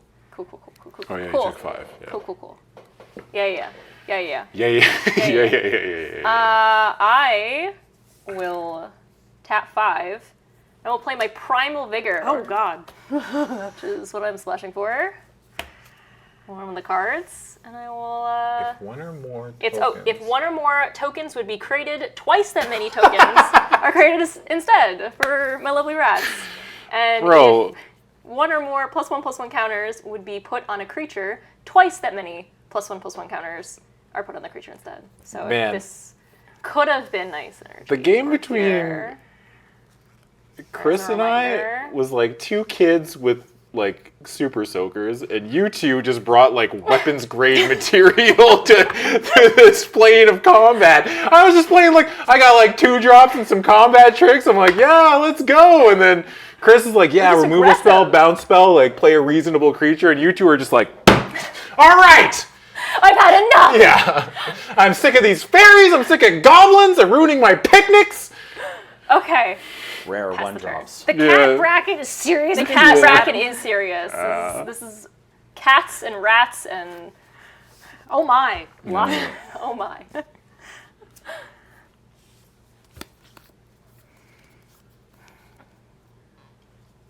Okay. All right. Oh yeah. Rah. Unfortunately. Exile up to 1 target creature on chapter 1 of this saga. It's a Just 3 minute. Sorry. Yep, 3 mana I've seen just it. exile. You just goodbye. I'm going to betroth the beast. I'm going to cast that side to create a royal roll token target attached to target creature you control. Enchanted creature gets +1/+1 and has ward 1. Trigger on my aquatic alchemist. I don't like where this is going. We would like to go back. Could we go back to game 1? Nope. Sorry. What does royal do? This creature We have gets to go back, Marty. Okay, ward 1. I like putting ward on this. Then I'm going to full send. Oh wait, is this symmetrical? What? Is it only for you? Yeah. Okay. Yeah. Primal Vigor is at both sides, I believe. Oh. Doubling Season's just you. Yeah. If I'm This affects if everybody. I know my commander. Would be if one or more tokens would be created. Create. Oh yeah. Okay. Great. Well, you get two. Okay, so so how does that work with roll? We actually with just this talked about ability? this. Yeah, with so that ability. It says create a roll attached target creature you control. So the thing is, this spell, when it's on the stack, just targets one creature. Yes. So it's the Yeah. same, and they just Well, you want. if you're going to make two, one of them has to be sacrificed immediately, Yeah, right? yeah. So do we have anything that cares about an extra permanent entering the battlefield? Because No. that could matter. Okay, fair enough. That would be Otherwise, nice. let's just pretend that this royal roll came in twice and one of them left. Neat. Thank you, It Nelson. No problem. Thank you. That's okay. I think it would matter if it was the wicked roll, because then they would take a Now- Put damage. this closer. And this is not Maybe. a +1/+1 to counter. It's a song. It's a We're learning. It's a lore counter on a saga, so this we only get one. We do not double those or anything like that. Can we put that adventure over here for now? No, there's the adventure. Well, It looks like it's a creature. It says yeah. counters. Yeah. Yeah, let's or hold up plus on one. that. Is that Oh, also wait. is that also the case? Give me a minute. Isn't it boy, fun this when we is play great. old This is the cards kind of and new madness. sets? Yeah. Isn't this fun? This is just, oh boy.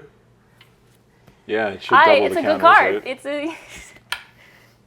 You know what? I'm just helping you have even better game than you were planning on having. Just +1/+1 counters Okay, on that okay. card. Okay. All right. Thank we you, read Kat. the card. We can keep playing. Okay. You. Alchemist gets a trigger, which is +2/+0, so Uh-huh. so now it's a 3/3. That's a 5, and this is a 5 full send. Beep beep. Is that lethal? That is lethal Oh, because that can't block. that's okay. All right. Somebody in chat was like, "Oh, she'd miss lethal if she'd put that on the octopus." It's like, you fools. Yeah. You utter buffoon. Oh, I said I was going to be nice on had- nice and be easy on chat. Oh, you want your cooped up. I do want my cooped up back. All right. It's gonna have a great next turn. All right. Needed one more turn. I didn't realize you both have some very powerful stuff in your collection of Magic the Gathering cards.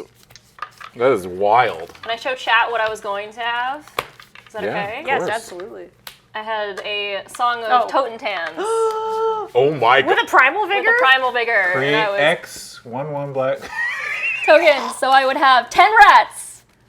So many rats. Oh, what? You two are just pulling out guns. We're I'm packing, saying I'm we're that. ready. I was that guard at the gatehouse We're that just ready. like they gave nothing to. No, like if we ran past you, you Yeah. did like a comedy spin, and somehow your armor fell off, and you ended up in like I'm running around like boxer Arthur shorts. from Ghosts and Goblins. Just my armor gets knocked off, and then I'm like, oh, my heart boxers. Yeah. Meanwhile, two like powerful wizards are like Yeah. in the air. Yeah, we're just going. You're flying around. You You know, don't I'm have to pay shooting bolts taxes. of ice at you. You're just hitting me in the face with Rats. rats. One is not like the other. The image of me being like, haha. Just, Oh, that all right. Man. It was fun. Magic the Gathering. powerful cards. All right, so that was very funny. 2023. I mean, when I looked at my deck, I was like, yeah, this set seems pretty reasonable, right? Like nothing like too egregious. Like, I mean, Gruff triplets is pretty good, but I was That's a like, very good I was like, that might be that look from what I've seen, which is not the whole set. I was like, that might be the upper limit. No, Adam, you need to dream bigger, my friend. yeah, I think that's part of my problem.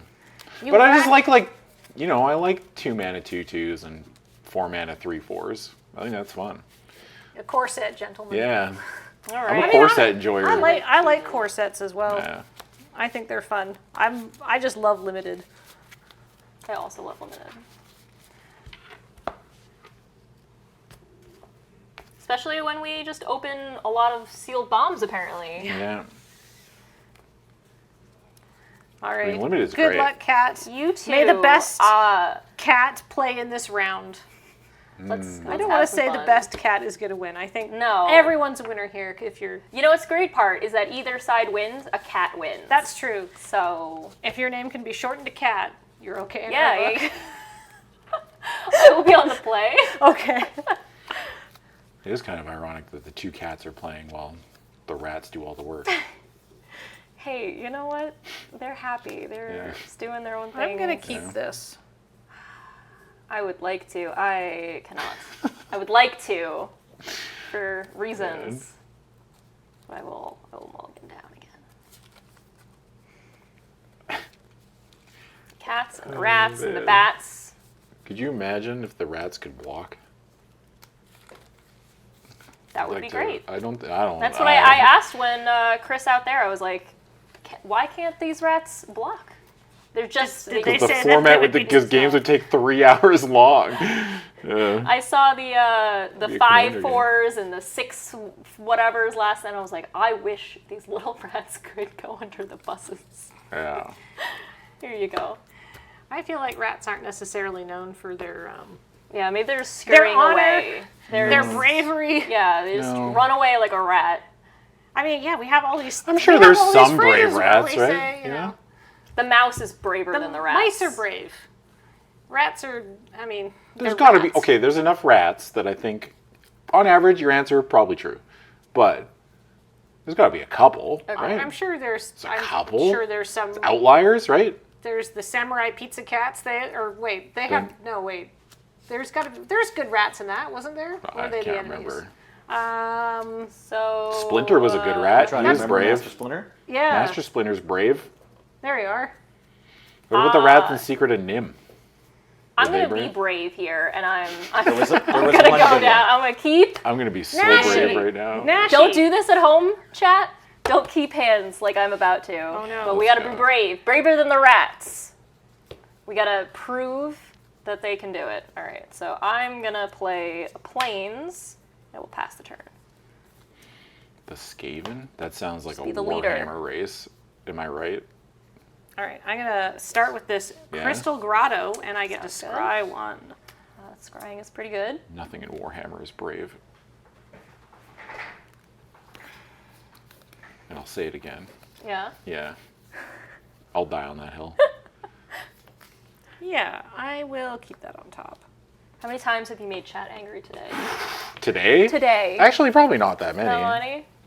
Lifetime? A couple times, at least. I don't think lifetime I've made them like actually mad. Maybe I have. Are you good? I'm good. Go ahead. There was that one time I insulted Shadow of the Colossus and people got really upset. That's pretty much it though. I think that's a one blight. The one time that you've ever been rude or wrong. That one time? Oh, you think I've been rude before?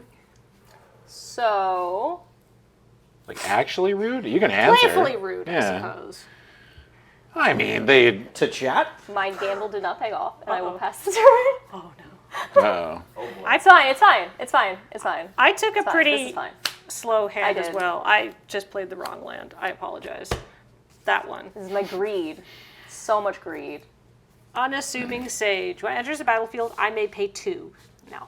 If you do create a sorcerer roll attached to it, but it's a 2/2 for 2. Go That's ahead. fair. Okay. Land. It's not. This is why This is why we you do should 2 rounds. Don't do this. Don't do this. Pass the turn. It's okay. We can recover. We're having fun as we die. I'm gonna attack you for 2. I will take 2. Then, second main, I'm gonna play a Stockpiling Celebrant. When it enters the battlefield, I may return target non-land permanent you control to its owner's hand. If you do, scry 2. No, I'll put that back. I would appreciate that. And then I'm gonna scry 2. Wow, that card's good too. Jesus. Yeah. Is there like a single not good common in this You set? can reuse your celebration. Yeah. I'm just gonna top. I mostly just like that hotel goers that are stuffing the entire continental breakfast into their backpack are being celebrated. Been there, brother. I know. That's me. Yeah. Look, I was just traveling with a child. Yeah.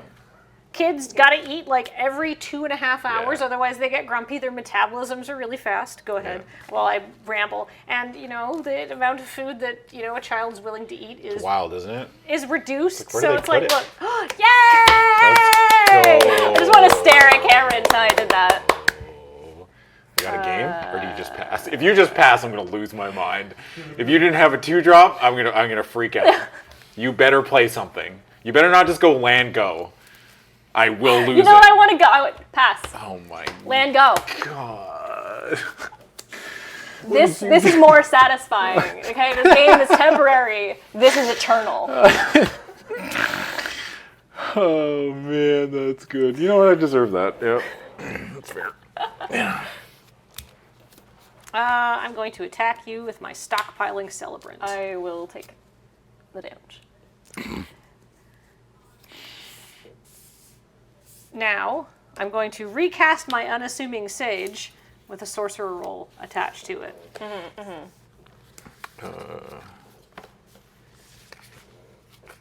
Sorcerer. I can't wait to see what this does. Nelson was I almost did a big spoiler.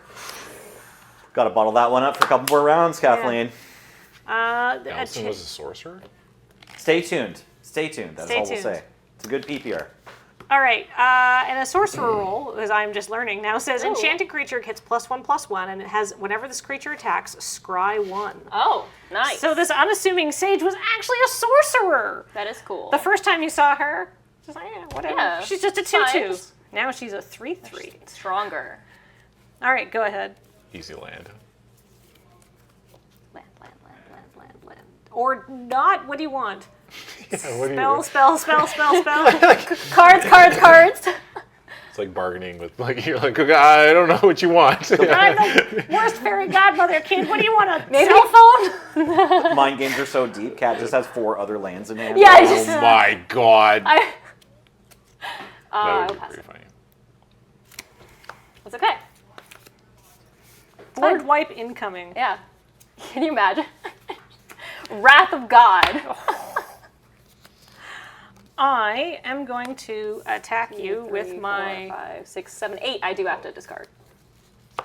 Good call.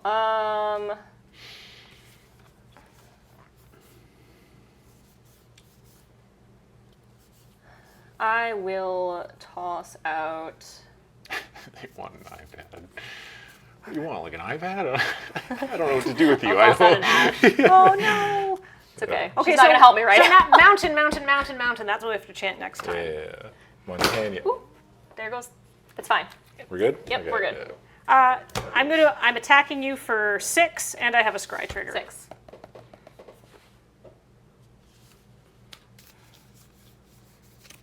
Yeah, I'll keep that on top. Cards of forest. I don't. Go ahead. Mountain. Are you helping me? Or I don't know. Are you What do you want, Amanda? not You put helping Ash me? away. You want an iPad? I don't know what you want. We're trying to help you out here. You Yay! did. You know what? Thank you. Okay. You witched it into existence. All right. The ire's going to be tremendous if you So don't cast I'm a at spell 9. I'm gonna All right, explode. we're gonna. Okay, so this is it's 3/3. That whatever. That's 3/2. Yes. Okay.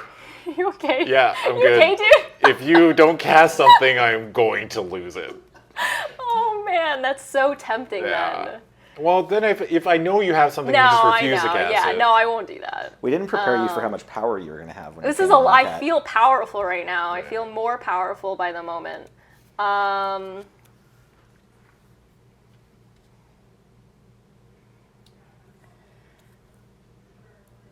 right.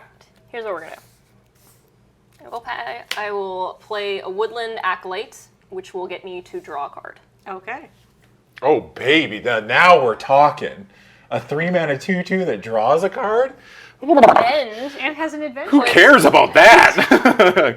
Ah, I don't need the red. What's the other? Ooh, the other side's bananas. Yeah, it's Mend the Wilds 1 green. Put target permanent card from your graveyard on top of your library. That's pretty good. So another It's so cheap. small splash. The jugglers. At Nice. instant speed. Yeah. Yeah, instant speed. Oh, that's so nice. Ooh, now we're talking, dude. Yeah, 3-mana 2/2s. Adam saw the stat line 2/2 and he got all excited. Yeah. An overcosted 2/2 with an ETB ability. That is, whew, that is a direct line to my heart. Yeah. All right, I'm I going may to go out swinging, but I'll show at least as many cards from the set as possible. So far, I've shown lands. Yeah. All right, I'm going to attack you with. Actually, I feel really bad. No, it's fine. I've chosen this life. Yeah.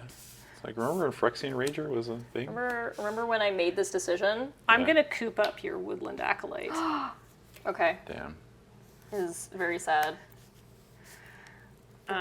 In jail. What did the Woodland Acolyte do? Okay. Okay, we got one stealing things. This one's just chilling. I mean, we don't take that's white green. Those are Lavinias colors, and here in the Ice Kingdom we have a no solicitation sign. What's even funny? Yeah, it's like that creature No obviously. green allowed to grow anywhere in the Ice Kingdom. That creature obviously finds a lot of joy in just wandering around the woods, and Kathleen's like, get in the box. Yeah, get in the box. Just hanging out. I'm going to attack you for 6. For 6. Okay. And then in second main phase. Oh, sorry, I apologize. Oh, I'm sorry. I'm. She's back. Oh, she's back. You know what? I can have a nice goodbye to her. Go ahead. Did you scry, Kathleen? Oh, I didn't. Yeah. I don't want that.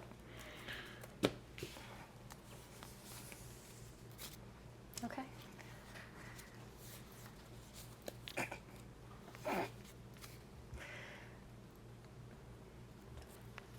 It's an Evolving Wilds. As a note, before I die, the card that I drew off of the Acolyte was a second Evolving Wild. Oh! But you know what? Before I go out in a blaze of glory, I'm playing the Song of Totem Hands for 2, and I will have 2 rats look at me.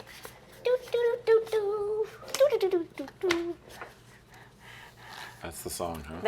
That's the song with my people, my little rat things, and I will say game. Good game. Good game. Well, there you have it, folks. 2 cats entered. 2 cats also left. It's not that kind of magic game. It's not that We're bad. just here to yeah. have fun. It's not that life or death. Yeah. Oh, they do have haste. That was round 3. Thanks again to Kathleen. Keeping and them. Kat for the games. Yes. Thank you so much. Thank you. That was fun. But before we go, we have a giveaway to do. Yes. So what we're giving away is a starter kit, a Wilds of Eldraine bundle. Wow, that's so much stuff, Adam. Oh, we're not done yet. 3 collector boosties. 3 collector boosties. A Magic the Gathering Wilds of Eldraine commander deck. You do not get to pick which one you get. Okay? And a Wilds of Eldraine pre-release kit. Wow. All this stuff shipped to you worldwide, Pitbull style. World. That's right. Doesn't matter we where you even are. ship to Quebec as we Yeah. Even Quebec. What about Rhode Island, though? Nope. No, yes, we do. Don't say that. Adam's being rude again on purpose, chat. No, even if you live in Rhode Island. Even if you live in Rhode Island, we will ship to you. Don't worry. Shade. Just so much shade. So, I the think word. Rhode Island's a very nice place. Why don't we I don't know, say I've the never word been. as cat? No, I was going to say rat. Ooh, Yeah. rat. Rat's the word. Rat. Rat's the word. R-A-T. It's almost like cat. Chat. It's close. Summon the rats when Yeah. I could not. Don't tell cats that. Cat's what? That they're almost like rats. Yeah. I mean, I think if you look at it from a galactic Yeah. perspective, they've both got 4 Pretty legs and close. fur and tails. Like, Yeah. If an alien Just a came couple, and was you know. like, it's the same picture. yeah, exactly. If an alien came down, they would immediately make a meme from The Office. Yeah, they'd be like, it's the same picture. Well, and they'd make it with whatever alien office is, obviously. Oh. So thanks. Primal Vigor was on top. Oh. Never look. Never look at the next card. Never look. Never no. do it. Well, I mean, to be fair, you were so far off with those 2 Evolving Wilds that really.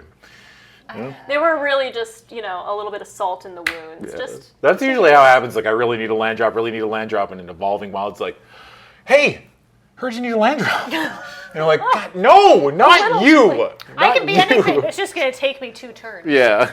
that's what I thought when the Triomes were there, and I was like, oh, tapped thing, thank you. like, and I need an untapped. The man at the store said, this is the land drop you wanted. And we're like, no, not Evolving Wilds. Anything but that.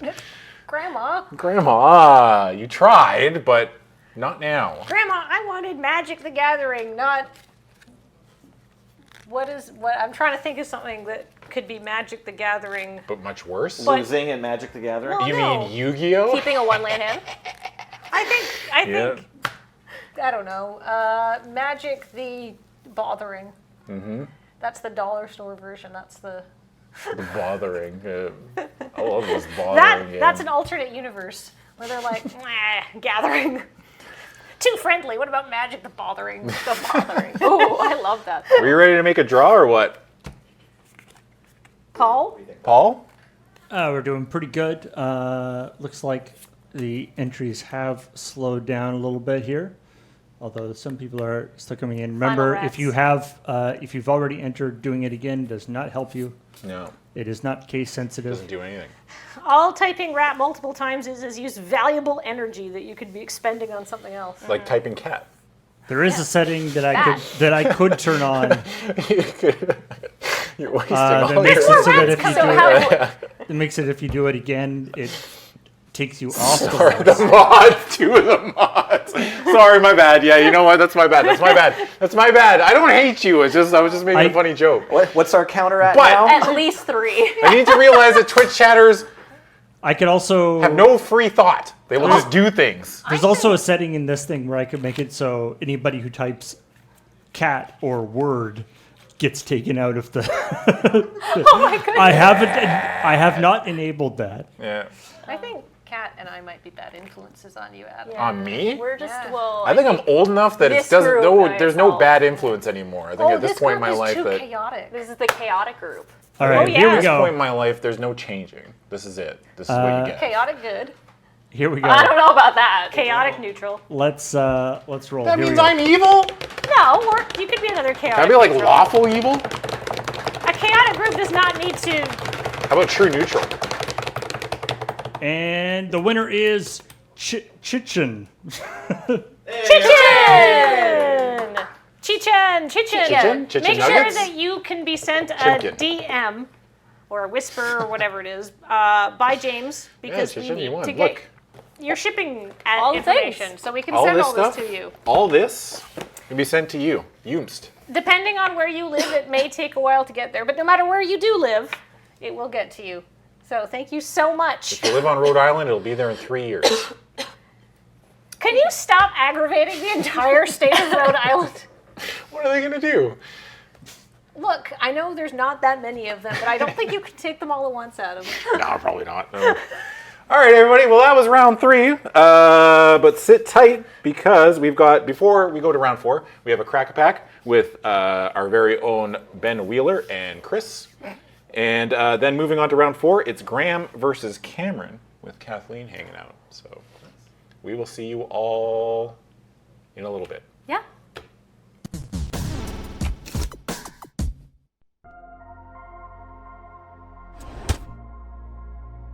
Greetings, you tough cookies, and welcome to another Crack A Pack over here at LRR MTG for the Wilds of Eldraine PPR Mimi Wheeler, but that doesn't matter because I have with me a very special guest, not just for the PPR, but also for this Crack A Pack.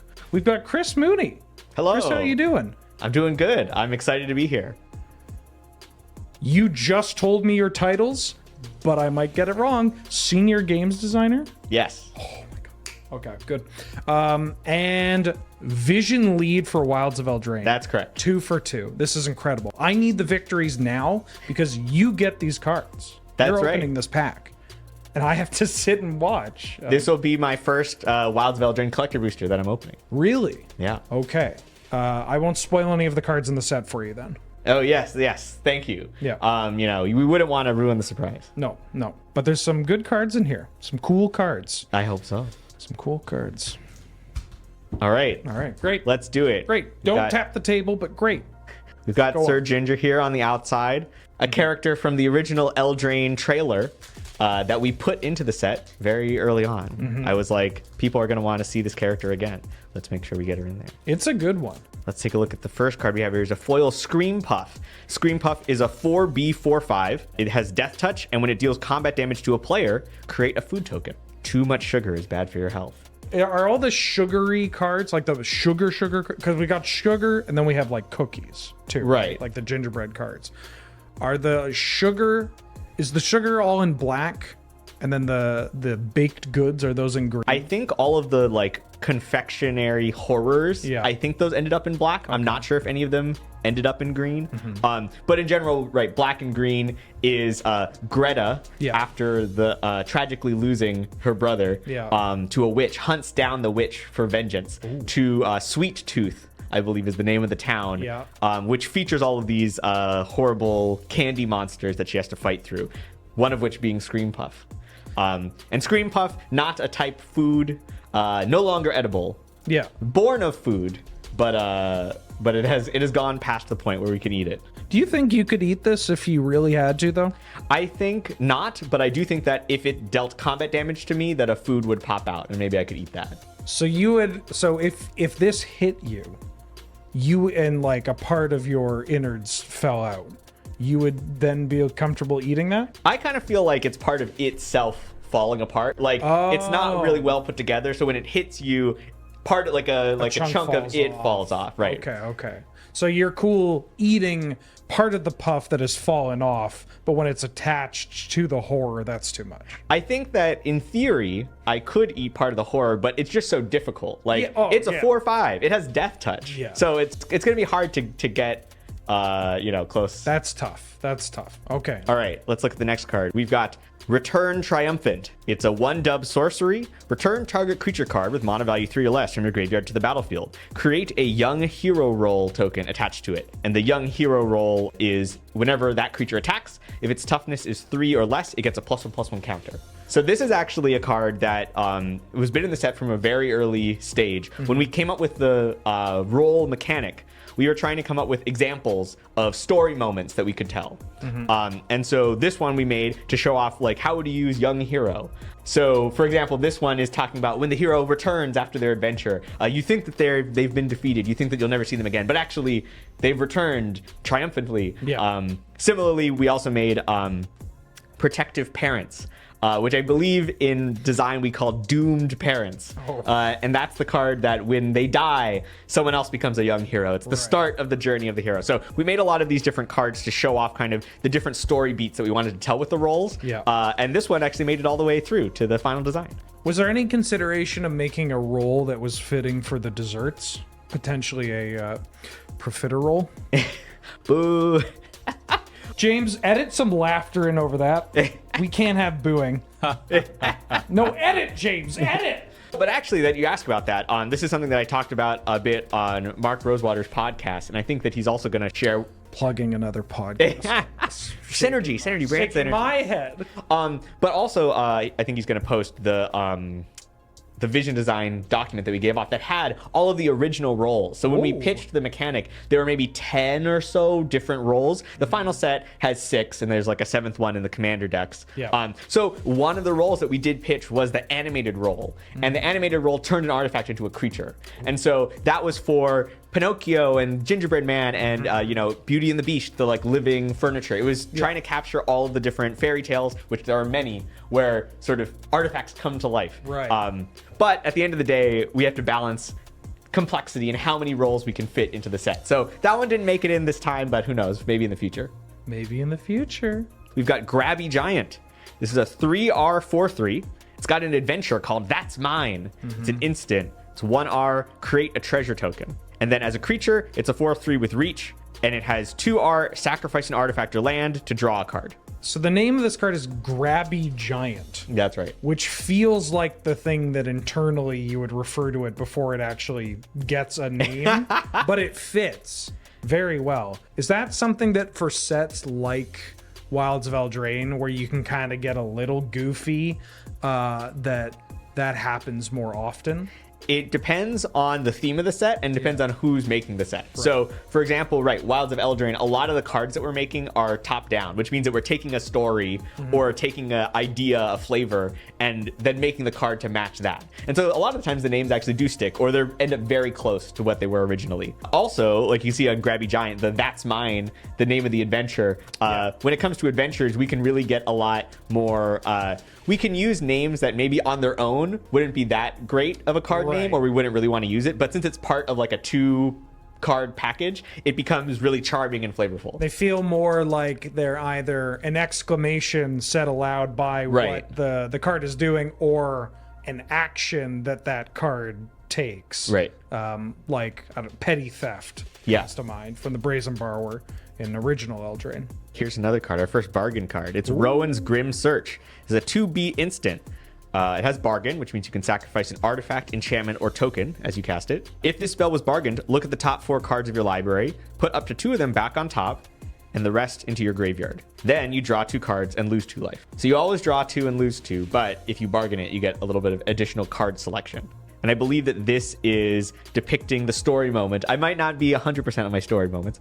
I believe this card is depicting the story moment where Rowan, who is not exactly satisfied with the way that her brother is taking charge, has gone into the wilds to find help in order to get the people of the realm what she thinks they need. Now, as the resident lore master for LRR, do you mind if I make a very minor correction? Yeah, go for it. So this is the part of the story where Rowan decides whether or not to sacrifice an artifact, enchantment, or token in order to see more cards before inevitably still drawing 2 and losing 2. That's true. If you, I wonder what she had to give up in order to strike that deal that she does in the story. Go read the MTG story. If I had to guess, can I narrow it down to 3 options? Yes, Artifact? But I'll let you do this, but only if you tell me what you think, which artifact, enchantment, or token you think she would be sacrificing. I mean, I would throw a couple of, loaves of bread on the ground to look at more cards. Yep, food. Yeah, some food. I'd throw, I mean, I don't want to sound wasteful. I mean, I don't look like someone that would throw away extra bread. But I would say a loaf. You can get rid of a loaf. There Maybe you go. A carrot. Next card. Fairy Fencing. This is an uncommon. So it's an XB instant. Target creature gets -X/-X until end of turn. That creature gets an additional -3/-3 if you controlled a fairy as you cast this spell. Even in the grip of the wicked slumber, the high fae princess Obira is a blade master of unrivaled skill. Wow. How big are the fairies on Eldraine? They actually vary. So some of them are quite small. Some of them are like child-sized, and then I think some of the like high fae, like the Prince Talion, I think is like an actual full human size. Right. Okay. I mean, children are quite small. That's true. So there's a lot. That's one of their defining features. Yeah, I would top 5 features of kids. If somebody was like, describe a child, I'd probably say, well, they're small, not unlike fairies. So fairies, they're kind of near and dear in the hearts of a lot of Magic players. They're incredibly rude. That's true. Like, I guess in the flavor, but also just like play patterns. They're kind of jerks. When you're trying to capture the flavor of a creature type that is all about tricking people and mischief, it does end up incredibly rude. A lot of bounce, discard, and counter spells. Yep. Do you find that is something that is was a little tough to tackle, especially while managing expectations? Because I mean, when some of these cards started trickling out, people are like, oh my god, fairies coming back, I can't wait to do all these brutal things. But I mean, it's also a standard set. You can't exactly have Spellstutter Sprite with Thoughtseize with... That's true. Although we do have a card named Spellstutter. That's true. I like that one. Yeah. It is challenging because, the flavor of the fairies means that they've all got to fly, and it can be difficult to make that many different flying creatures. That feel different, that play well together, but it's not just a flying aggro deck. Right. But also to make sure that you're capturing the flavor of them messing up your plans and ruining everything without it actually creating an unfun experience. So it is quite challenging, but thankfully we have a full team whose job it is dedicated to actually playing with the cards, testing them out in standard, and trying to get it into the right spot. So shout out to the play design team, and hopefully the fairies ended up in a fun spot. We can only hope.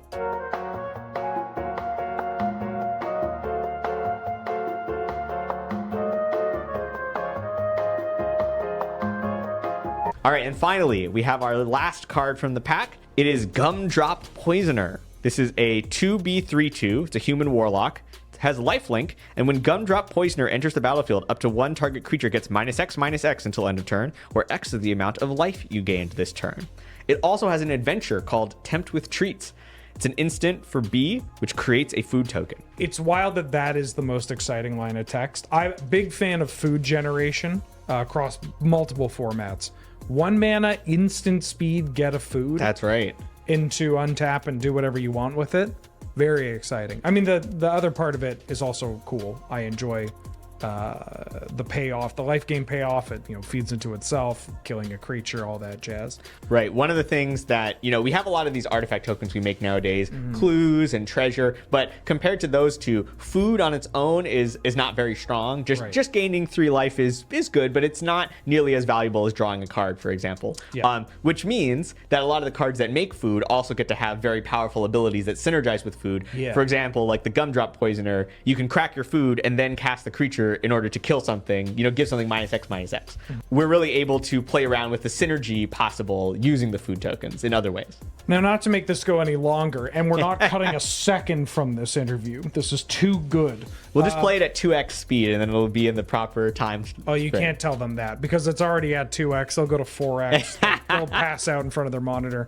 Do you find that because you can give better abilities or payoffs to cards that use food, do you also find that it's easier to incorporate those kind of abilities onto cards, just because the idea of here's a dog eat food, dog get bigger, like that kind of thing? Do you find that is something you can more easily inject into sets? One of the things about food, and honestly the reason why it's still here in Eldraine, because when we were making this set, we were like, do we need to bring food back, or do we think that that's something that, it was cool last time, but maybe we won't bring it back? Right. The reason why we brought it back is because the flavor is really strong, and that's a very intentional pun. Yeah. There's just so many fun concepts for cards that come out of the idea of food. Food is just a very resonant part of a lot of stories, fairy tales especially. Yeah. And so, with also our use of food in Lord of the Rings, that was the Hobbit's theme in Lord of the Rings was food. We were really able to lean into the charming nature of just the idea of food in all of these stories that we know and love. Which also then, makes it easier to make cards, because someone will see that card and be like, oh, I totally understand what this does and why it does that. Hell yeah. Very good. Very cool. Wow. Feels weird not doing a bit over all this. I apologize. No, don't. I've ruined the don't. bit. This was great. Thank you so much. Thanks for having me. Oh, can you say it's great to be here? It's great to be here. There we go. Thank you so much. And thank you for being here. It's great to have you, viewer. Of course, thank you for watching either this Crack Pack with Chris here. Chris, where can people find you? You can find me on Twitter at Chris K. Mooney. Great. Nice and simple. And thank you, of course, to Wizards of the Coast for making this all happen. And we hope you're enjoying the Wilds of Eldraine PPR over here at Loading Ready Run and LRRMTG. Let us know in the comments below. Food? Okay, bye!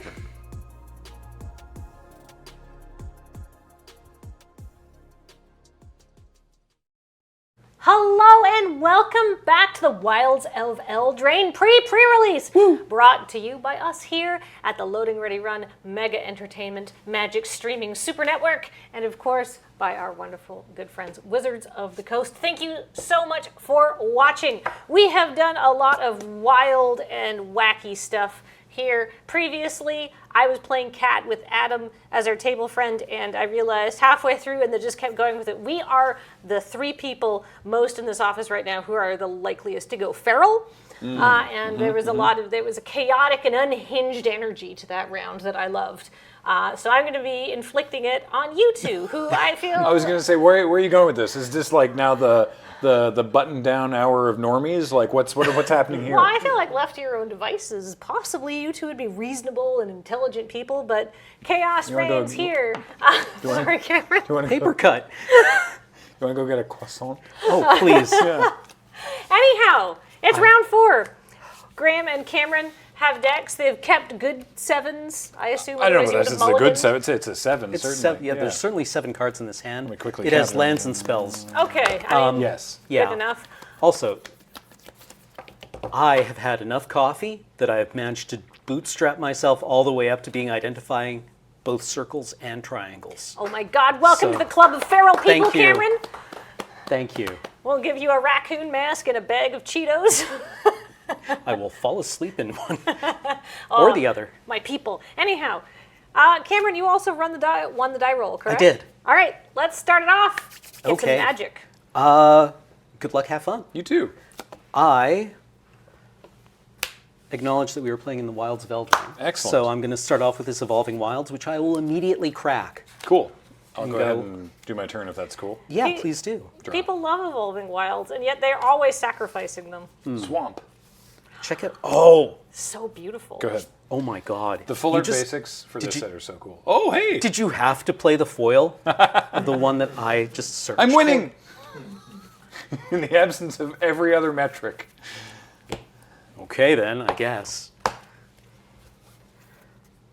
I draw a card for the turn. Great deck name, by the way. Thank you. I am going to put this Restless Spire into play. Ooh, okay. And I will say go.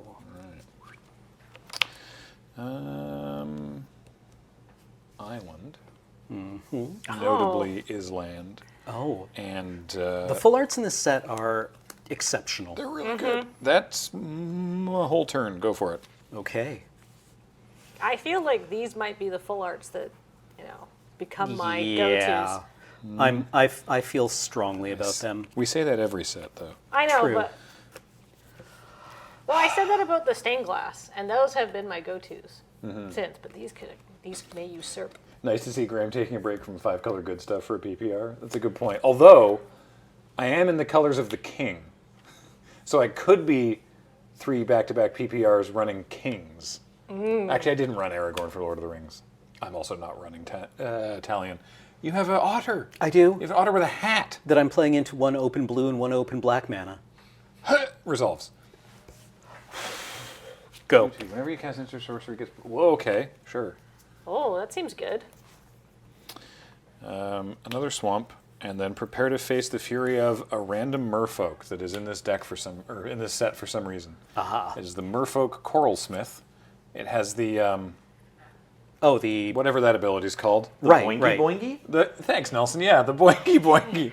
The blue fire breathing. What's wrong and hurts you. Huffing. It gets +1/-1 for a single mana, and then when it dies, scry 2.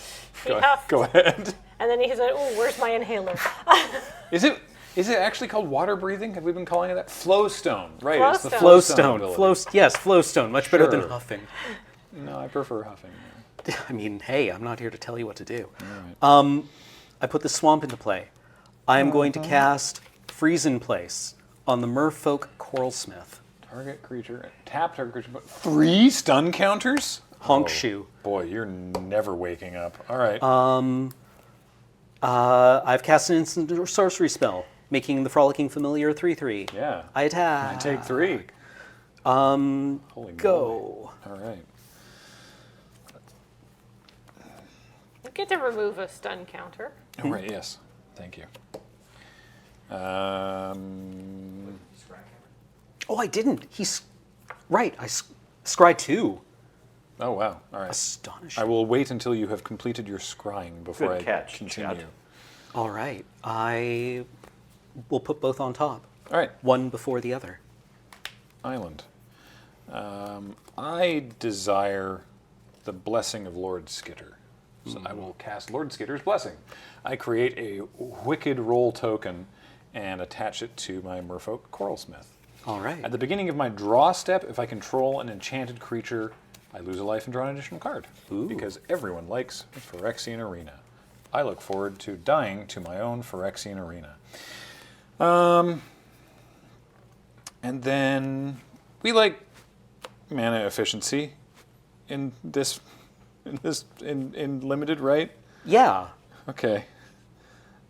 This is probably really stupid. Uh-oh. Because I'm leaving myself incredibly loose to something. But Yes, embrace the chaos, Graham. all right. The same Lord Skitter's Blessing. Whoa, they're not legendary. Nope. So I make a roll and I attach it, and one of the rolls dies. So because I Okay. can only Now, have 1 creature. Judge Nelly here. Yeah, It's what's a up? wicked roll, right? It So, is. And what exactly does it say? Oh, when this aura is put into a graveyard from the battlefield, each opponent loses 1 life. Cool. I don't drain you. I damage you for a single damage. Well, there goes flawless. Yep. All right. Okay. Go ahead. Okay. Gonna I die to my untap. own blessings. I put this mountain into play. Yeah. I would like to.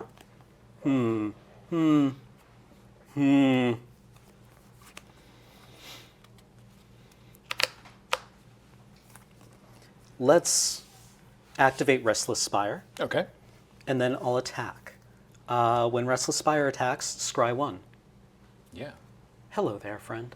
What is the stats of Reckless Spire? 2-1. All right. So I have no blocks or effects, so I'm currently fixing to take 4. Accurate. Okay. I will say go.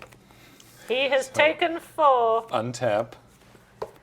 Draw. I do control an enchanted creature, so I draw a card and lose a life, and draw a card and lose a life, and draw for the turn. Well, Ow. there should be some answers in there. Yeah. One would think. One would think. One would think. Play a swamp. Ooh. The Rebecca Gay Swamp. Yeah. Kudos. What should we do here? What's better? I guess we'll go with this one. Actually, what am I at? I'm at 11 already? Yikes. Chat would like to see 2 more Skitter's Blessings this turn. I'm sure they would. I'm going to play a Scream Puff. Okay. It's a 4/5 death touch. When it deals combat damage to a player, make some food. Okay. Go. Right. That was probably... With all, Having both of those in play is probably bad. Anyway, with yes. all the bargain in the set, you could get rid of them. Yes, I could. I would just need to draw some bargain spells. Oh. We are going on an adventure with Vantress Transmuter, who casts Croaking Curse. Tap target creature, created cursed scroll token. I assume... Cursed roll token, yes, please. Okay. So it's a 1/1. Does it lose all of its abilities? No. Okay, No. so it's just a 1/1 Just with a very death touch. small Scream Puff. And whenever it deals damage to a player, I make a food. All right, Mhm. cool. Then I would like to activate my Restless Spire. Uh-huh. And then Hit me for 5? Uh-oh. I'm going to rat out the Scream Puff. Oh, okay. I make a rat. So that's 2 Frolicking Familiar abilities. Yeah. So I take 6. You do, and I scry 1. Great.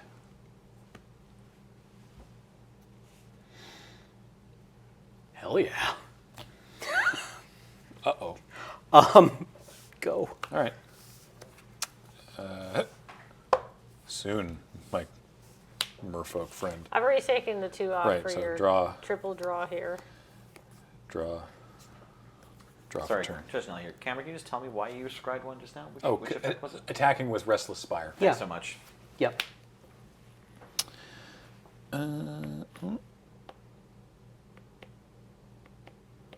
Sure. Okay. That's also fun. That's neat. And sure, we'll do that. All right. I'm going to play a Living Lectern. It is a 0/4. And I can sacrifice it to draw a card and create a sorcerer roll token and attach it to a different creature. And I'm also going to send this friend on an adventure. I'm casting Deathly Ride to return target creature card from my graveyard to my hand. I choose Scream Puff. So the Fell Horseman goes on an adventure. And I'm passing the turn. Okay. I'm at 3? Oh. Yeah, well, you drew from Yeah, I the know. stuff. Yeah, it's not. Yeah, okay. Fair.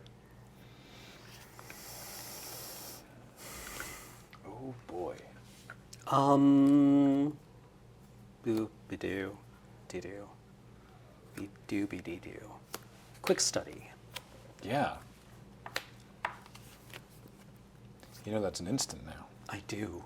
Incredible. Evolving Wilds. Uh-huh.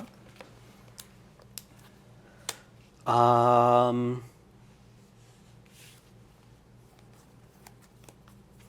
attack with the Frolicking Familiar. Which is currently a 3/3 flyer. Oh, it's got flying. It does. How did I not realize it had flying this whole time? All right, well, then I have to respond by casting Lagoon Breach. Put my lagoon. The owner of target attacking creature you don't control puts it on top or bottom of their library. Oh dear. Okay. And then my Horned Lock Whale. In goes, response, uh-oh. I crack Evolving Wilds. Yep. Oh, good idea. Yep. Don't need to make that mistake every single time I play this game. I find a swamp. Mm-hmm.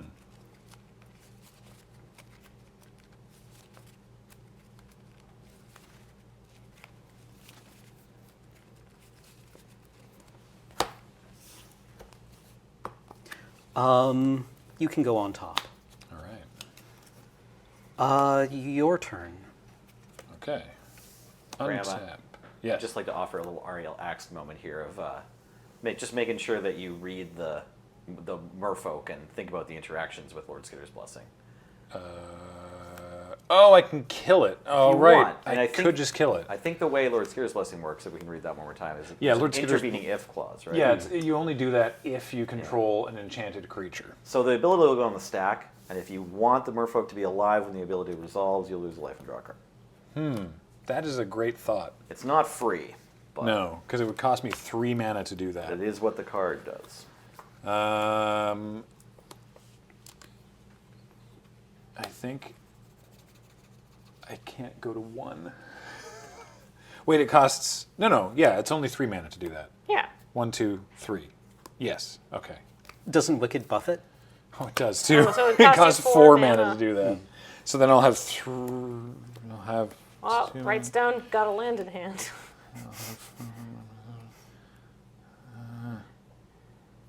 That'll be it.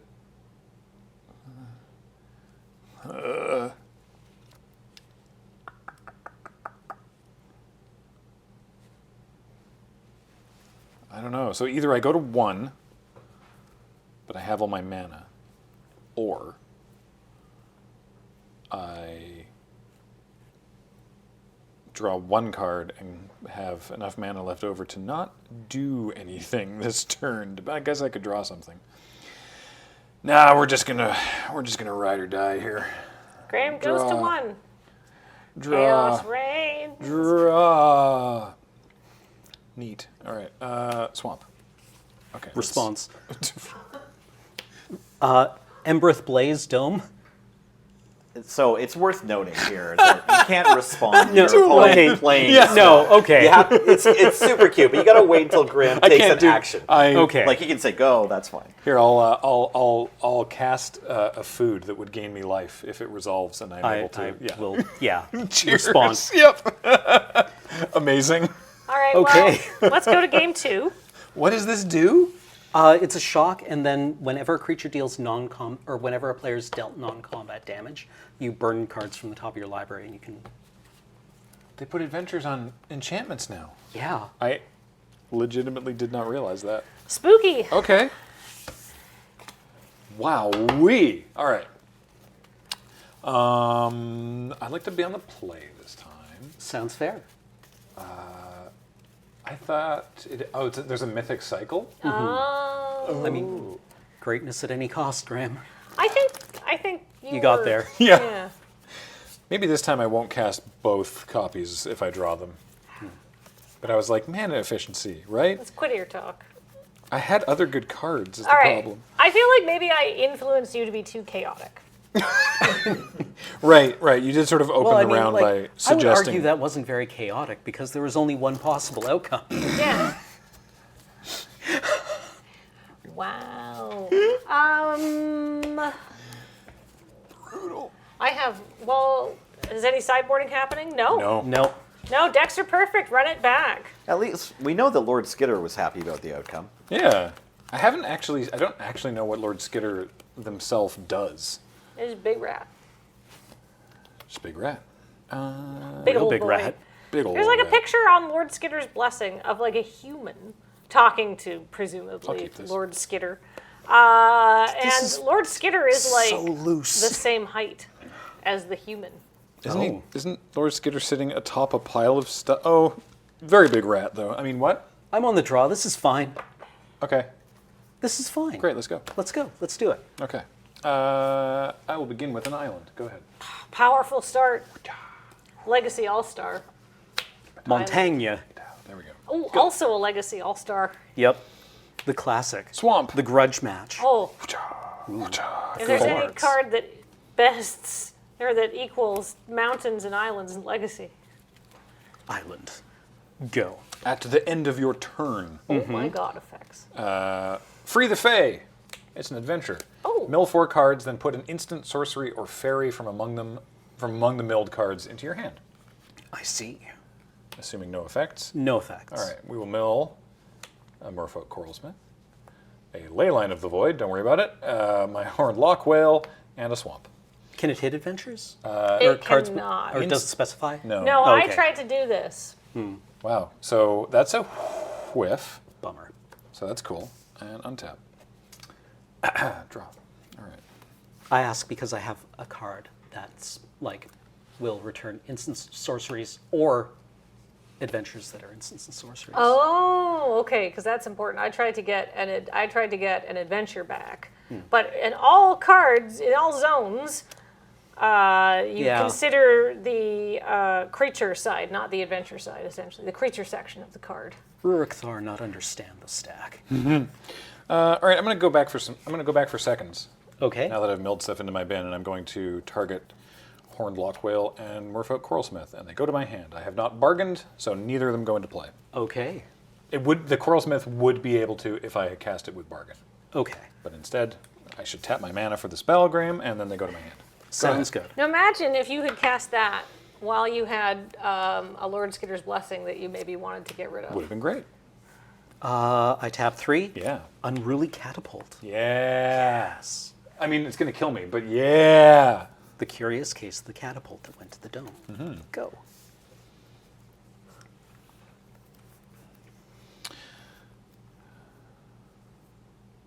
Oh, I got really excited for a second, and then I actually read what the card did, and now it's less good. Me in Commander. Yeah. Every 6 seconds. All right, well, let's get this train wreck rolling. 2 mana for the Picklock Prankster. Mm-hmm. And It's got Vigilance. 2 additional mana for Lord Skitter's Blessing. All right. Give me that wicked roll. Thank you. Yeah, that card is very good. A 1/3 with Vigilance seems I very love good it. in this I format. love it. Now it's a 2/4 with Vigilance. Someone call Serge. Go ahead.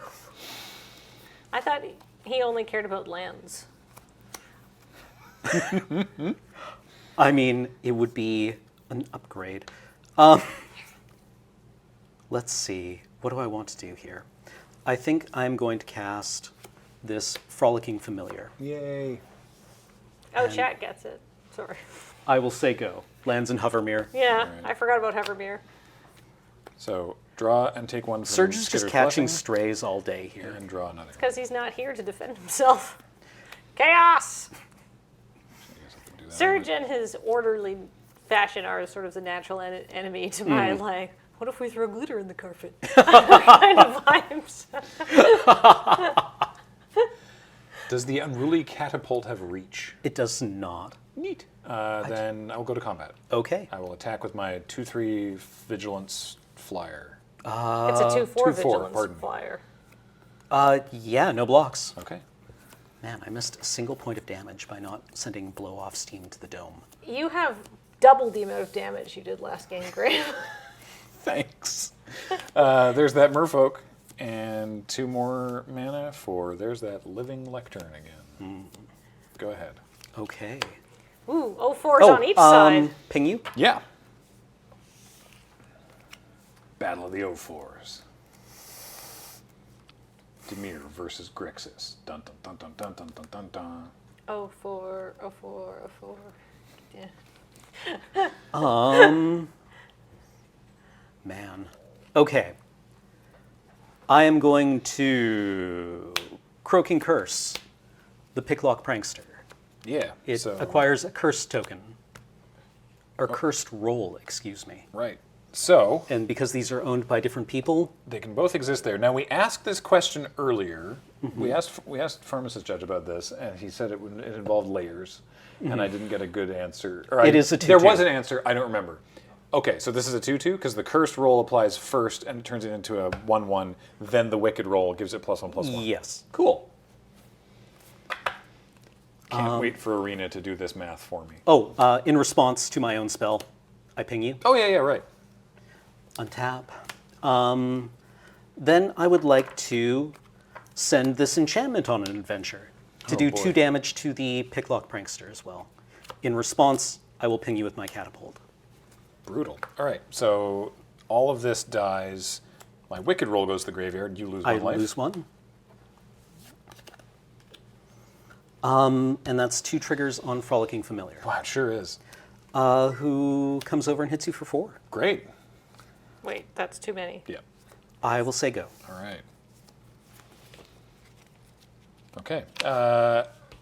Lord Skeeter's Blessing doesn't do anything this turn because I do not control an enchanted creature. So instead I just draw for my turn.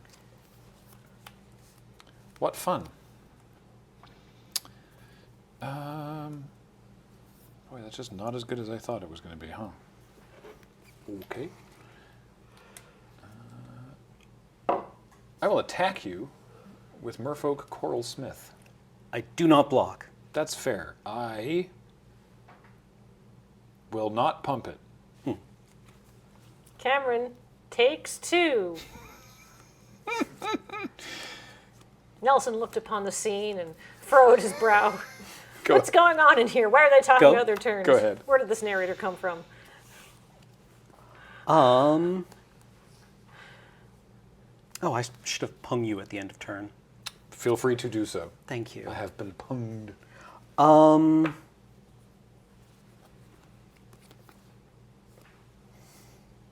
I would like to cast Johann's Stopgap, targeting the Merfolk Coralsmith, and I will ping you. Return target non-land permanent to its owner's hand. Draw a card.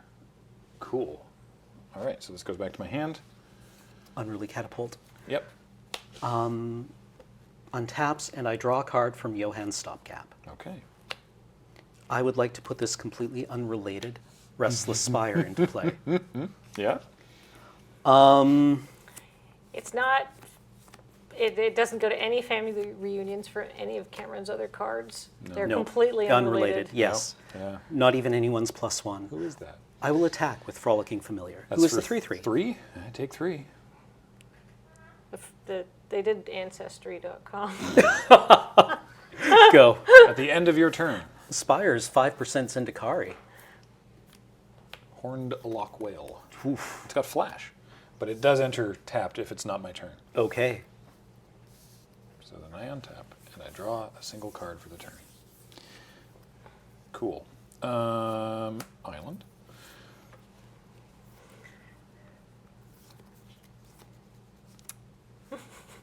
Combat. Combat. Whale. I barf out teeth. Great. Love that for you. I'm neutral about it, but thanks Scream for Puff. asking. And I'm doing this because I need to do, and I just need to get it rolling, really. The Witch's Vanity. Destroy target creature an opponent controls with mana value 2 or less. I got it confused with the ability on the first chapter of Elspeth's Nightmare, and I was like, haha, that catapult with power 2 or less is unaffected by this saga because its mana value is 3. So I'm playing this, it doesn't do anything. But next turn I get food. Okay. If I live that long. Go ahead. Okay. Ping you at a turn. Yep. Don't worry 5 about mana. a thing. Every little thing is going to be 6 all mana. right.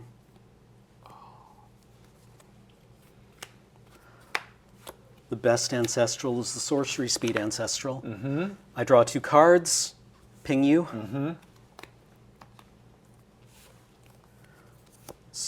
Wamp into play. You played an island earlier. I did play an island earlier. Judge, I'm a filthy cheater. I mean, clearly your grooming is all right. Thank you. Thank you. My grandmother would be very happy to hear that. Yeah, he's a well-presented cheater. Thank you. 3, Cleans 4. up real nice. Yeah, my son washes behind his ears every night. I will desperate parry the Scream Puff. So it gets minus 4 minus 0. 4 minus 0. Yep. Yep. So the Frolicking Familiar is now a 4/4. Mm-hmm. I ping you. Right, And in then response to that, and then you untap. Yep. And then you hit me for 3? Or 4. No, you hit me for 4. Oh. Yes. Thank you for the games, Scram. Wow. Wowee. Okay. All right. So First picking Familiar. Yeah. Yeah, that card's great. Yeah. You said in the video that you're like, wow, I can't believe Catapult's in this. Yep. And, yeah. And it turns out Catapult is a good archetype. Yeah. Thermo Alchemist was great, and I think I'm just going to be forcing Catapult forever in this format. I don't think my deck is ever going to... So I'm running the Oversold Cemetery, one of the ones from the bonus sheet, and it's the beginning of your upkeep. If you have 4 more creature cards in your graveyard, you may return a creature card from your graveyard to your hand. That implies that I ever expect this deck to get into a situation where the game's gone long enough that I have 4 creatures in the graveyard, which certainly didn't happen there. I mean, I think like... Catapult's a common? Oh. Yeah, Catapult's a common. Oh, we're drafting some Catapults. Yeah, we're drafting Catapults. Oh, yeah. Wow. Good job. Okay. Well. That was efficient if nothing else. That was very fun. So Yeah, there we go. that was great. We saw that red-blue spells is indeed a thing, at least at this pre-release. Which, despite it just trouncing me, I am very excited that deck is in this format. So. Yeah, it's got a bunch of support too. There's like an elemental that gets buffed, and yeah. Sweet. All those adventures can make things happen and then be creatures. It's all good. Guess what? There's also a thing that's a thing. Well, this is the worst transition ever. There's also something else that's a thing, and that is after a couple of... Other things exist. Other things exist. Hey, do you know more than 3 things happen? There's a world outside this. We're going to get really deep ontologically. No, we're not. We're just going to move on, and we're going to say, hey, it's back after a couple PPR hiatus. It's the brand new Punt Counterpunt. Woo! And then we're going to have a short commercial break, and then we're going to come back with round 5, which is DJ versus Cat, with Wheeler sitting in my spot. So don't go away. We'll be back after this very short break. Well, it's not that short because Counterpunt's 10 minutes, and you have to watch the whole thing. See you guys in a second. Bye! There will be a quiz.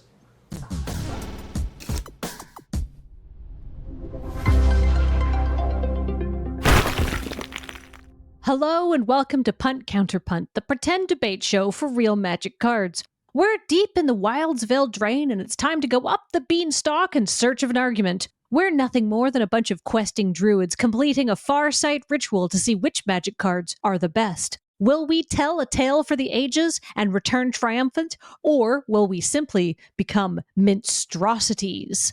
Wheeler is arguing for Cursed Courtier, but Nelson is putting his weight behind Ovinomancer, so no matter what happens, one of you has to change. Come with me, children, on a vision of the past. The Magic the Gathering past. Times were simpler. Blue only had access to so many different things, but if you wanted to strictly play islands in your deck, there was still a way that you could destroy your enemy's creatures. Sure, you have to give them a sheep token in exchange, and there's a little thing about sacrificing 3 lands, but nevertheless, a powerful wizard. Dude, your card is so old. Thank you. 1997? Are you kidding me? Not even Weatherlight was out by then. I'd like to remind everyone who's cast an Avinomancer to take your back pill. I bet you wish you could back Pildle your own argument. Your card is so... Sacrifice 3 lands? I'm sorry, I just can't get over how bad and old this card is. I tell you what, I'll go easy on you, Nelson. Cursed Courtier? I mean, it's cursed itself, you know? Not unlike you, having cursed yourself. Hey, we both picked 3 drops, but check the drip on mine. It probably takes 26 years just to grow that mustache out. Aren't you a little old to be using the word drip? Like, the only drip on this card is the blue mana symbol, dude. Face it, you're washed. You might as well be the Cursed Courtier. Ouch, man. Last time I felt this bad about losing an argument, it was thinking that I could sacrifice my Civilianite Temple when it clearly says basic lands right here on the Avenomancer. Alright, you win this one, Wheeler. I'll be right back. I gotta go to my old person appointment. Well, there you have it, folks. Nelson's argument has crumbled just like his compressed vertebrae. Will he need a lumbar realignment? That's not how it happened.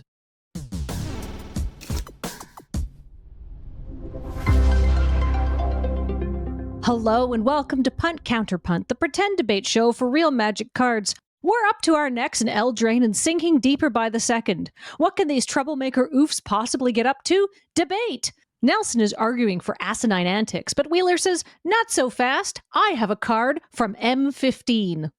What if I turned every creature of yours into frogs? You would be panicked. You wouldn't know what to do. You'd be on the verge of croaking, in the sense of like dying. Like I'd be winning the game if I turned everything into frogs, but not like turn to frog or frogify. Well, I guess it's kind of like turn to frog or frogify. I'm not super confident with my argument. Your turn. You know, my brain says all my creatures turning into frogs would be bad, but somewhere in my heart, it just feels right. Anyways, Asinine Antics is a sorcery from Wilds of Eldraine for 2 colorless and 2 blue pips. I can put a Cursed Roll token on all of your creatures. If I pay 2 more, I can even do it with Flash. Mid-combat cursory. Wait, that means I only did a little bit, right? Or I just barely looked at it. Anyways, imagine if I had a Doomwake Giant on the battlefield? Or a Cetacean Champion? Now, what was that you were saying about frogs? Well, it's just a bunch of frogs on this card's artwork. And 2 horses. I gotta tell you, I'm kind of distracted by these horses. Kathleen, I'd like to apply for a win by forfeiture. Wheeler can't keep his head straight, and I'm turning all of his creatures into donkeys. Wait a second. Hold on. No, Kathleen, wait a second. He had more time than I did to try and build an argument about... sorry, what's my card called again? I think you're arguing for Polymorphous Jess from way back at the beginning of time. M15. God, this is almost as old as Visions. Wheeler, I like the mana cost on your card, but that's about where the good things stop. My card permanently puts Curse Roll tokens on the enemy's creatures, and your effect fizzles at end of turn, just like your dreams of winning this argument. Hey, wait a minute. This isn't hee-haw. I remember this happening.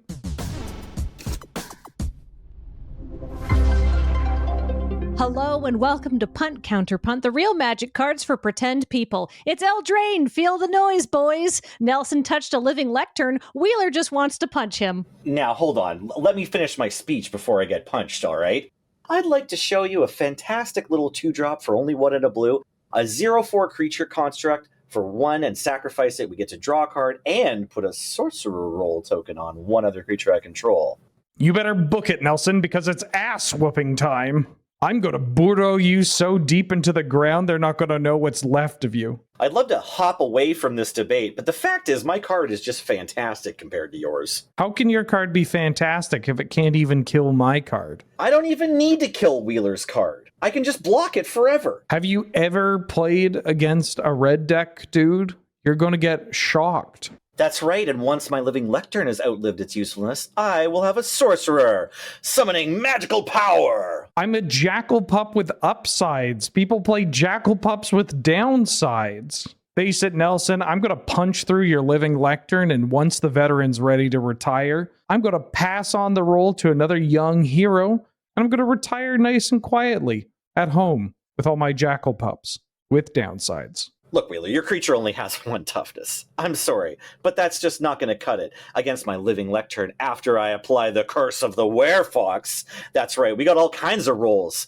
The book becomes the monster itself, and then it's going to fight your human knight, and we'll see you later. Dude, I've already hit you with my spinning wheeler kick. I'm killing your lectern, you blocked. Also, it's a sorcery, and it's on my turn. Like, let's at least apply some realism to this argument. No, I did this last turn when it was my turn. I had priority and I cursed the Werefox your human all the way out of here. No, dude, because you would have blocked and your thing would have died from my spinning wheeler kick. You need to have a legal target to cast that. No, your creature's already in the graveyard. Also, I had already sacrificed my Living Lectern to get a sorcerer roll token. Okay, well, your spell would fizzle because I've already sacrificed my veteran to become a young hero. Oh, our creatures are both in the graveyard already. Fine. I'm going to curse you with this Curse of the Werefox, and then I'm going to fight you. I dodge. Aw, come on. Oh, curses. My spell hit the wrong person again. Yeah, this is totally your fault. Not I didn't even know Kathleen was behind me. Well, maybe a real hero would have suffered the blow instead of letting one of their friends take all the blunt. I'm young, I'm immature, I'm cute. You can't blame me. I'm a little guy. I never would have shot that curse if I knew you were going to get out of the way. Of course I'm going to get out of the way. Your curse is so slow and bad, dude, and I'm so quick and cute. This is all your fault, Wheeler. If you hadn't turned into a young hero, none of this would have happened. Me? If you hadn't turned into a frog sorcerer, none of this would have happened. Hey, I've been a frog sorcerer most of the time you've known me. And when have I not been an ass? I don't know why you did this. You know, every time we get in this situation, You're not you have doing to this get to out of the me. way of my You're blast. not doing this to me, dude. No, this is it's not like absolutely that. you. It's not fair. 100% you. I'm just a why, little like, guy. what's You going can't through blame me. I'm a between small your guy. All right, ears. put a pin in it or I'll eat you both. Oh, Nope, that's not how it happened. Not even close. Nope. Greetings and welcome No, to... that's not right. Stop. It's not even how you started it. That's not how it happened. Greetings? No. You've never said greetings. I've never heard you say greetings before once. Fake. This is such a silly argument we're having, whereas Trading Post is an anything but silly card. Let's talk about serious GOAT tokens for a second, okay? 1 life, chumping for who knows how much damage? Yes, please. Drawing cards, we've already explained how much we all love doing that. Getting artifacts back from the graveyard? Hey, Wheeler, I know you can get down on that, huh? I love Trading Post, but we don't even need to talk about magic cards anymore, dude. We could just talk about, like, donkeys and like could you imagine if like you had there was a donkey eating figs just like a donkey and he's then you gotta give him some wine.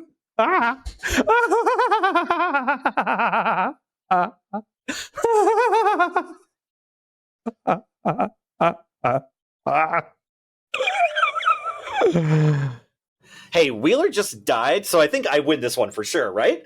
You know what I'm imagining right now, Nelson? A Werefox bodyguard. It's a 2/2 for 3. That's 1 and 2 white pips. And you know what it says? It has flash, Nelson. That means it can enter an argument at any time. And when it does enter, it gets rid of a target non-fox creature. I'm a fox. What's your deal, Nelson? Well, I like Trading Post. Well, there you have it, audience. Total domination by me, Kathleen, your host, the winner. But what did you think? I wouldn't. Nelson and Wheeler are not here. This has been Punt Counterpunt. Congratulations. Congratulations. Congratulations. Omedeto. Congratulations. Congratulations. Congratulations. Congrats.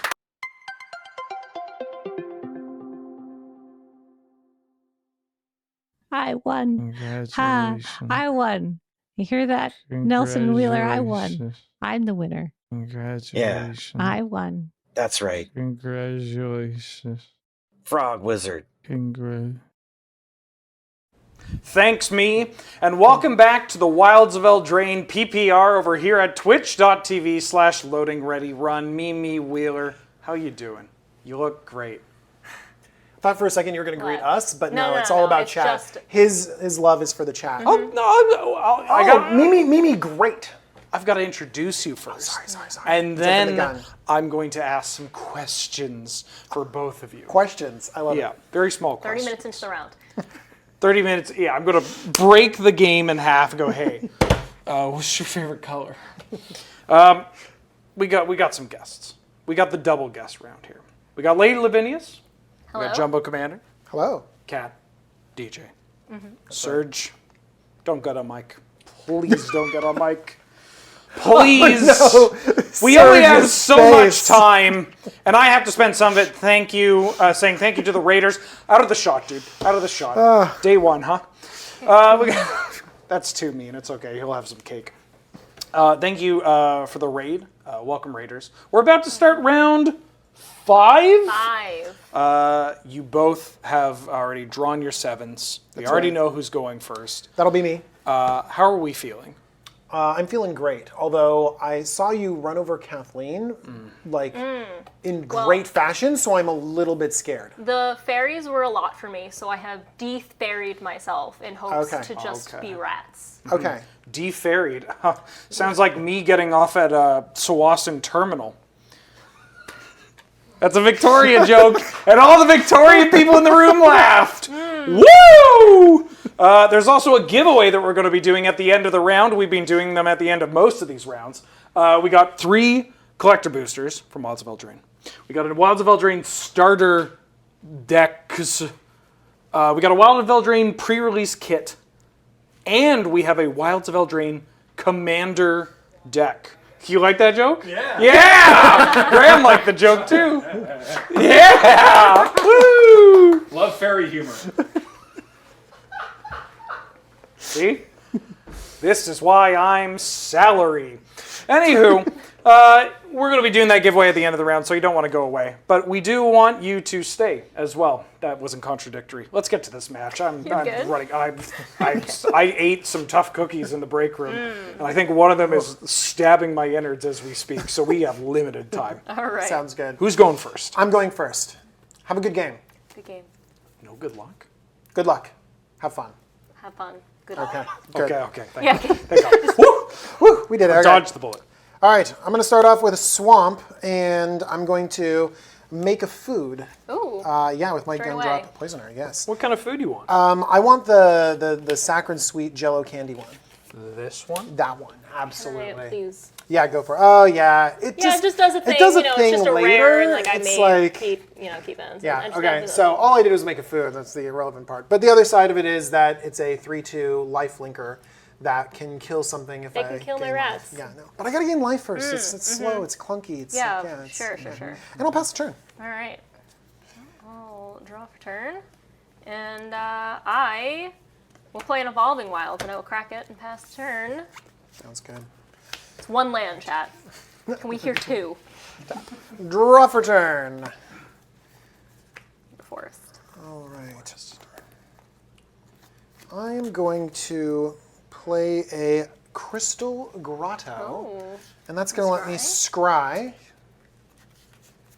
Oh, I got to keep that on top. Oh, you got to keep that on I'm top. really... Yes, greed. Just a heads up, I'm infinitely more corrupt than any of the other table friends. I got to keep that on top, chat. All right. Chat, we both have Jund'em out, and neither of us are playing Jund. I was close to They're playing lies. Jund. I was close. I'm going to follow that up with Sir Ginger. Oh, I've had it's a good Sir one. Ginger on yeah, 2. It's fine. Every single game so far. So Sir Ginger, 2 mana, 3/1, does some stuff with planeswalkers, but more importantly, when I sacrifice an artifact, or whenever an artifact goes in my graveyard, it gets a +1/+1 counter. I get to scry 1. I can sacrifice this, tap 2, tap sack, gain life equal to its power. It's been pretty good for me. I'll pass the turn. I like your curve of turn 1 rare, turn 2 rare. Yeah. Top. This is the second Top. time Yeah, the card on top. that I faced a 3/1 on turn 2. I see a pattern here. All right. You grab the forest, so you can't like 2-drop I did. the evil card. I mean, The evil card. yeah, the card that I'm afraid of. Yeah. Food. Yeah. Well, there's other things in this deck that you should be afraid of anyway. So. Are you hungry? little bit. I'll play Plains. Tap 2 for a card that chat didn't see the first round. Intangible Virtue. Ooh, that's So, creature spicy. tokens you control get +1/+1 and have Vigilance. Even though the rats can't block, they'll be stronger. Hey, you know what also? Pass You know what else can't block? This card, because it was banned and block constructed. Come on, that was all right. That was come on.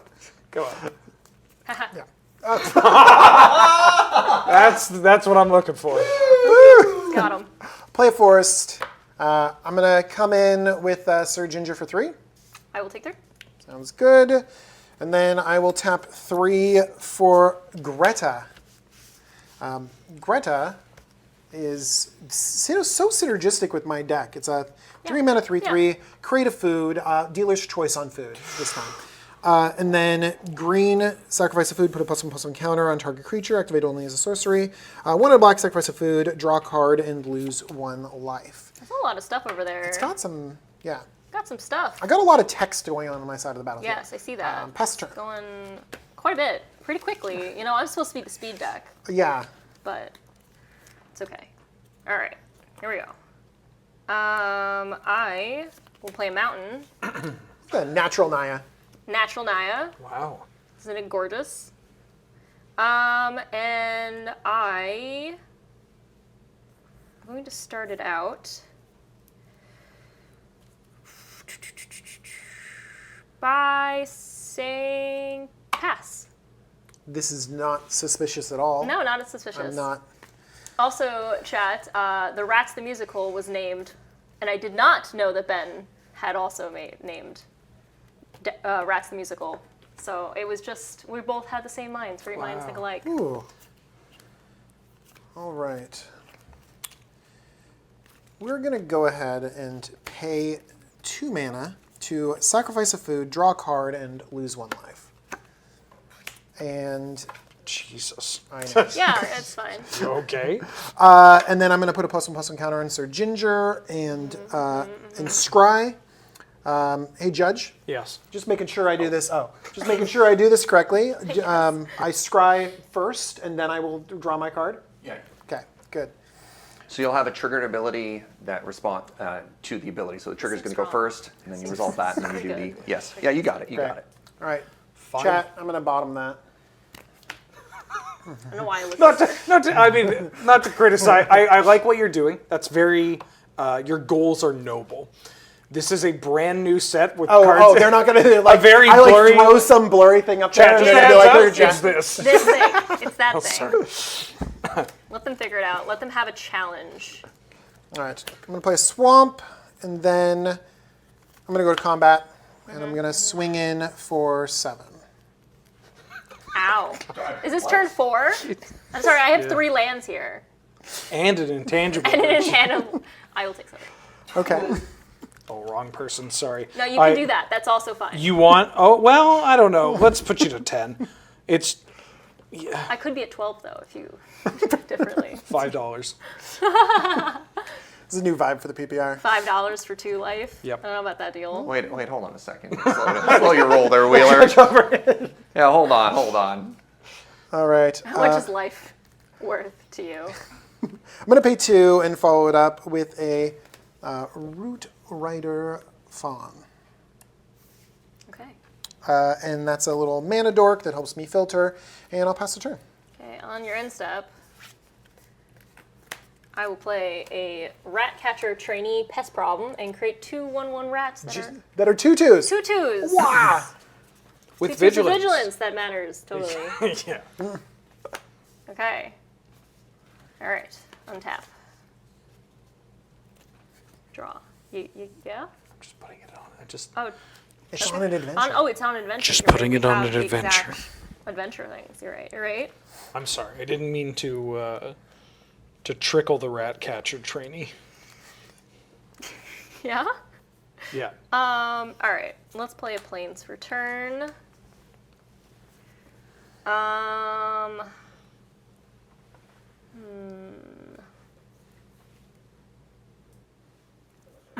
Let's attack with our rats first. Got the rats in the red zone. Yeah, I guess, I'm going to block one of the rats Okay. with my 1/3. Take 2. Okay. Bam. Take that. Rats in the red zone. The rats in the red zone. And then I will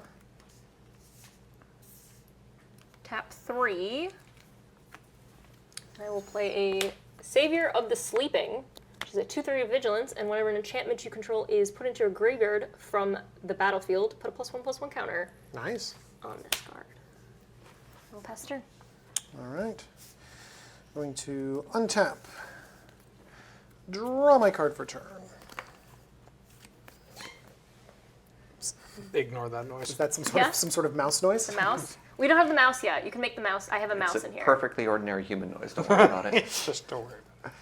All right, we're gonna turn up the aggression a little bit. Oh yeah, because we haven't had that already. Yeah, I'm gonna feed the cauldron your 3-drop. How dare. It's gonna get me another food. Would Sir like an Chose eyeball soup? Of violence. I would, yes, thank you. I'm gonna then sacrifice that eyeball soup. You can have that back. Thank you. Yeah, to put a +1/+1 counter on. Let's properly distribute. It's target creature? Yes. Oh, I've got words for Chris. Yeah, like Chris, why can't they block? This is gonna Why get can't they another block, Chris? counter. I'm going to scry and put that on the bottom. And then I'm going to go to attacks and attack for 5, 6, 7, 8, 9, 10. That would be lethal. That would be lethal, yeah. It's okay, they didn't die. It's Okay. fine. Game 2. Game 2.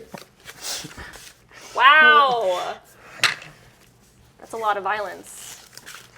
Very quickly. Yeah, I thought you were supposed to be the I was slow supposed to be Golgari, the grindy deck, the yes. grindy, slow, there's nothing. There was, yeah. I gotta call my husband I'm and tell him I yeah. love him. Yeah, like yeah. that's, I just gotta, whew. So you don't value Turn life, 5. huh? Yeah, that was turn 5. Yeah, I'm. Technically, I only had 4 lands out. Yeah. Uh-huh. Yeah, I don't have very much to say. I really enjoyed hanging out with you this entire time. I'm sorry that I had to curve out like that. All 20 I feel minutes bad. of it. Oh.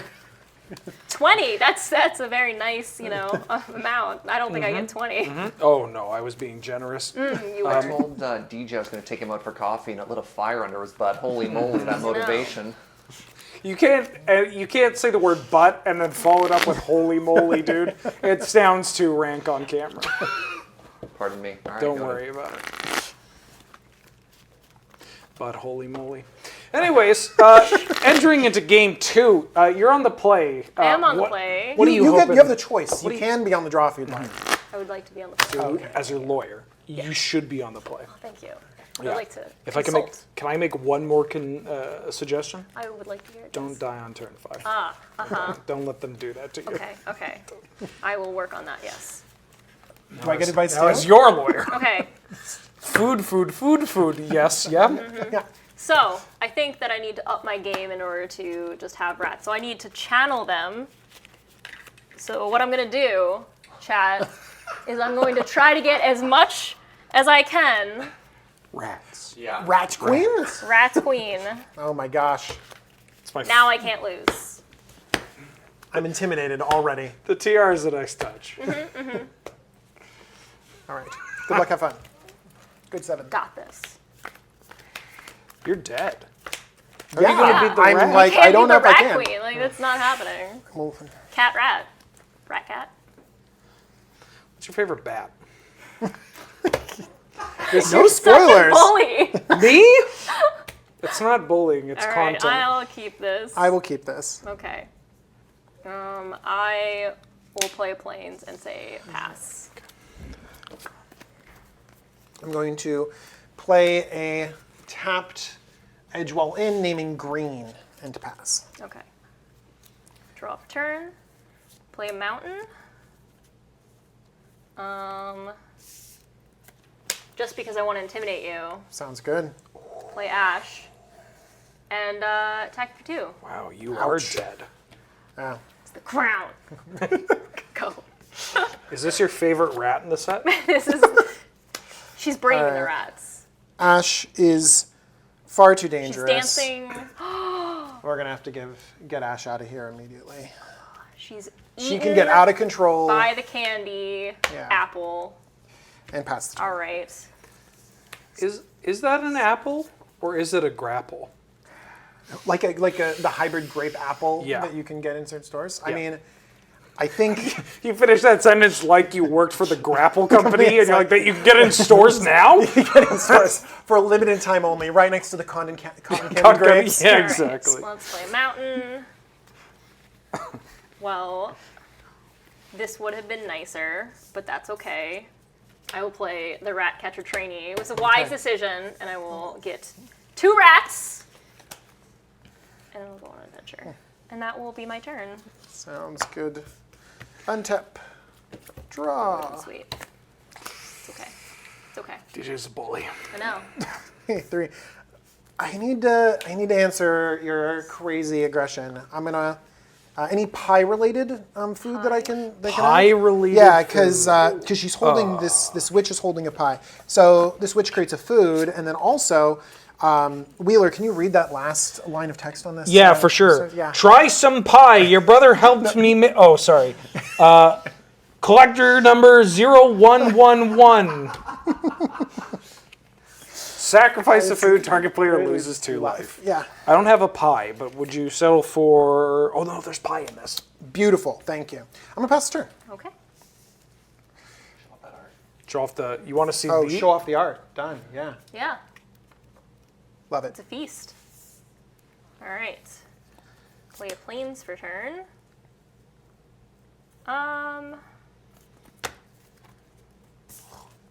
Yeah. Show me that fancy combat trick. I will. I value my rats. I will play Moment of Valor, which will give it +1/+0 and indestructible. The most valorous rats. It is a valorous rat. +1/+0 and okay. Indestructible. Sounds good. So they bounce off of each other, or no? This is 3/2. Yeah. I'm gonna my And you'll take 1. sad thing will die. Okay. But bam! The rats prevailed. Pass the turn. Good. Tap. Draw for turn. Very minor, but you also untap that rat too, just in case Oh, it can look when it's not blocking. Yeah. It doesn't give it vigilance. Untap target creature gets +1/+0 and Oh, gains untap. I missed that. I literally skipped that first line. Thank you.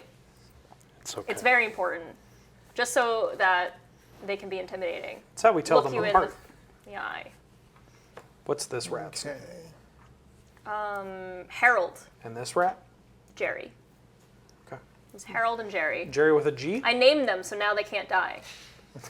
Oh, jeez. Jerry is the bad one in Tom and Jerry.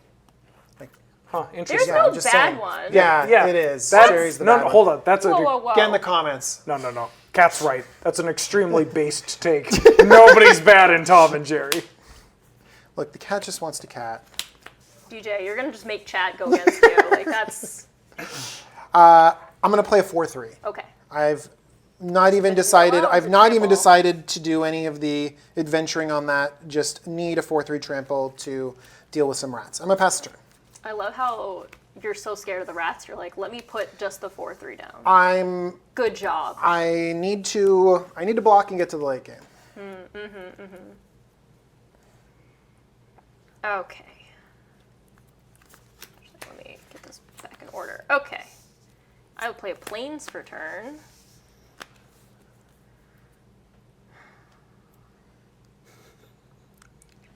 By the way, when you attack, I'm gonna ask you who you want me to block, and you're gonna have to choose which rat is going. Harold and Jerry.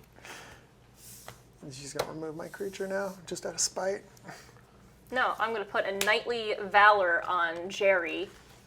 May I? It is, oh, yep, it is a, I get a 2/2 white knight creature token with vigilance, and it gets +2/+2 and has vigilance on my rat. Amazing. Jerry is now a 3/3 vigilance, and I get a knight. Look at that knight token. It's a good one. It's very vigilant. I imagine that there was a rat, and I just knighted the rat. And that rat is going into the red zone, which you like to block with your 4/3. No, I'm gonna keep my 4/3 back to keep 3. your knight and your other rat back. All right. All right. Pass turn. All right. Sir Jerry. Sir Jerry. Sir Jerry Whiskers the Third. Hey, after this rat's done with DJ, he's going to need Sir Jerry. Sir Jerry. Yeah. Ha! I do appreciate that. Because he's going to be... Yeah. All right. I'm going to play a swamp. And then I'm going to play a spiteful hexmage. Can I have a cursed... I'll give you a curse roll, but you got to do something for me. Oh, okay. Put it on the card reader. Okay. Bam. What did you want again? A $5 bill? Another rare. Let's see. Another rare. Another That's rare. another one. Yeah, that's one. So it's just a 1/1 right It's a now. 1/1. Okay. Yeah, it's a 1/1. Yeah, for it's now. not. I mean. Right. This second. It's a this moment. Yeah, it's a 1/1. It's fine. And then we are going to pay 3 for this Hollow Scavenger. Not getting food value just over and over again. I know. And then The rats are too intimidating that you can't even go on an adventure. Like, you don't have time for an exactly. adventure. And then I'm going to play a Candy Trail, and I'm going to scry 2 when it enters the battlefield. Wow. Any other things you want to do this turn? Storm is 3. I'm going to top and bottom. And then that's a 3/3 Rat Knight. It's great. It's great. It's all right. fantastic. This is great. I'm going to pass the turn. Okay. Draw a card. I got a question. You're in some kind of candy forest. Okay. And you're walking along a candy trail. Yeah. Swedish Do fish. you... Oh, sorry. Finish it. What did you call me? Do you eat the forest. candy No. on the trail? You don't even try it a little bit? No. What if they're made Do you of like Swedish like fish? mushrooms? Yeah. Yeah, they're delicious, right? Yeah. Do you eat the forest mushrooms? Yeah. How do you think I got like this? All right. I'm just Totally fair. Cat's fully like, ignore that. Whatever you guys want to do, that's cool. Oh, this was She's like, can I play Magic over yeah, here? I'm just doing my own thing. Don't worry about You don't it. get on the PPR to play Magic. Chat, Jerry was a mouse. I don't think that's the gotcha you think That's it the is. gotcha. Okay. Gotcha. So I'm gonna first play Woodland Acolyte, which is the Mend the Wild side. Put target permanent card from your graveyard on top of your library. Oh no, I thought I got rid of it and it's Yeah, back. don't worry about it. So I'm gonna put Ash right at the top. And then adventure it. Oh yes, that is adventured. Sorry, I was about. I'm Yeah, you're gonna. I'm gonna play it. Yeah. Yeah. So I will play the Woodland Acolyte here, and I will draw the Ash off of the What draw. value? Yeah, this card is so sick. great. I like great. that card. It's a pretty good card, I would say.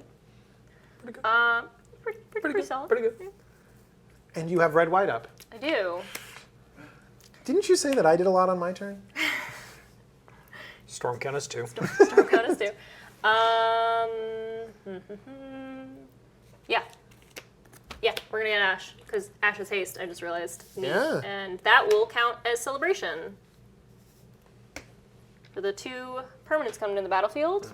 And I will go to combat.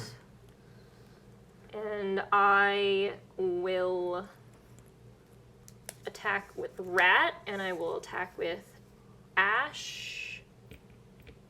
And that's it. With the cat. Thank you. I will put my 3-power wolf in front of your 3/3 Fair. Ash. Fair. And the Sure. I know the rat just. Jerry's. There's something about this that makes me feel like I can't really deal with those rats. But yeah, that'll be my block. Love that feeling. Okay. All right, they'll trade. I can't believe this is working. I mean, I made it. It's very effective. It's very effective. You name them, and then you give them a life story, you unite them, and you just get your sympathy from your opponents. Pass the turn. Tap. Draw. I knew what that card was. Jerry I don't know has why I done was the expecting most damage so far in this round for me. All right, I'm going to sacrifice this candy trail to gain 3 life and draw a card. Hi-ya. And then I'm going to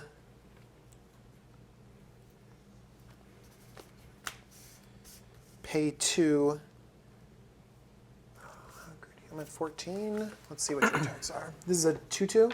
It is a 2/2. I got 2 Two 2/2s. 2/2s, The a Jerry that and- keeps coming in. All right.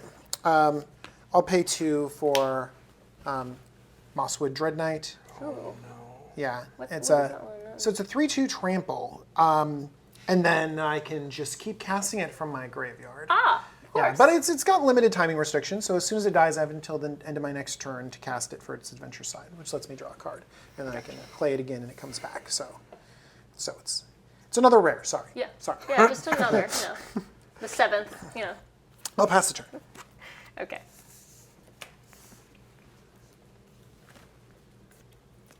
Okay. So you have the 4/3, the 3/2, and the 3/2. Huh?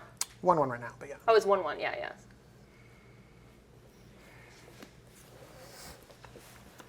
Organize my lands first. Play a mountain for turn.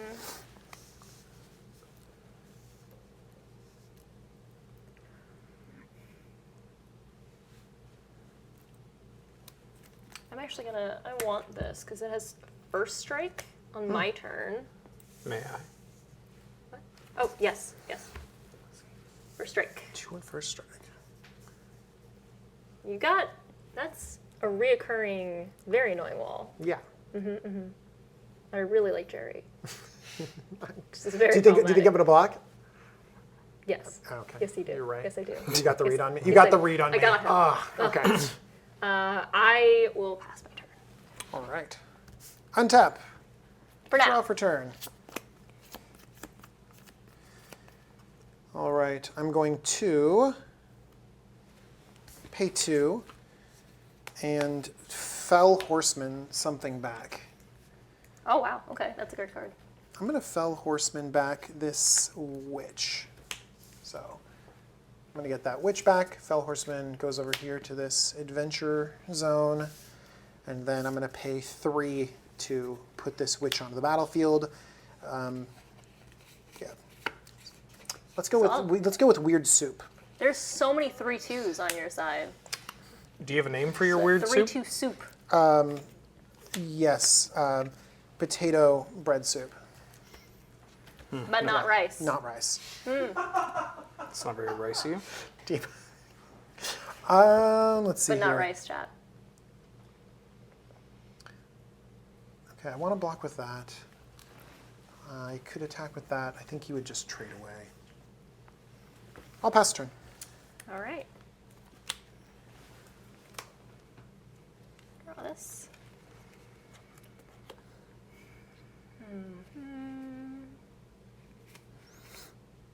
You have 2 foods over there? I do. Okay, well, the first thing I'm going to do is I'm going to get the Evolving Wilds. Crack it. Is where you pull out the island and my brain explodes. I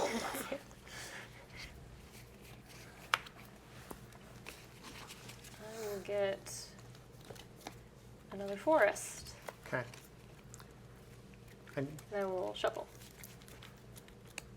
I'm super concerned about. That's some cards that I might have in my deck. Yeah. Your just- rat fireball. Yeah. I don't know what you're talking about. I have no idea what you're talking about.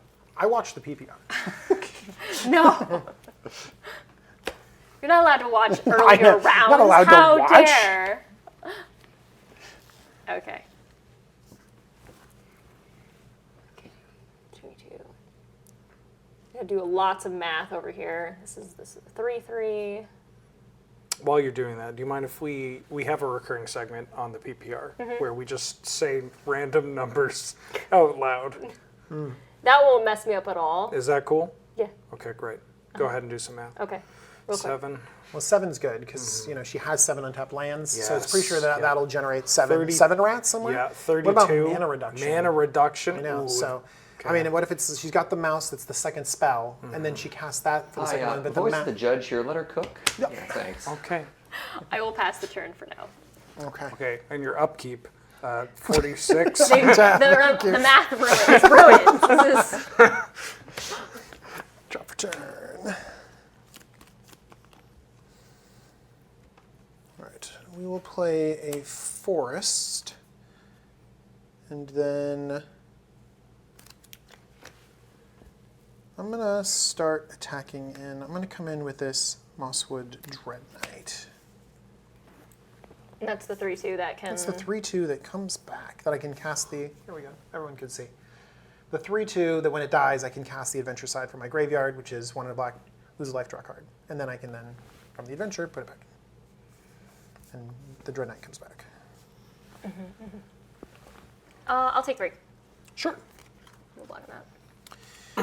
I'm going to pay 4 for this Fell Horseman. Oh, excuse me.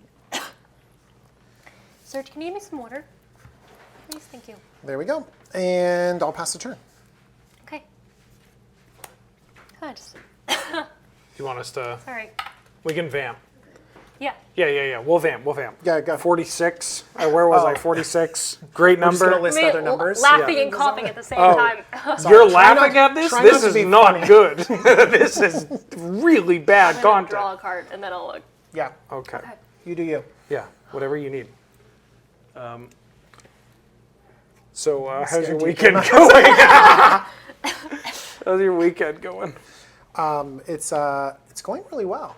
I got to hang out with a lot of the amazing so lure much. people. Guests are fantastic. I Yeah. don't know if you know that. I They're- don't know if they're- you spent much time with them, Pretty good. but very excellent. And also, my magic cards are not failing me. Okay. You know, so that's always good. Sorry, we're in the middle. Yeah, sorry. No, are you okay? Yeah, no, I'm All good. right. I don't know, something in my throat. Okay. Right here. It's bound to happen. Okay. I'm going to cast the Stolen Goodies side. It's a sorcery. It says distribute 3 +1/+1 counters. Any number of creatures you control. What color counters do you want? Red for rat? Yeah. Taking my job here. Oh, is that your job? Yeah. One job. No, I have 2 jobs. Antagonize the guests and get the dice. So it's distribute 3, so I can put them all or change them. Okay. I'm gonna Gonna make a big first strike, alright? That's kind of scary. Yeah, but I don't need to do that. I just need at least this. So I'm gonna do that, and then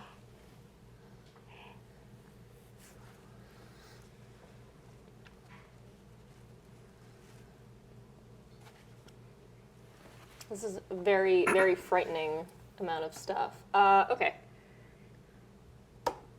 It's a good card. I think I'm gonna do. Yeah. I think I'm gonna do this.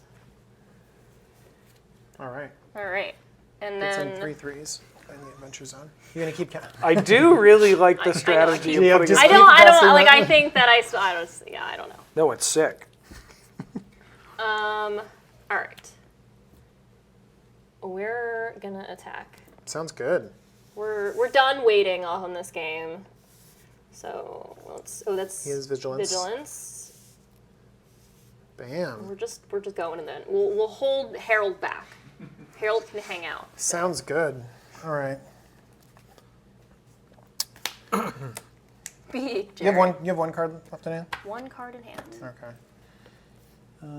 It's 3 first strikes. Let's put double block in front of it. And then let's trade away with the token or that thing. There's got to be some sort of synergy that I don't know about that can get this silly thing back. Don't worry about it. It's not a concern.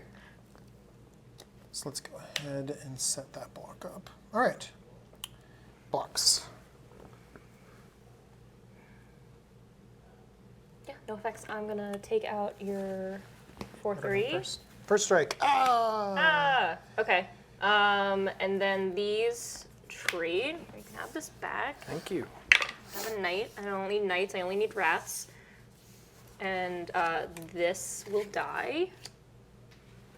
Yep. Yep. And then Jerry will get in for 3. Good job, Jerry.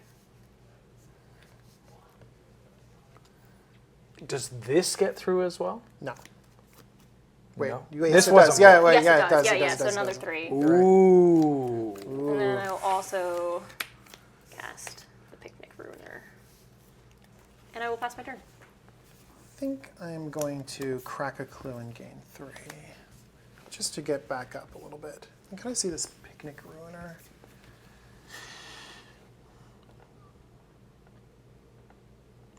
double strike. Yeah, it's fine. Yeah, I guess you don't have a creature power 4 greater yet. Yet. Yet is the key word there. And yet. Draw for turn. All right, we're gonna pay 2 for a Minstrosity. Oh. God, that thing is terrifying. It seems like a bad video game character. Yeah, don't go to sleep right away. How can you when you're staring that down? Yeesh. And then I'm gonna pass the turn back to you. I'll untap all of my lands. Sometimes you just want some. This time I'm getting all. I'll draw for turn. All right, so you have the 3/1, the 3/2, the 3/3, and the 1/1. Yep. Okay. Well, first of all, I'm playing my land for turn, because I can never have too many lands. I really don't like that reoccurring one. I'm going to pass. Ooh. All right. I can get you in the long arm. All right, I'm gonna flash in this 3/1 flyer. Oh. What does that do? Yeah, just 3/1 flyer. Enters the battlefield, destroy target creature an opponent controls that was dealt damage this turn. You didn't have anything dealt damage, but I can't stay here for forever. So, untap. Yes, you can. It's fine. No, I know you have the rat fireball. You are waiting to rat me out. I would very much like to. All right, and then I'm going to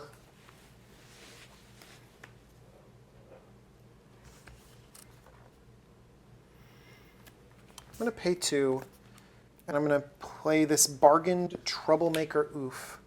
I'm going to bargain away this curse on my spiteful hexmage. Smart idea. And I'm going to target the knightly valor. I'm going to exile that. How is Jerry How gonna would you cope? take away his knighthood? He lost it. There was an incident. There was an incident? There was an incident, and he got deknighted. Sorry, Jerry. Deknighted. Yes, it happens. I'm sorry to say. Okay, let's go ahead and attack with the flyer, and let's attack with the 3/2 trampler.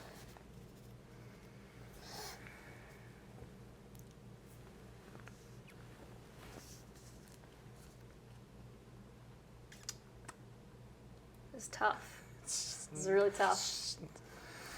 Not great. Not great. I will take 6. Sure. Pass the turn. Okay.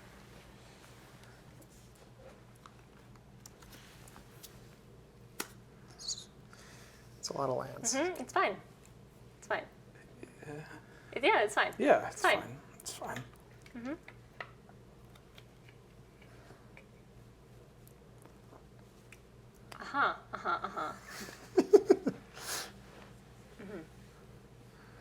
As your lawyer. Yeah? That also knows what it's like to flood out against DJ. Oof. Yeah. Yeah. Yeah.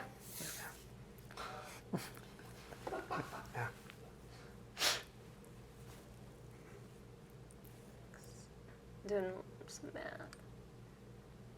Take your time. If it's okay with you, we'd like to sit in silence. Would you like to sit in silence? In absolute silence? I don't want to sit in silence. Staring contest. This is not going to work. There's a light shining in my eyes. Yes. I'm going to win. I blinked You 3 blinked times already. 3 times. I never even agreed to this. Okay. Congratulations, DJ. You take a spot on the PPR forever going forward. No. I had a run.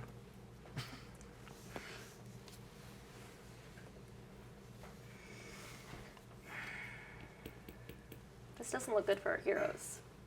Well, okay, fine. I'm the hero. I hate to break it to you, Yeah, but and this is you're not the right guy. You're not the good guy here. Yeah, you're not the one with the tiara. Props, get me a tiara. Okay.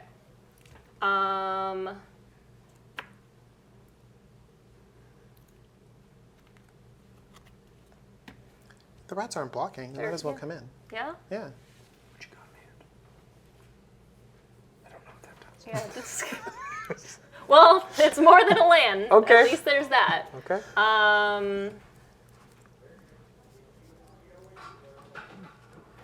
I love glory, and blazing glory is exactly where I like to be if I'm facing death. Thank you. What? What? Her bit.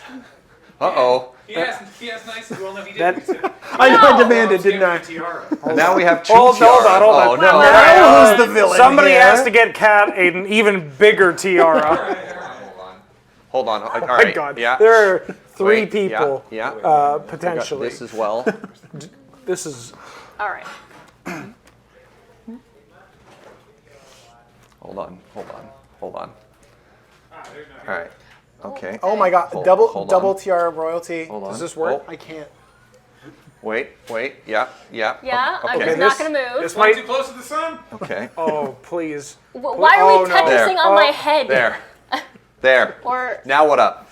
okay. You got this. You know what? I'm going to play it. I don't even care. I We're feel going like right I now. have to scoop.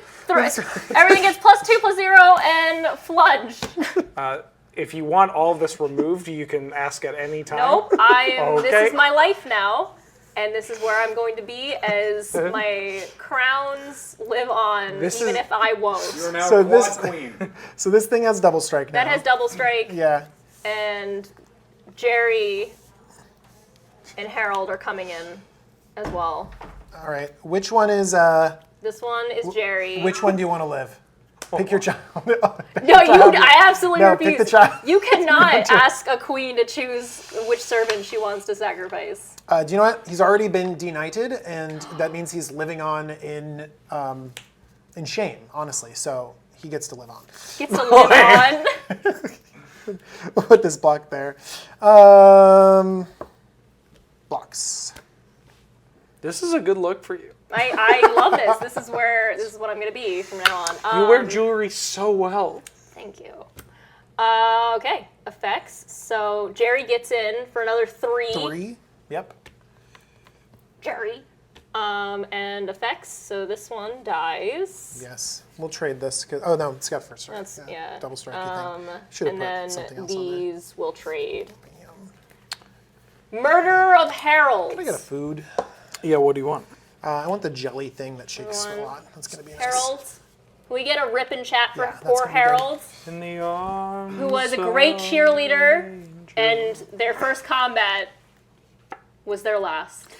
In the arms of an angel. And you get 2 rats now, right? From your I Trump, do get 2 your rats. Trump rat blast. So I raise more. This is Harold's son. Named Harold, Charlie. Charlie. This is Charlie. And Harold's son, Charlie. Feifel. Please name one Feifel. I know it's a mouse, but You don't get to listen to name me. the You're not gonna rats. listen What to do you me. mean? You just murdered a rat. This is Tyke.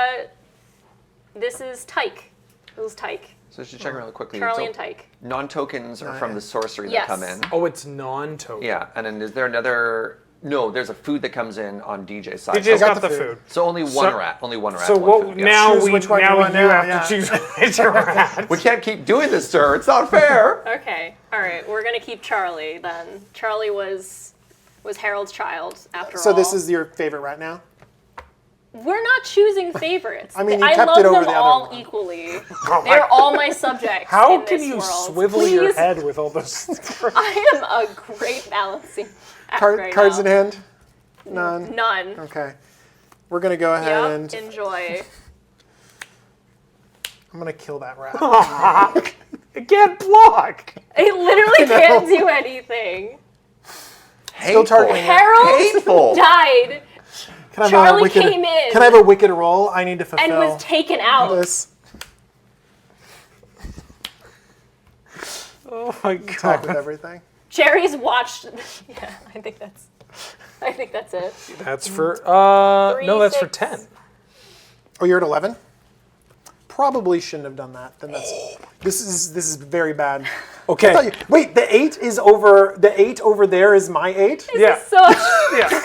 I know. We don't talk about it. We don't talk about it. Okay. Jerry. You can draw the rat I fireball. meme killed the rat I instead could, and of it gets the all double haste. strike or anything like that. Okay, You could. if I draw that, If you draw rat I fireball, win you the win. game. You win. Yes, come on, baby. Come on. Come on. I, Just flip it over. Flip I'm it just over. gonna Just flip flip it it over. over. Just flip it over. Redraw. Redraw. Redraw. Flip it over. Flip it over. Flip it over. Look, he got 4 crowns. He got 4 draws, right? You have the monarch 4 times. I mean, I meant 1. Get him, Jerry. Yeah, I'll take 3. Okay. You're like maybe he'll attack. Maybe he'll attack with just one Yeah, I mean creature.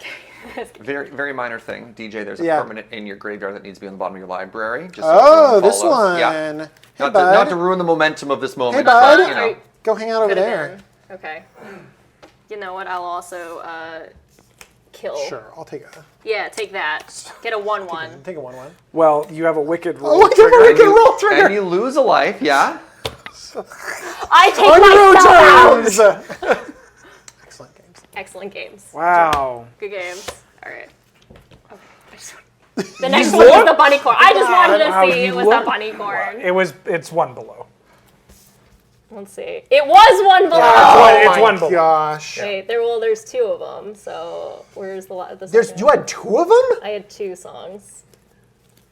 This is just 2 songs. Double chances to have a blowout. Great game. excellent. Game. Excellent games. Great game. If either of you experience neck and or back pain from all of the accoutrement on your foreheads, you cannot hold us accountable. The only thing you can hold us accountable is for having a great time watching that match, enjoying the PPR, and guess what? We've got more. Thank you to Kat and DJ for a wonderful display of Wilds of fun. Eldraine was Limited very there. Before we go to another cool segment, a Crack-a-Pack, we have a giveaway.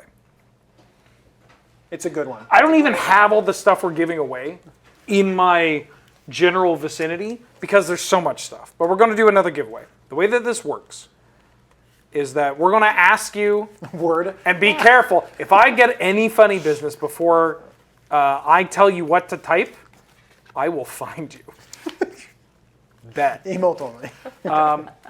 I will say a specific word that you will then type in chat. You will only type it once. And then we're going to do a draw out of everybody who typed that word. And the winner is going to receive our little giveaway bundle of 3 collector boosters for Wilds of Eldraine, a pre-release kit, a Wilds of Eldraine Commander Pre-Con. You don't get to choose, but I'm a nice guy. Whichever one you want. Also, that's a lie. I'm just trying to make you become my friend. Unless your name's Bad Chop, then we're on bad terms already. And the Wilds of Eldraine starter deck, and a Wilds of Eldraine bundle. That's too much. It's so much stuff. Doesn't matter where you are. Could even be Quebec. We'll get it to you. You just have to make sure that your Twitch DMs are open. You're going to have to unblock James. I stole Cameron's joke. It's okay. James is going to need to slide in there. So once we turn this off, you're going to have to type a word in chat if you want to enter this giveaway. Are we ready, mods, to get it out of a mode-only mode? The word is egg. That's it. Egg. How do people spell that, out of curiosity? E for egg. G for G, I wish I could have some egg. And G for G, I wish I could have another egg. Favorite egg? Egg. Poached. Poached. Oh, you actually answer. Yeah, poached. It's right. It's Yeah. it's Yeah, the, I it's really the- like a poached egg. Poached It's very egg. good. Poached egg is Yeah. the best egg. I like sunny side up. Also a good egg. Good egg. There are no bad eggs. Omelet? Wait, hold on. Wait, Wait, hold on. That's a saying. Omelet? Okay, Rockefeller. That's like 3 eggs. Yeah. It's multiple eggs. You seen me? I'm 1 egg. They only can have 1 egg. That's fair. A 1-egg omelet. 1 egg. Ooh, that's a sad omelet. Yeah, that's That's Oh god, I made myself Thin. real sad. Time to eat my 1-egg omelet. Woo-hoo. I hope I have enough salt and pepper to put on it. Anyways, I would like to also mention one thing, if we can see the Regal Bunnicorn while we're saving time. Okay. Absolutely. There's a card in the set called Regal Bunnicorn, and if you're familiar with me and my affinity towards rabbits, I love rabbit. On the artwork of Regal Bunnicorn, it appears to be eating some kind of foliage. Thank you so much, Paul, for putting it on screen. Oh. And viewers of my community, we're discussing whether or not it is dandelion leaves, or wild arugula, or rocket to all the UK viewers out there. In it. I reached out to the artist, personally, and I have some good news. The debate has come to an end. The Bunnicorn is eating dandelion leaves. I disagree as well. Okay, cool. You want some other trivia? I got some other trivia. I got other Wilds of Eldraine trivia while we finish this up. Pink? It's pink. This is actually really impressive. Eldraine dandelion. This is actually I know, impressive. it's completely different. Yeah. So the last time we went to Eldraine was 1,435 days ago. Oh my.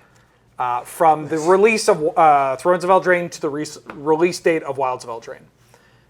That's a small gap, right? Like that, is that the quickest amount of time? Right? Days. But that sounds like a lot to me. I don't know. But what I mean is, like, that's the quickest return to a plane, right? In more modern era Magic. Would you agree? Like, when's the other plane? Like, going back to I don't Eldraine. have the statistics for the Don't worry, I'm gaps. going to give them to you. Okay, please, okay, yeah. go for it. It's like, Yes. it's a rhetorical question. The only other one that could be comparable would be Innistrad, going from the end of Avacyn Restored to Shadows over Innistrad. And guess how long there was between the release of AVR and Shadows over Innistrad? Exactly 1,435 days. Exact same number. This is only relevant to me and the 20 people in chat that are hyper-focusing on numbers So right now. I wonder if when they go back to Ixalan, if that's going to be the shortest gap. No, because that's 2017 to 20. Man, okay. Yeah. What about Tarkir? No. No, not Tarkir. No. I did the math. We've done this. We've done it. You're like, I did this, and there Trust was me. no one listing numbers while I did it. Yep, I've wasted my life. Paul, how are we looking? I think the egg entries are slowing down. So yeah, let's draw this for the final Eldraine or Wilds of Eldraine prize pack.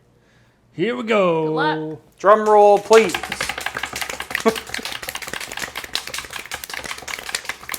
Winner is Set L. Set L. L. Congratulations. Congratulations. James will slide into your DMs. Unban that man. Temporarily. We just want to get you the give money. you the stuff and then Yeah. So congratulations. Make sure to have all your DM stuff open, and we'll get to you as soon as we can. Thanks again to Wizards of the Coast for giving us the product. Absolutely. To let us do that. And if you like the idea of us giving away a buttload of product over and over again throughout the day, let them know. Let them know, like, hey, yeah, that's a cool thing to do. They should keep doing it. And what we should keep doing is keeping the show going. Yeah. Keep playing some Magic, right? We're going to watch another Crack-A-Pack first. Love it. In fact, it's your Crack-A-Pack. Ooh. DJ and Kathleen, and then we'll be back for round 6, the final round with Graham versus Chris with Kathleen as table friend. So don't go away. We've got more Wilds of Eldraine PPR in just a second.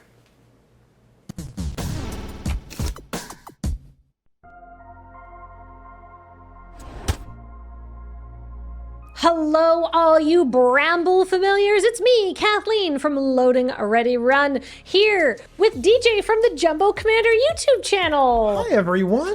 Hello. Go follow them on YouTube, but also follow us on YouTube. Bongle our dongles, you cowards. Well, that's quite forward. Do you know what they respond well to that? I think you're going to get a lot of likes and subscribes because of that. It would not be the first time somebody has said, yes, Kathleen, I like it when you're mean to me, which brings up a lot of uncomfortable possibilities. But you know what's not uncomfortable? How color coordinated we are with this set. Oh my gosh. Very, We're so attractive. We are. We're Yeah. great. Bongle our goggles, you cowards. Anyhow, but also, Wilds of Eldraine, we're here to open a boosty pack. Well, I say we, it's you, DJ. You're here to open it. I get to open this up. Oh, what a wonderful collector booster. So, first of all, thank you so much to Wizards of the Coast for the pack. I hope that it brings you many delightful things for Commander. Oh my gosh, I'm very excited. Let's do it.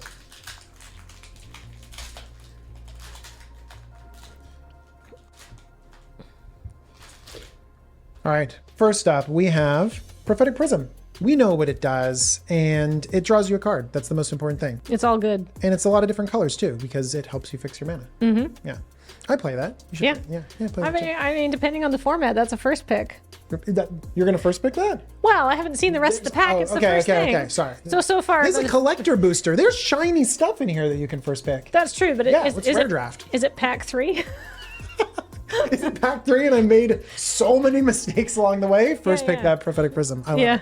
The next card we have is Vantress Transmuter, and this is an adventure card. So it's like a 2-for-1. It's like we opened up 2 cards just now. Love that. We got a sorcery that, and then we've got ourselves a nice little wizard over A 3/4 for 4 for blue. That's excellent. Sign me up. Yeah. Oh, and it makes a cursed roll token. Which, so if you care about enchantments, which sometimes I do. I don't want to get any, I don't want to make promises to enchantments, though. It's true. Can't write checks my mouth can't cash to enchantments. What's the next card? Next card coming up is Hopeless Nightmare. This is actually kind of an interesting card. It's a single black for an enchantment. When it enters the battlefield, each opponent discards a card and loses 2 life. I'm wondering if you can mono black burn some people with this. Run some Bump in the Nights, run some of this to be able to be burn them out, do some direct damage in black. What do you think? Oh. And then when you get put into the graveyard, you get to scry as well, and you can. So it's only 1 mana. Some scry action, yeah. That's great. I've played Mind Rot before, and this is cheaper. There we go. We did it, and each opponent too. So for all those black burn commander decks you have out there.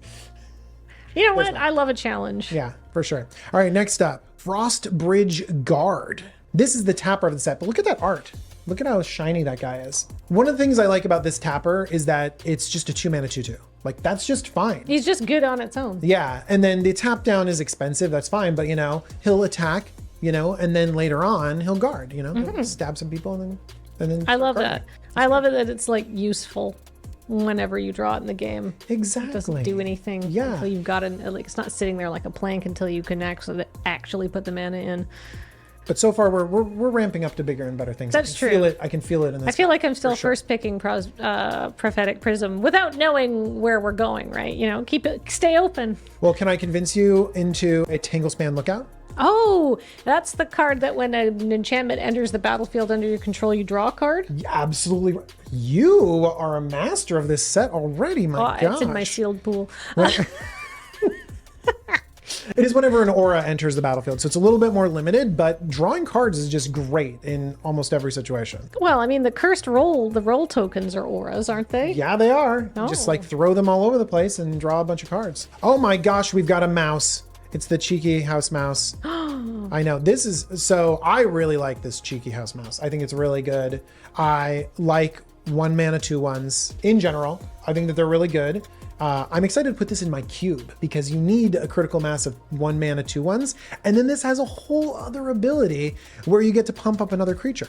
And look at how cute he is too. It's very good. This is a set full of very, very cute critters. Excellent. It's also got really good flavor text. I feel like I can hear the flavor text. What's the flavor text? Get back here, vile rodent! I was almost done cursing that ring.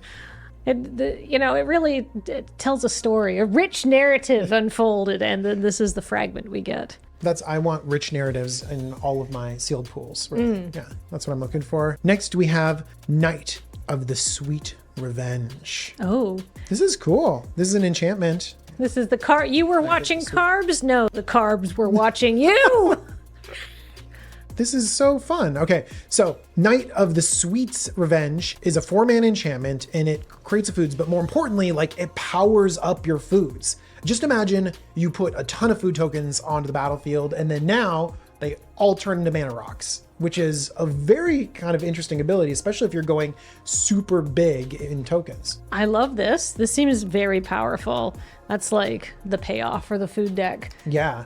Or those big food strategies, you know what I mean? Like people are making foods and clues and treasure all over the place in Commander, and then suddenly you can turn them into mana. That's pretty cool. Oh, I like that. That's degenerate. I love that. Yes. The next thing we have is a swamp. And can I just say that these storybook full art basics are gorgeous. I love these full art lands. I love the way as that well. they look so much, and I like that it's foil. I'm going to collect them all. It's going to be great. They're going to go in so many different decks. So now we're moving on to some more fancy cards. Compulsion. Ooh. Yeah, old school. Look at this. Look at this storybook art. So again, it's like not traditional Magic art. It like looks like a story, and there are throwbacks to like cards that we've seen played. And Compulsion used to be like a big staple. People played it a lot back in the day. This card is also in my sealed pool, and I opened it, and Wheeler was like, ooh, and I was like, oh, is this a Boomer Magic card, Wheeler? Yes! It so is a Boomer Magic card. I love it. I think it's a fun card. It is totally Boomer Magic. You're absolutely right. Okay, next we have a cool art. It's Utopia Sprawl. Look, you want to fix your mana, right? I want to fix my mana. We all want to fix our mana. Let's do it in style with Utopia Sprawl. Now, you have to enchant a forest, but that's okay because it's going to fix all your mana. You have to tap green for it anyways. And it looks so shiny and pretty. I remember that card. That's from Dissension. That's my Boomer Magic era. I didn't play Dissension. I just like Ravnica. Look, 1 mana ramp is so good. Whether it's a Mana Dork, a Birds of Paradise, or an enchantment that you can stick on a forest, like this is a staple in Commander and it looks gorgeous. So I'm really excited that it's been reprinted. Next thing we have is some fairies. We have Twinning Twins. Those Twinning Twins. These little Twinning Twins. Look at these little fairies. All right, so they've got Flying and Vigilance and Ward 1. I mean, I would really like to have, a 4 mana 4/4 flyer in my sealed pool for sure. But we also have an instant adventure. You can exile target non-token creature and then return it to the battlefield under its owner's control at the beginning of the next end step. Yeah, you so good. Protect your creatures, save it, put it in those flicker decks, all those Yorion decks you got. Oh, white blue isn't the color of flickering things, is it? No, it's fine. All right, next up we have another white-blue card, Hilda of the Icy Crown. She cares about tapping things. You can use your Frostbridge Guard. Oh my gosh, there's synergy in here, but Hilda cares a lot about tapping things. You create some 2/2s, you put plus some counters on things, you scry and then draw a card. That's a lot of different things that you can do. Oh, it does even more, because you said you create some 2/2s. No. You create a 4/4. A 4/4. And whenever you tap an untapped creature, you can pay 1, and if you do, you get to choose, scry 2 and then draw a card. That's put really a good. +1/+1 counter on each creature you control. Sometimes good, sometimes not. Or create a 4/4 white and blue elemental creature token. I didn't quite realize how good this card is, and now it's just crazy. Bananas. It's crazy. Mm-hmm. Is this from the Commander set? No, this is in the. This is in my sealed pool. No, it's not. And it's in my deck. Oh my God. Spoilers. If you've already seen my deck at this point, hopefully I drew her. You put a +1/+1 counter on each creature you control. Yeah, but if you don't have any creatures, you can get a 4/4 as a to make up for it. Well, I guess you'd have to have one other creature. Oh my gosh. If she's your only creature on your board, I think you make the 4/4. I think you do too, but you still just made a 4/4 for single mana. Magnifique. All right. Next, we're coming up on some of our last cards. Next, we have Horned Lock Whale. Ooh. I know. And this has the storybook art on it. It looks really good. We've got just a 6/6 flashy ward big old whale. This is nice. I like this kind of card. Here, you want to take a look at it? It's a big chonker, and it comes with an instant called Lagoon Breach. The owner of target attacking creature you don't control puts it on the top or bottom of their library. Get out of here. That is such a punishing removal spell, because a lot of times it's aimed at something you like, and you're just like, I'll draw it again next turn.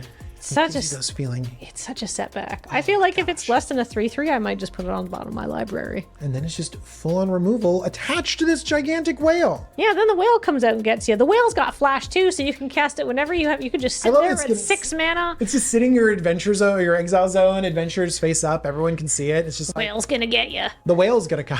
The whale's gonna come. Whale's gonna get you. You want to attack? Well, there's a whale over here. Yeah. And it's even got ward. Jeez. Board tricks. But it enters the battlefield tapped unless it's your not gonna get turn. Yeah, So it's not going to get you. Matt cut all that. But do you know what it can do? It can just sit in the adventure zone and everyone can just be like, the whale is coming. Yeah. The whale is coming. You know that whale is coming. Yeah. When is it coming? Well, probably it's not entering on their turn because it enters tapped. But you can flash it in. But you're holding up counter spells, obviously, right? Obviously. And then you can just, if they don't do anything because they're too scared of your counter spells or your whale, you can just bring the whale in at the end of their turn and then it's untapped on your turn and it's ready to go. Ready to attack. It's like it has haste as long as you pay 6 mana on somebody else's turn. The best kind of haste. That's the haste blue gets. All right. Now, we have a spicy one. Necropotence. In the special art, full art, Necropotence is such a broken card. All right, so Necropotence is black, black, black for an enchantment, and you can just pay life to set aside cards, then you get to draw all of them. So you could just basically be like, all right, I'm gonna I have 3 cards in hand, I'll set aside 6 life, and at the end of your turn, you get 6 cards in. Now you have to discard down to 7, but you still got the best cards you can. In Commander, you can just you start with so much life in Commander. I know. Start with 40 life, that's so many cards. It is a very broken card. It's really, really powerful. But the best case scenario is when your opponent has it and you mind control them and make them draw themselves to death. That's the best one. I mean, I was going to say that what really holds this card in check is that there's no way to gain life in black. Yeah, I mean... There's a downside to this. There is a downside. You skip your draw step. Yeah. You're going to draw so many more cards. Oh, but... It's not even a downside at all. Yeah, but they can't, if you have enough life, but you can just go. And then, you can get as greedy as you want and you'll never mill out. Oh, it's so good. Now, what do you think about this art? Because this is not the normal storybook style art. This is the special anime style art. I mean, it looks sick. That's a necro. That's some sort of wizard casting some sort of spell. They look like they're having a great time. They're living their best life, and if you resolve this, so will you. For sure. I'm really happy that I got to open a pure Commander staple for one of my cards. And we've got 1 card left. We've already won, you know what I mean? We've already done a good job. But we have Virtue of Persistence, another mythic, and this is a 7 mana enchantment, and this just lets you pull a creature back every single turn. It's just reanimate a creature every single turn.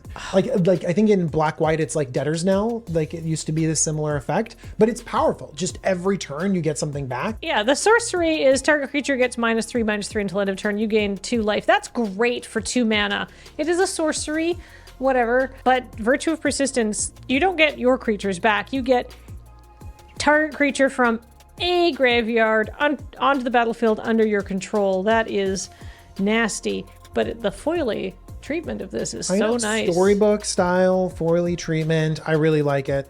Look, you want a sorcery to keep yourself alive to get to the big 7-drop enchantment that just will take over the game because you just keep bringing back creatures over and over and over again. There's a lot of blue and black in this pack. It color coordinates with us and the set. Oh my gosh, it's Destiny. Perfect. All right, so what's your first pick? We're playing for sealed, the PPR. No, this is a draft. This is the most decadent draft, and this is what has been passed around. The most decadent of drafts. I think I'd take the Virtue because it's just a removal spell. So on its face value, it's just good. I don't even know if I'm going to get to the 7 mana, but if I ever do get up to 7 mana and resolve this, I don't think you can lose that game when you bring back a creature every single turn. But just at its face value, you just kill a thing and gain a little bit of life. That's just good. What do you think you're going to take? Well, Prophetic Prism, done. No. Yeah, well, I mean, that was a very strong contender, but I think I'm just going to take Necropotence and force mono black. Ooh. That sounds really great. Wait, you wouldn't take your super Azorius? Do you know what? You're probably going to change your mind after you play with this card and you realize that making 4/4s and buffing your entire team is insane. But that's 2 colors, and Necropotence is now you just have to. Basically, do you want to just be mono black? And it's decision's made. Problem solved. Speaking of decisions made and problems solved, the problem of what to put in between these two rounds of the PPR has now been solved because DJ and I have successfully opened this collector's booster. So if you're watching in the PPR, stay tuned, we'll be right back. And if you're watching on YouTube, thank you so much. You should bongle our dongles and bongle DJ's dongles on Jumbo Command. Yeah, I didn't get any consent before I started ask people to jungle my dongle. Sorry, Yeah. I don't know what all this Canadian slang we're teaching you. Anyhow, subscribe to both of these YouTube channels. Yes. Have a great day. Thank you, everybody, and thank you, Wizards, for the pack.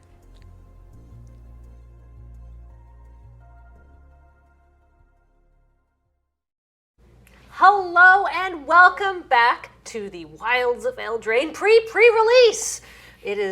I'm very hype. Me too. Somebody brought chocolate and so now it's time to talk loud. No, we're here for round 6 and this time we have Graham facing off against Chris. And you know what, I'm just going to be blunt. Neither of you won the first round you played. Yeah, So very this true. This is in this absolutely non-competitive event that really the outcomes don't matter and extremely important. That's right. And a lot's riding on it. Yeah. But before we get to the gameplay, I have a little bit of housekeeping. One, if you like buying things, we have some commerce that you could possibly do. God, I'm such a good salesperson. We have a brand new playmat that was requested by popular demand. People were like, God, I really want that on a playmat. And we're like, okay. It's the Middle-earth playmat. This is like the zoomed out version of the beautiful intro graphics that Jen Mangled Pixel, she made for us for the Middle-earth pre-release, and people really wanted that, and so now you can have it for a limited time. So that is very cool. And also if you're thinking, but what would I do with that playmat? God, you know what would look really good on that? Signatures from people who I think are nice people and would like to say hi to. I have good news for you because you can say hi to us, some sort of combination of the approximately 1 million people who work in this office at PAX. That's right, at PAX. Beej, Heather, Ian, Corey, Alex, and Jacob will all be there. Also, Chris will be there, so say hi to them. That's right, I will be. And speaking of places you can say hi to Chris and us, all 3 people at this table are going to be at MagicCon Vegas. That's right, we're going to have a booth. So you're going to be able to buy our wares. Speaking of playmats. Yes, we're going to have a special exclusive playmat at MagicCon Vegas, which I have seen the design for, and it's very, very cool. I mean, it's awesome. It's ridiculous. It is ridiculous, but it's fun. But it's fun. It's really fun. And you can see all of us there. And Chris will also be there, so say hi to them as well. At Magic Vegas, I'll be on a couple of different panels. Magic Story panel about role-playing games and Magic, and, excitingly, Fallout preview panel. That's going to be a lot of fun. I'm super excited for that. I did a lot of work on that, so get ready. When I tell you I'm invested. Goat Cheese says, already signed up for our Chaos Draft. Woo! Oh, awesome. Excellent. Please sign up for our Chaos Draft, and because we've done it a couple other times, and it's extremely chaotic. It is. And, I mean, what else can we promise you? By design. Well, all right, I've done the housekeeping. I have exhorted people to say hi to us at various things. I think it's time to play some Magic. Graham, you won the die roll, and you opted to go on the play. Yes, I have done that. I just actually wanted to quickly mention, I've seen lots of people in the chat very impressed by our sleeves that people have been playing with over the day. Now, they are available on our store, Yes, they although are. several of the designs, including the one you're looking at right now, are currently out of stock. But if you think it is a cool design that you want to have, there is a place to put in your email address to be notified when it comes into stock. Please do that because that tells us that people want it and it justifies us reprinting them. And you will only be emailed ones of times explicitly for that reason and no other reason. We don't have the technical capacity to sell. We don't know how that we would even sell your email address. No.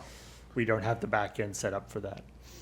So, yeah, please do that. But yeah, they're great. They're made by Dragon Shield. They're real nice. All right. Is it time for battle? Let's fight. Yes. Ah! before we began, I saw a lot of Agatha Fisty callouts in the Yeah. chat, and that just brought. There's a very deeply buried memory. It's like I remember that name. I'm gonna play a swamp. Go All ahead. right. If there's any, if there's any, I don't know, if there's any card of like an old lady what punches people, I'll be very excited about it. I definitely cannot tell you if there is or is not. I wouldn't expect you to. I will play this Evolving Wilds, and I will pass. Great. And I'll bluff. I'll mind game you. I totally am not gonna. I'm gonna say. Wait, what colors you? Red or black red. All right, cool. Pay no attention to what's happening over here. Very exciting island. What? Oh, that one. Oh, yeah. Yeah, we talked about that before. Oh, Graham was the table friend on the last game, so he knows what the splash card is. It's black, red, and some blue that they didn't tell Paul A about. single blue adventure. Yeah, it's the fun part of the snake. The blue is barely worth mentioning. Don't worry about it. Yeah, I didn't mention. Oh, don't no! It ruins the gag. Yes, thank you. All right, I'm playing an island and passing the turn back. No, I would have said something if the blue was important, but I didn't want to draw too much attention to it because it's such a small part of what's going on, and it's not an exciting card for people to see. But you know what is exciting, at least for me right now on turn 2, is Barrow Naughty. Ooh. This is a 1/3 with flying. It has lifelink if I control another fairy, and I can pay 2B to give it +1/+0 until end of turn. Nice. And I will pass. I love any set where a 1/3 for 2 is Yeah. like, love it.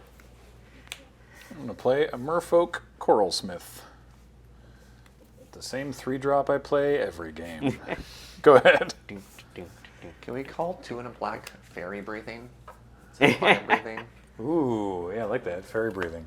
It's close to the. I mean, black for +1/+1 is the shade ability, but there's no good. It's just the shade ability. It's not like it's shade breathing or shadow breathing or something. It should be shadow breathing. You've got a Merfolk. Yeah. Doesn't fly. I'll attack for 1 in the air. Ow. Yeah. And then I will cast Belligerent of the Ball. This is a 2R 3/3. And it has celebration at the beginning of combat on your turn. If 2 or more non-land permanents enter the battlefield, target creature gets +1/+0 and gains menace until end of turn. Neat. Go ahead. All right. Draw. Cool. Island. I don't love this, but here we are. What else am I gonna do? I may as well just do this. What's up? Oh, somebody in chat conjured the word meat breathing. Wow, gross. That's the one you sack a food to. You know, generally speaking, I'm not a big fan of gatekeeping, but entry denied. I would like to return your Belligerent of the Ball to your hand. That's so unfortunate. And my Balluna's Gatekeeper is on an adventure. You got it. And that's a 5U 6/5. Yeah, that's all it does. That's quite large. It's a 6-mana 6/5 giant lady. My black-red aggro deck really needs to get moving before that. I'm going to attack you with Merfolk Coralsmith. I will do nothing. I'm going to pump it. And pump it. Whoa. Take 4, please. All right. Go ahead. I've taken 4 points of damage. Pump up the jam. Pump it up. Don't touch my jam. I'm making toast. Moving right along. Can you tell it's the end of a PPR day? All right. I would edit that joke out. Oh, well. Here we've I got would edit out the whole part. the Belligerent of the Ball is returning. Yeah. And also, going on an adventure of their own, is the Conceited Witch.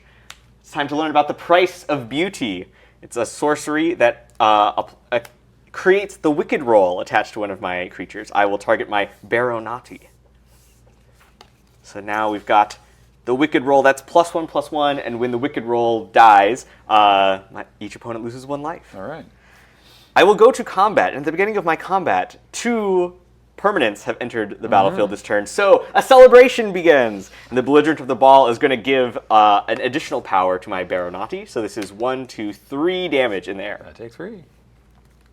And that is it for me. Go ahead. Tied up 16-16. It's anyone's game here. God, commentary is hard.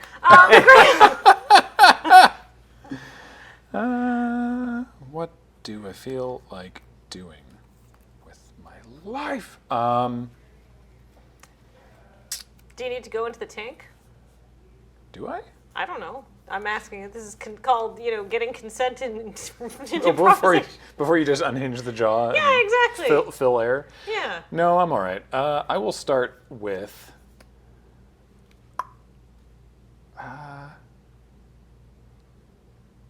Yeah, I'll attack. I will not block. Then I will have no effects. Great. And I will follow. Pleasure doing business. It's been great. Scream Puff. Ooh. Only 2 damage there, Kathleen, without a pump. Boop. Yeah. Oh, thank you. 4/5, and if it deals combat damage to player, make some food. Also, it's got Death Touch, which is super useful for a 4/5. Anyway, yeah, that's it. Go ahead. Alrighty. The fairy has lifelink if he controls, or if there is another fairy on the battlefield. If I control another fairy. So I've Yes. got to have another fairy in order to turn the lifelink on. Yeah.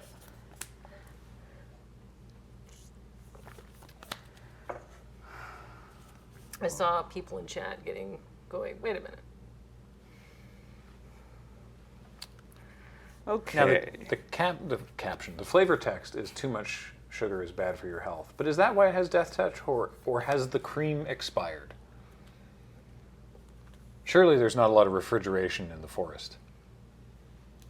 I think all these cursed monstrosities are just because there's just salmonella going around. Jeez, I hope not.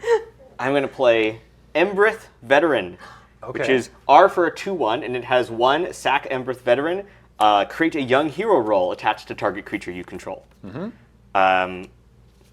Then I will follow that up by no, because I'm not going to sack it yet. Oh. I could, but I'm going to instead cast Conceited Witch, which is 2B, 2/3 with Menace. 2B, 2/3. That's another, we were talking earlier about jokes that in the office we have to get over them very quickly or else we'll be there all day. And the 2B joke, it has to happen maximum once per month or something, or else we'll just make it every single time and we'll lose so much productivity. All right. Let me just double check that I know what I'm doing. Yep, okay, great. I will now go to combat, and since 2 permanents enter the battlefield, another celebration begins. Yeah. And this time, the belligerent of the ball will get +1/+0 in menace. Okay. So I will attack with a 4/3 menace and a 2/4 flyer. So I take 6, because I can't block any of it? Yes. Good. Cool. Just checking. All right. Great. Okay. Go ahead. Untapping. This is a real slugging match between the two of you. Yeah. There's many things are happening. This is closer to what I imagined when I built the deck, was that I was going to be attacking a lot very early. Round 1 didn't quite go that way, but this time, we've got a little bit more going on here.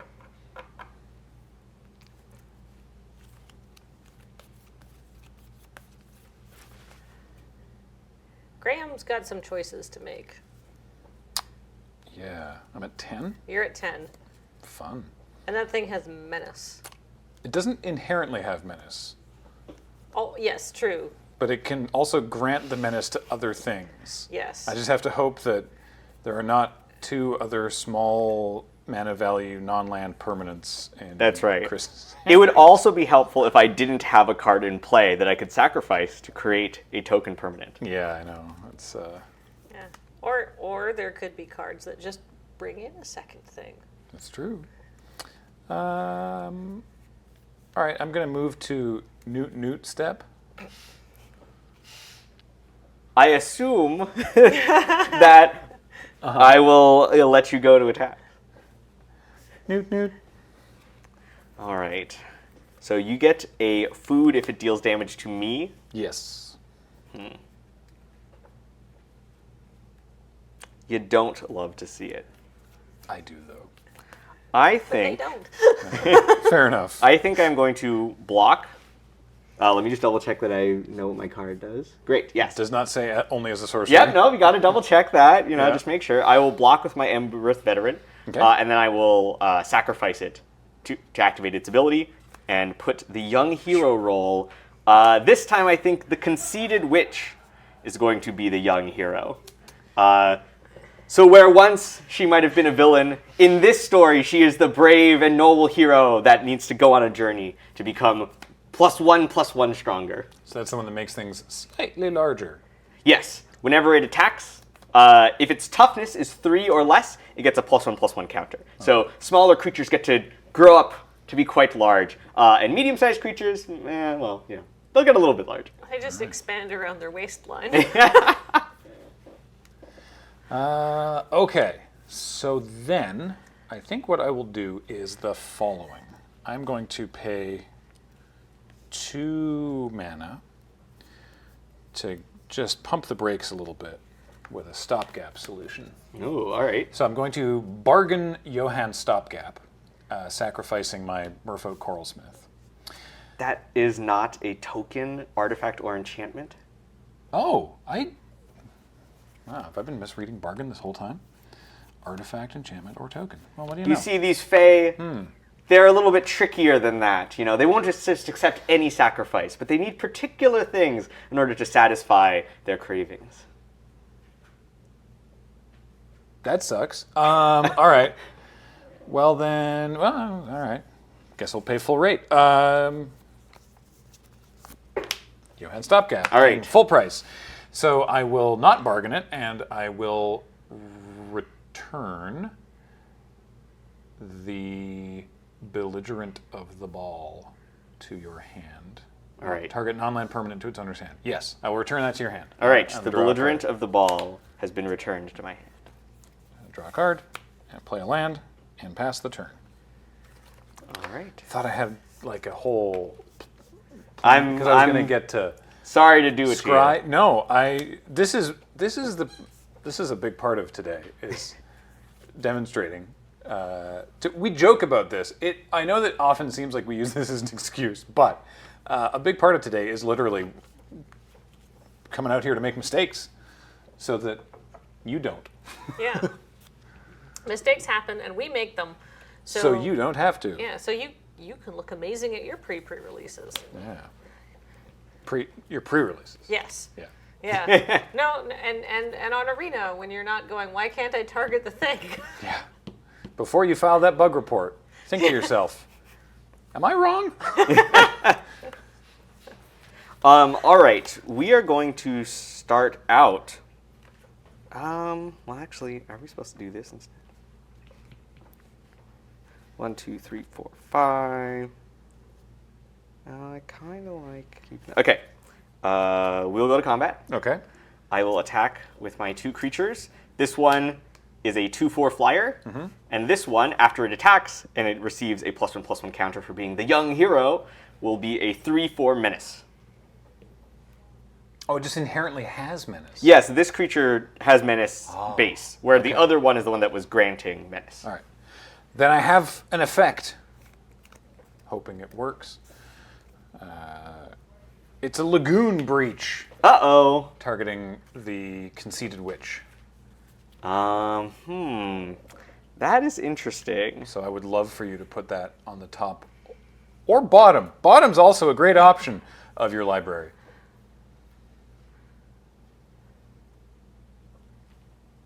That certainly changes a lot of my plans. Good.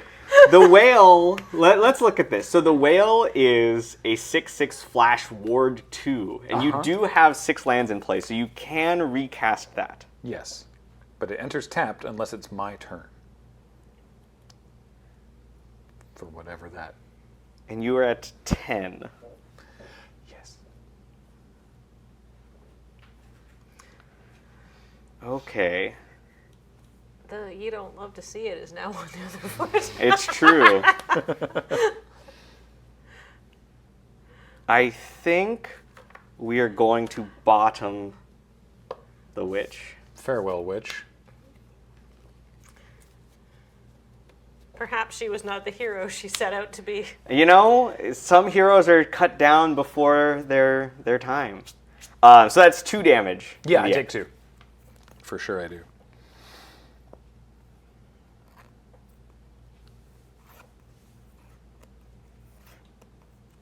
Very tricky indeed. All right.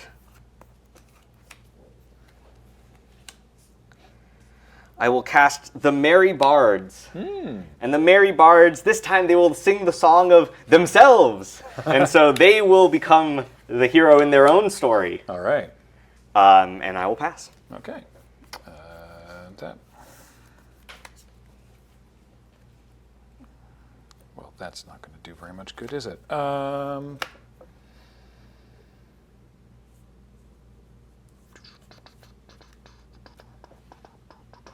I will go to combat. By all means. And yeah, I will attack with Scream Puff. I will not block. Whee! I'm just so hungry. All right, so take 4 and I get some food. I'm not going to make that noise again. Thought about it and decided, you know what? No. I'd edit that joke out too. And yeah, I'll just play the whale. Because I think just a 6/6 is probably going to be... A 6/6 Ward 2 is Good probably old going to be... main phase whale. Well, this way it can block. If given the option, but we'll see if that happens. Go. All right, on your end step. Uh-oh. I will cast Fairy Fencing.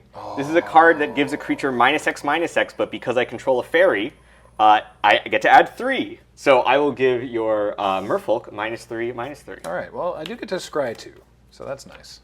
Whoop. Whoop. I'll go ahead and untap while that's going on.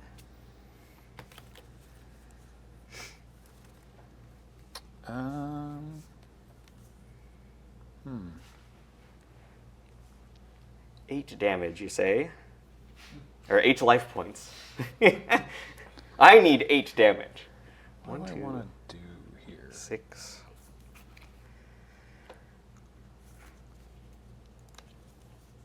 I will keep these upon the top of my library in that order, he said very confidently.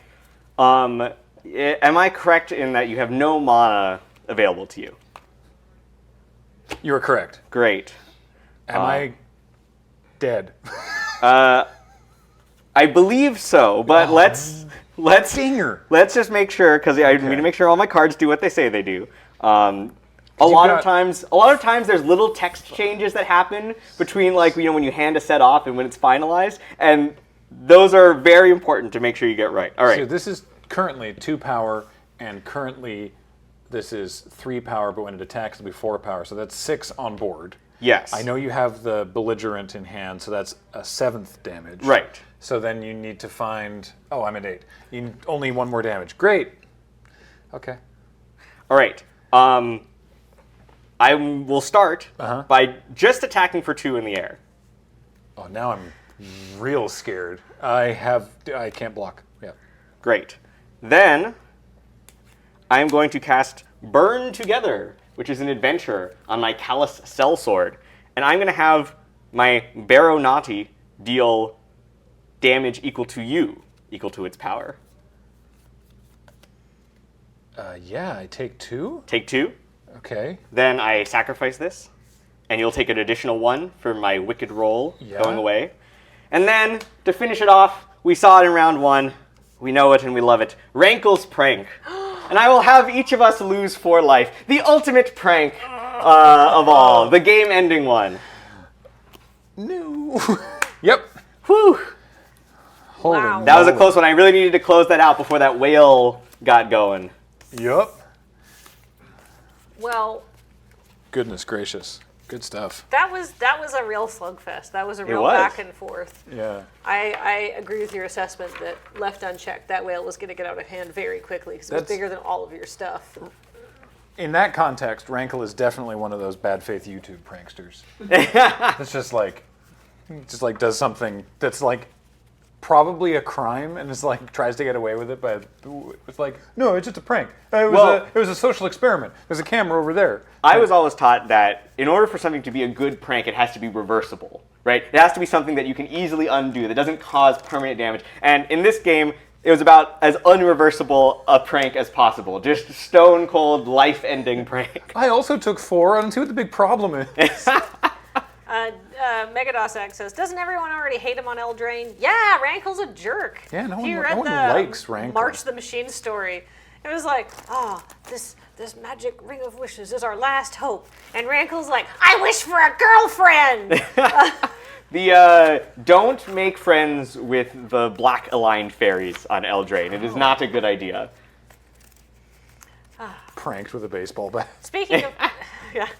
Speaking of pranks, Graham, next time you're thinking in the next game, if you could make your little like kind of noise, that would be great, because I prepared a joke that I had to look up because I'm very good at making comedy. We'll make sure to cut this part out too. We'll edit this part out of the YouTube replay. It's fine. We will not. No, I just heard Heather like anger in her office when I said, "Yeah, we'll cut this all out." What? I don't think it was anger. I think it was just I would assume that Heather would just be like, I'm not doing that. Make me. Yeah. So something that we were talking about during the breaks was the draft archetypes, the story archetypes of Eldraine. So this is a fun thing from Vision Design. That was the structure of the set, is that each of the 10 two-color draft archetypes were designed around a particular fairy tale. And you can see like all of the cards that are sort of meant for that archetype fit into that story. So, for example, the black-red draft archetype is the rat deck, and that's the Pied Piper. So you'll see a lot of the rats and the people of that town that the rats are swarming over. Plus Lord Skitter, the king of the rats. Because in our version of the fairy tales, things go slightly differently from the versions that you might know from before. That's fair. I will keep this. So, and black-green is Gretel. I will also keep this. Right, Hansel and Gretel, although R.I.P. Hansel didn't make it out of Eldraine, right? That's right, yeah. So in some of the versions of our fairy tales, they're like the classic story with a twist. And some of them are almost like sequels or continuations. The Hansel and Gretel story in this version, right. That pair was just too curious. Yeah. Greta, who is the character in our set, her brother did not make it out of the initial encounter. And so Greta has dedicated her life to hunting down the witch. And she finds that witch living in Sweet Tooth, which is where all of the candy monstrosities in the set also come from. And I think we've seen a lot of those on stream today. We have a lot of food decks that have been running around. And I think even in the last round, Greta did a huge amount of work. She's very scary. Don't mess with her. I will also keep mine. Great. Are you ready for this? It's an island. Thank you for listening. Go ahead.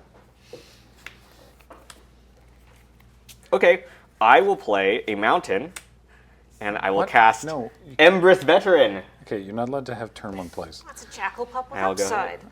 It sure is. Swamp. Okay, you'll at least be excited about this, Chris.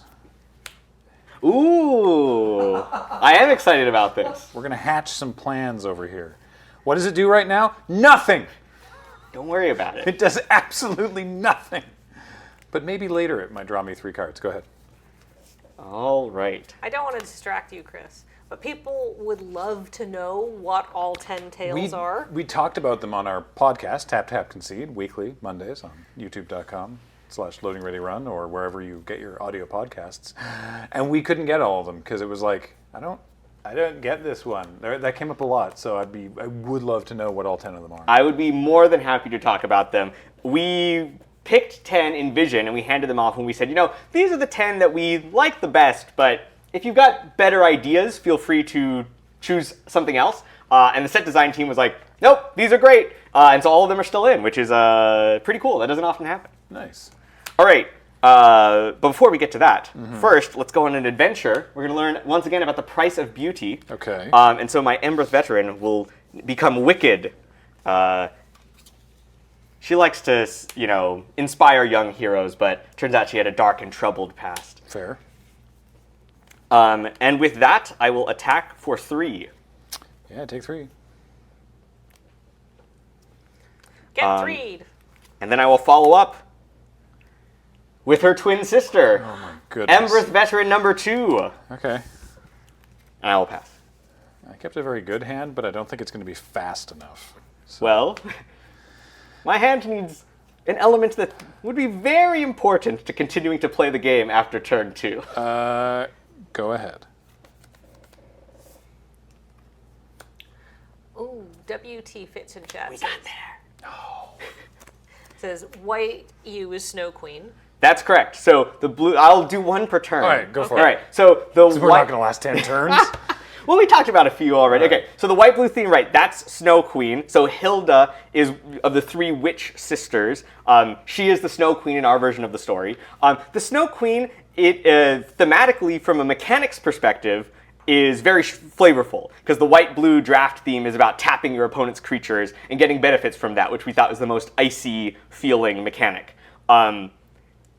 As in terms of the number of cards that are part of the Snow Queen theme, that one, it's a little bit lower than some of the others, just because not a lot of people actually know the full story of the original Snow Queen fairy tale. It's one that has garnered a lot of recent attention, but the popular adaptations of it don't necessarily have all the elements of the original story in them. So there is the blue-white draft uncommon is a plucky merfolk who's underneath the frozen lake of the Ice Queen. Charade of numbing depths. That's right, exactly. So she's sort of the protagonist of that story, and Hilda is the antagonist. But of course, this is kind of like a minor story. All 10 of these stories are sort of happening in the periphery, in the surrounding world of the main storyline that involves Will and Rowan and Kellen and Ruby. Cool. All right, that secret ingredient was the third land.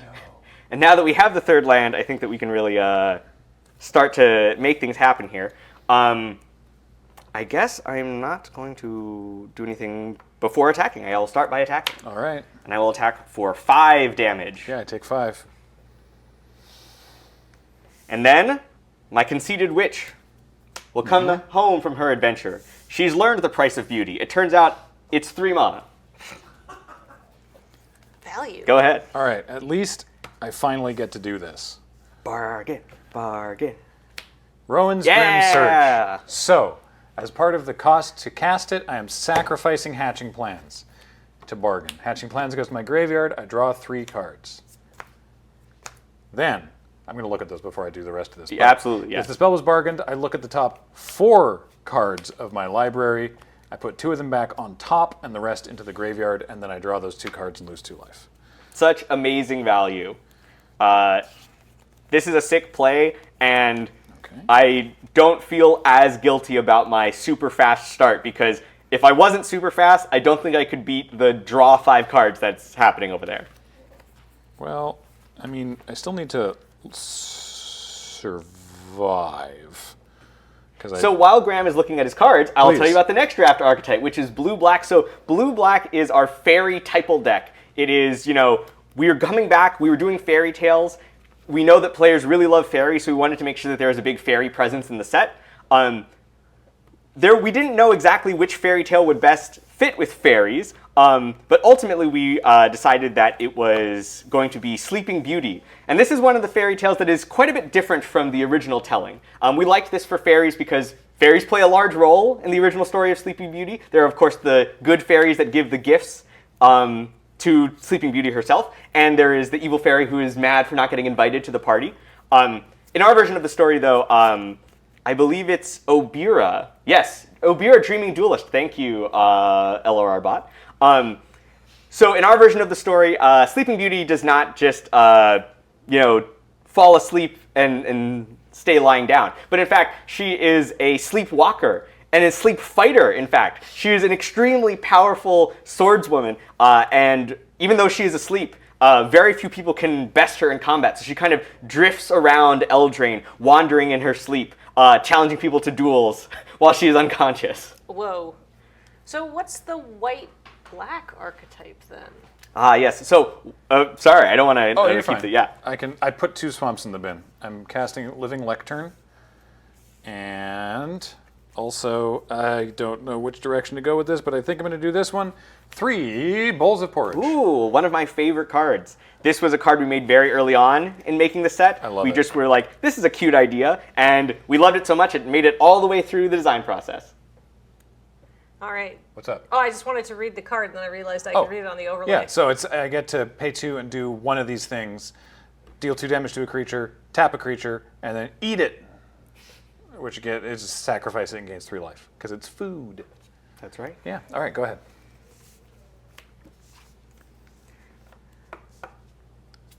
I saw a question earlier that was there at any point, I mean, this is the thing, knowing how creative discussions go and how much you sort of iterate, and that generally speaking you should have no ideas off the table. The answer to this is probably yes, but the question that I saw earlier today was there at any point any consideration for actual mechanic snow for the blue-white stuff? We certainly talked about it for of course you would. At least a few minutes. But here's the thing is that I'm not the biggest fan of snow, and one of the reasons why is because once people see snow, they're like, oh, well, everything that's snowy and icy should be type snow, right? But snow as a mechanic, you really have to support it. Like, you need a full set of cards that are type snow, that are doing things with snow mana, that are giving you the snow lands that you need to make the snow mana.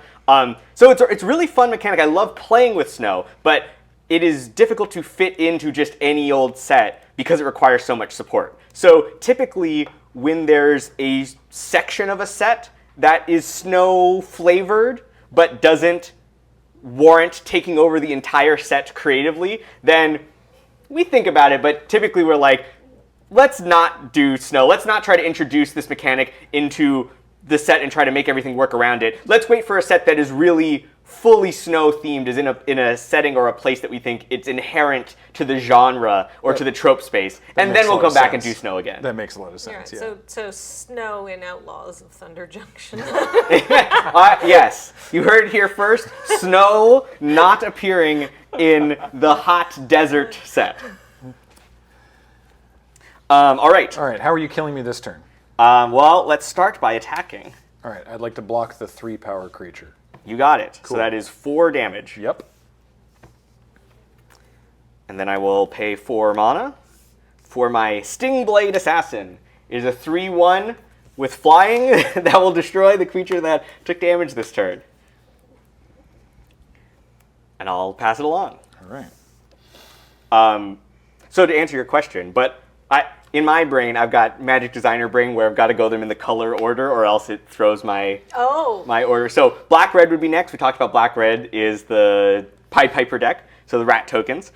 Red-green is Little Red Riding Hood. That features Ruby, who actually did feature prominently in the Eldraine Britain fiction. If you want to go give that a look at read the Magic story online.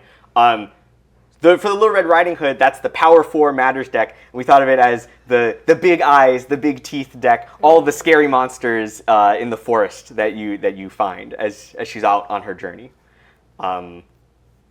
Green-white. Now this one is a little bit challenging because we definitely took a lot of liberties with this one. But green-white was based on Beauty and the Beast. In our version of Beauty and the Beast, the green-white, I'm totally blanking on her name, but the protagonist of the... Is this Yenna? No, I think you mean in Beauty and the Beast? The uncommon, the green-white uncommon legend. Sir Armont? Sir Armont, yes. Sir Armont. So you see these werefoxes, like Werefox Bodyguard, for example. So you might have seen these werefoxes in the set. So in this version of the tale, Sir Armont is the protagonist, and she is off on a quest through the wilds, and she comes across a group of elves that have been cursed to turn into these werefoxes. So there's a lot of elves that transform back and forth between the foxes. They've been looking to break the curse. And so she falls in love with one of the werefoxes. And I believe we also see a different sort of falling in love with the werefox moment on a common white card, like Besotted Knight. Which is again depicting that sort of, this group of, Sir Armont is leading a group of knights and they fall in love with these werefoxes. So that's the Beauty and the Beast story, is green-white. That's 5 down. We'll get there. The game will last that long, I promise. I'm trying to figure out how to make the game last that long. Or wait, I'm sorry. Oh, wait. Oh, it's not quite. Oh, wait, hold up. Oh, Do the it setup, first. it's, oh. Okay, one more time. You even asked for the setup. I wasn't ready. My phone went to sleep. I can. We'll cut that I giggle. can feel it coming in the air tonight. Oh, that's a good one. Now hold on for this joke. That'll come All right, together real I'll vamp. I'll vamp even harder. No, it's okay. Okay. Back to the game. Back to the game. I have a limited amount of mana that I can do stuff with, and so I have to hope that you don't have, I don't know, like the direct damage or the adventure or whatever, all that stuff. So, all right, I'll tap my Porridge while you're tapped out to deal 2 damage to the Embereth veteran that is enchanted, and I know that puts me to 5, but it's a big creature. Okay, you want to get rid of this one and not my 3/1 flyer. Well, so the well, I'm trying. Does it make a difference? Because they both have 3 power, so yeah, that's all I wanted to know. Yeah, no, probably you're right. Probably the flyer. We'll kill the flyer. I don't know. I've got so many options, but not enough mana. So we'll do that. Bowl of porridge was too hot. So then I will also. All right. I'll play this 2/3 and pass the turn. If I may, Graham, I think you have to tap 1 more out of curiosity. Oh yeah, I have to tap all my mana for that. Sorry, yes, I do. Thank you, Serge. I didn't realize initially, earlier in the day, that I hope it's rare. I don't know, that off-color adventure, the red adventure on the black creature, can deal damage to any target. That's right, any other target. I didn't realize it was like more of a fling than a fight. So, soup should be in the yard now? No, that's the best part. So the porridge, first of all, it's porridge, not soup. Come on. Secondly, you only have to sacrifice it on the third not until the third time. That's right. Is the porridge just right. The first time it's too hot and you get burned. The second time it's too cold and you get tapped. And the third time it's just right and you gain life. For the record, you don't have to eat them in that order. No, you can do whatever order you want. You could eat the just right bowl first, but if you did that, then you would be done. You wouldn't be having any more porridge after that. Killing the 3-power creature also gained me 3 life in a way that also removed a creature from their board. So I was like, let's do it that way. Is porridge not soup? Don't you start. Stop it immediately. Graham already yelled at me for trying to start a food debate today. That's, For the mods. For the sanity of our moderators. I was like, please don't do Honestly, this. yesterday was incredible. Every time a new person showed up at the office, the argument restarted. It was so loud. It was so loud in here yesterday. We were still having it at like 7 p.m. when we went for dinner. Yeah. All right. Porridge is clearly stew. I am going to...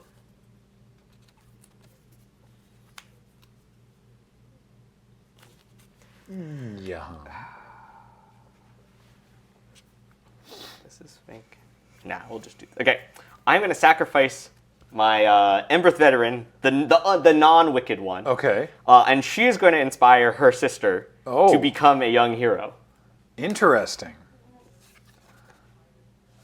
So that will knock off the wicked roll. Now, do you, because this hasn't come up for me, do you get to choose or is it the most recent one? I believe it's the most recent one. Serge says that is correct. Okay, cool. So the wicked roll says that when it goes to my graveyard, you lose a life. Yeah, I go to 4 or 5. Go 2, 5. You just did that? I've already set you at 5. Okay, great. I was paying attention this time. Praise me. Thank you. Well, I got a pity clap from the Serge. Then I will go to combat. All right. And I will attack with my 2/3 menace and my 2/1, who's the young hero, and that means that so she gave up her wicked ways and instead took up the the mantle of heroism, right? Which in this case has resulted in the same amount of stat boost. Yeah, so it's a 3/2. It is a 3/2. Excellent. In that case, we have no choice but to stand and block. And I will accept. Okay. So this goes to the bin. I take 2. Yes. And then I scry. I don't forget about the scry on that card. It's quite good. Does that help? Is this good? Judge, help. Is this good? No, I'm kidding. I can't. I know. Judge interference. I don't. So white black. Yes. Say nothing. No, I don't So think this white, is good. I black- think I'm gonna put these away. White black Neither of these is help. Snow White. And so we had a lot of different Snow White cards. I don't remember exactly how many actually ended up. I remember we had a Huntsman card, we had a Queen card. Sometimes though you make cards and they get replaced by other things during the design process. But the white black is our enchantment sacrificing theme. And so that deck is a very fun one to play and very different from normal, just based on we have rolls in the set, which so normally enchantment sacrifice theme isn't really something you can pull off, but with roll tokens, it was actually, we could make it happen. Yeah. All right, you're finished with your scry. Yes. All right, then I will finish by casting Callous Sellsword. Ah, that's the one I was talking about. And but so- you're casting the creature. That's right, I'm casting the creature side of Callous Sellsword, and since 2 creatures died under my control this turn, it will be a 4/4. Neat. Darn. All right. And I will pass. Okay. Someone was saying blue-red. That's the Sorcerer's Apprentice. That's correct. Blue-red is next. Like from on the order. Like from Fantasia. That's right. So, blue-red, Sorcerer's Apprentice, fairly straightforward in our version of the Sorcerer's Apprentice. He accidentally animates everything around the tower, and they turn into various kinds of elementals. And something that's very fun about the blue-red archetype, I think, is just that, in the original story, it is mostly just the one broom that keeps splitting itself in half. But in our version of the story, the art team really wanted to show off a lot of different looking things, not necessarily just a bunch of brooms. So you can see lots and lots of crazy elementals, like the cauldron that's upside down, the rotisserie elemental. There's like the hearth that's come to life. So it was a lot of fun, all of the creative creature designs that they were able to come up with. The Croaking Curse on the Conceited Witch. Very ironic. All right. So it taps it again and attaches a cursed roll token. So it becomes a 1/1. Does this go in here? I don't think the rolls It does, do. yes. Oh, it does. There Oh, we look at go. that. There we go. I mean, it's upside down, It's I the guess, other on one, the yeah. screen, But anyway. Go. The cursed roll was probably one of the ones that we had for the longest. Or at least one of the ones that's changed the least. Just because once we came up with the idea of, frogifying something, it was just so appealing. We really couldn't get rid of it. And there were so many just interesting, clever designs you could make with the cursed roll. Alrighty. Well, I will start, I guess, by casting Scalding Viper. Speaking of elementals, here we've got one. This is a 2/1. And whenever an opponent casts a spell with mana value 3 or less, it deals 1 damage to them. Oh, that's... Would you like to respond? That's so annoying. I would love to respond, but I can't. All right. Casts a spell. Okay, all right. Yeah, carry on. I will proceed to combat. Oh, heck, yes. Okay. Oh, I can feel it in the air. Go ahead. All right. I will attack for 4 and for 1. I will... I was hoping you'd have a response. I do, but I couldn't cast it beforehand, so this hurts me. Lagoon Breach, bouncing your Callous Sellsword, or targeting your Callous Sellsword. Yeah, so you take a damage from the Scalding Viper? Yeah, actually, with that trigger on the stack, I'm going to eat this porridge. I skipped the second one. It didn't look great. It was too cold anyway. Yeah, so I gained 3, and then I'll lose 1. Great. I will put... You're at 5 life? Yep. Soon to be 4. I'll just take it off now. That's we right, all know that's what's right. happening. I will put Callous Sellsword on top of my library. Yeah, I figured you might. And I'll leave that face up just so that, so everyone we all can know see it's it. coming. Yeah. I can see it coming. You can see it towards coming me. in the air tonight. Yeah. Great. Good. And with that, I will pass. Okay. So is it instant or sorcery or any spell? It is any spell. That's silly. Excuse me. Any spell on a value of 3 or less. I think I'm just mathematically doomed. Because you can... Well, you have to sacrifice a creature for that? Yeah, but that's still... I think I'm still very deceased here. But we'll try to stay alive, I guess. Oh, excuse me. You right? Need some water or anything? Or? Yeah, just a scratch in my throat. Ugh. Oh, you have water. Okay, good. I will, because I've got 2, 3, 4, 5, 6, 7. So I've got 7 mana, so I can't do. Okay, well, here's Scream Puff. And that, chat, is your reminder to hydrate. Yeah. And He's doing it. yeah, Casting a 2-drop. I have to. Ow! I go to 3. Yeah. Go ahead. All right. I will draw the Callous Sellsword.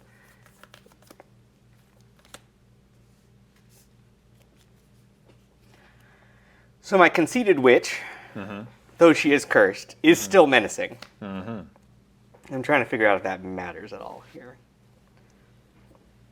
We attack with both of these. You have to block here. Can't block this, you take 1. And then, I don't have a 2-power creature in play. So you're not dead. The Sellsword's adventure is a sorcery? Yes, it is a sorcery. Yes. All right, so let's see this. So.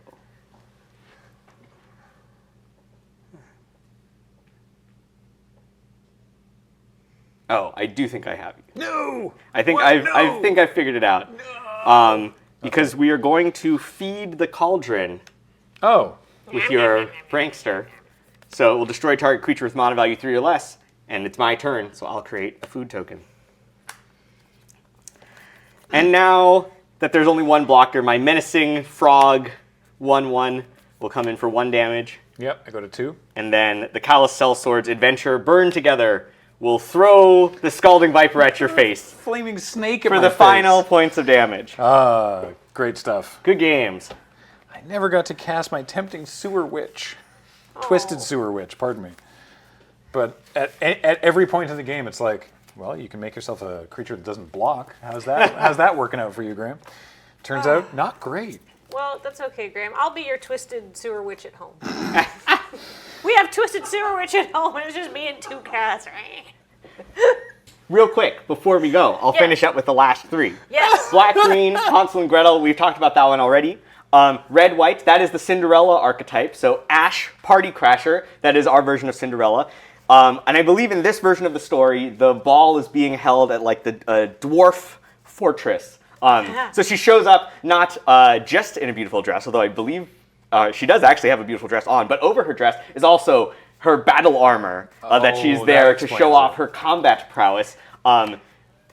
The Cinderella ball that she's attending gets interrupted by a bunch of ogres and goblins that attack, and she, fights back and rescues all of the ball attendees, which impresses the Prince Charming, who in our version of the story is also a dragon. If you haven't seen that card, but it's the mono red legendary prince who with celebration becomes a dragon. That's the Prince Charming of the Cinderella story. Very cool. And then lastly, but certainly not leastly, in fact you might say mostly, is the blue-green archetype, which cares about casting spells with mana value 5 or greater. Oh yes, this is the what's their name? Tryon, Gutsy Explorer. Yeah, the Vidalcan, what came through the Omen Paths. That's right. So since the events of March of the Machine, Omen Paths are now open across the multiverse, and so travelers like this plucky Vidalcan from Ravnica have made their way across the multiverse. So in this case, Jack isn't just climbing up the beanstalk from the land of the small folk, but from a different plane entirely. We really enjoyed this theme because blue-green ramp is a pretty common theme, but it can be hard to have payoffs, like cast big spells. It's like, cool, I can only kind of put 4 big spells in my limited deck at most to have it work. But thanks to adventures, which are in the set, you can actually have a lot of big spells, because many of the big spells in the set, like giant creatures that cost 5 or 6 mana, have like a cheap 2 or 3 mana adventure that you can cast. So you can actually have a lot more high drops in this format than usual. So that really enabled us to make this giant archetype, which Jack and the Beanstalk played very much into. So cool. Those are the 10 story archetypes of Wilds of Eldraine. And a lot of the fun of the set is being able to recognize these stories as you're drafting, and then mix and match all the pieces. Neat. Can I chime in with some facts of my own? 1, read the magic story. The part with Troyan is really funny because they talk about how he's handing out flyers, and to me that's the most Ravnican thing of all. Like, I'm going to advertise my business here. I've printed some flyers, and the people of Eldraine are like, "What is this?" but to them it makes sense, and I love it so much. I like the idea of, it's like, join our guild. Ah, yes, like a bard's guild, a wizard's guild. It's like, we're like a biology guild. Yeah, we're doctors. Don't ask questions. We'll make you real good. Don't worry. And I have another fact. Speaking of written things, is that the wonderful poem that only I read successfully on the inside of the pre-release kit was written by Austin Bridges. Oh yeah. Who worked? We worked with Austin on Infinity. Correct. Yeah. Yes. Also a set I worked on. Neat. Good so, stuff. Apologies if I missed a pronoun there. Anyhow, that is our fact talk. But unfortunately, Graham, you lost. I did. And Chris, That's okay. You won. Yes. I got 1. Congratulations. 1 of 2. Congratulations. They'll let me come back to the office now. Congratulations. This concludes the PPR. But before we go, I do have some thanks I would like to say that I have prepared earlier on my phone.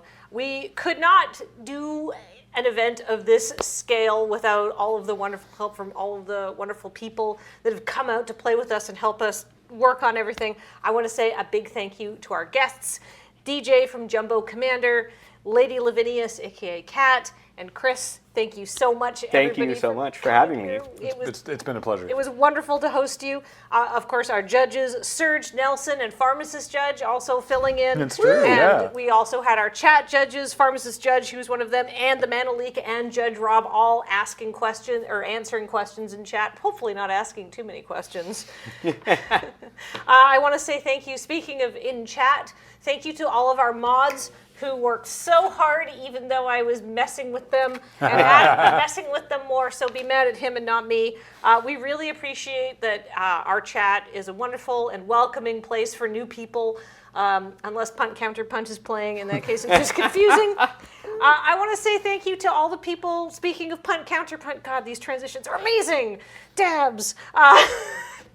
We had to edit a bunch of videos to get this done. I want to say thank you so much to Matt, Jordan, Ben, Graham, and even myself for putting together some of the wonderful pre-recorded content that we got to see between rounds. I want to thank Featherweight for the incredible art for Punt Counterpunt, and Jen for all her hard work on our intro video graphic, the one with us in the fairy tale book. I want to say thank you to Paul for running all of that stuff, who basically did it completely all by himself with almost no breaks today. You're a champion. I want to thank James for putting together this whole event and wrangling people and getting people taking from the us to airport lots and of good stuff. food. Driving you around. That's one of our giving you favorite parts. Fun facts about Victoria. And thank you so much to Wizards of the Coast, who not only sent us this product and gave us a bunch of stuff to give away to you, the audience, and that was really fun, and for allowing us to do this event, which is always so fun, and we think a really great way to show off what the set has to offer and how not to play certain cards. I'm helping. If you liked it, please tell Wizards of the Coast that you enjoyed it. Send them a tweet. Send them an email. They probably have a customer service form if you don't use social media. Like a tweet or on an Instagram post, a TikTok video, anywhere that you can tell them that you enjoy this content, please let them know. Watch the VOD again when it hits YouTube. Yeah, the YouTube VOD will be live in just a couple of days. Basically, as soon as YouTube can process a VOD of this magnitude, we will get it on there. It's so thick. And I just want to say thank you, everyone who watched, because you in this wonderful community make this a fun and joyous place to be, and we really appreciate everyone's presence. And everything that we do here is brought to you by you, basically, through your kind support of our Patreon at patreon.com/loadingreadyrun. So thank you so much. Subscribe on YouTube if you haven't already. Bongle dongles, you cowards, all that stuff. Thank you so much for watching. Bye, everybody. Bye. Bye.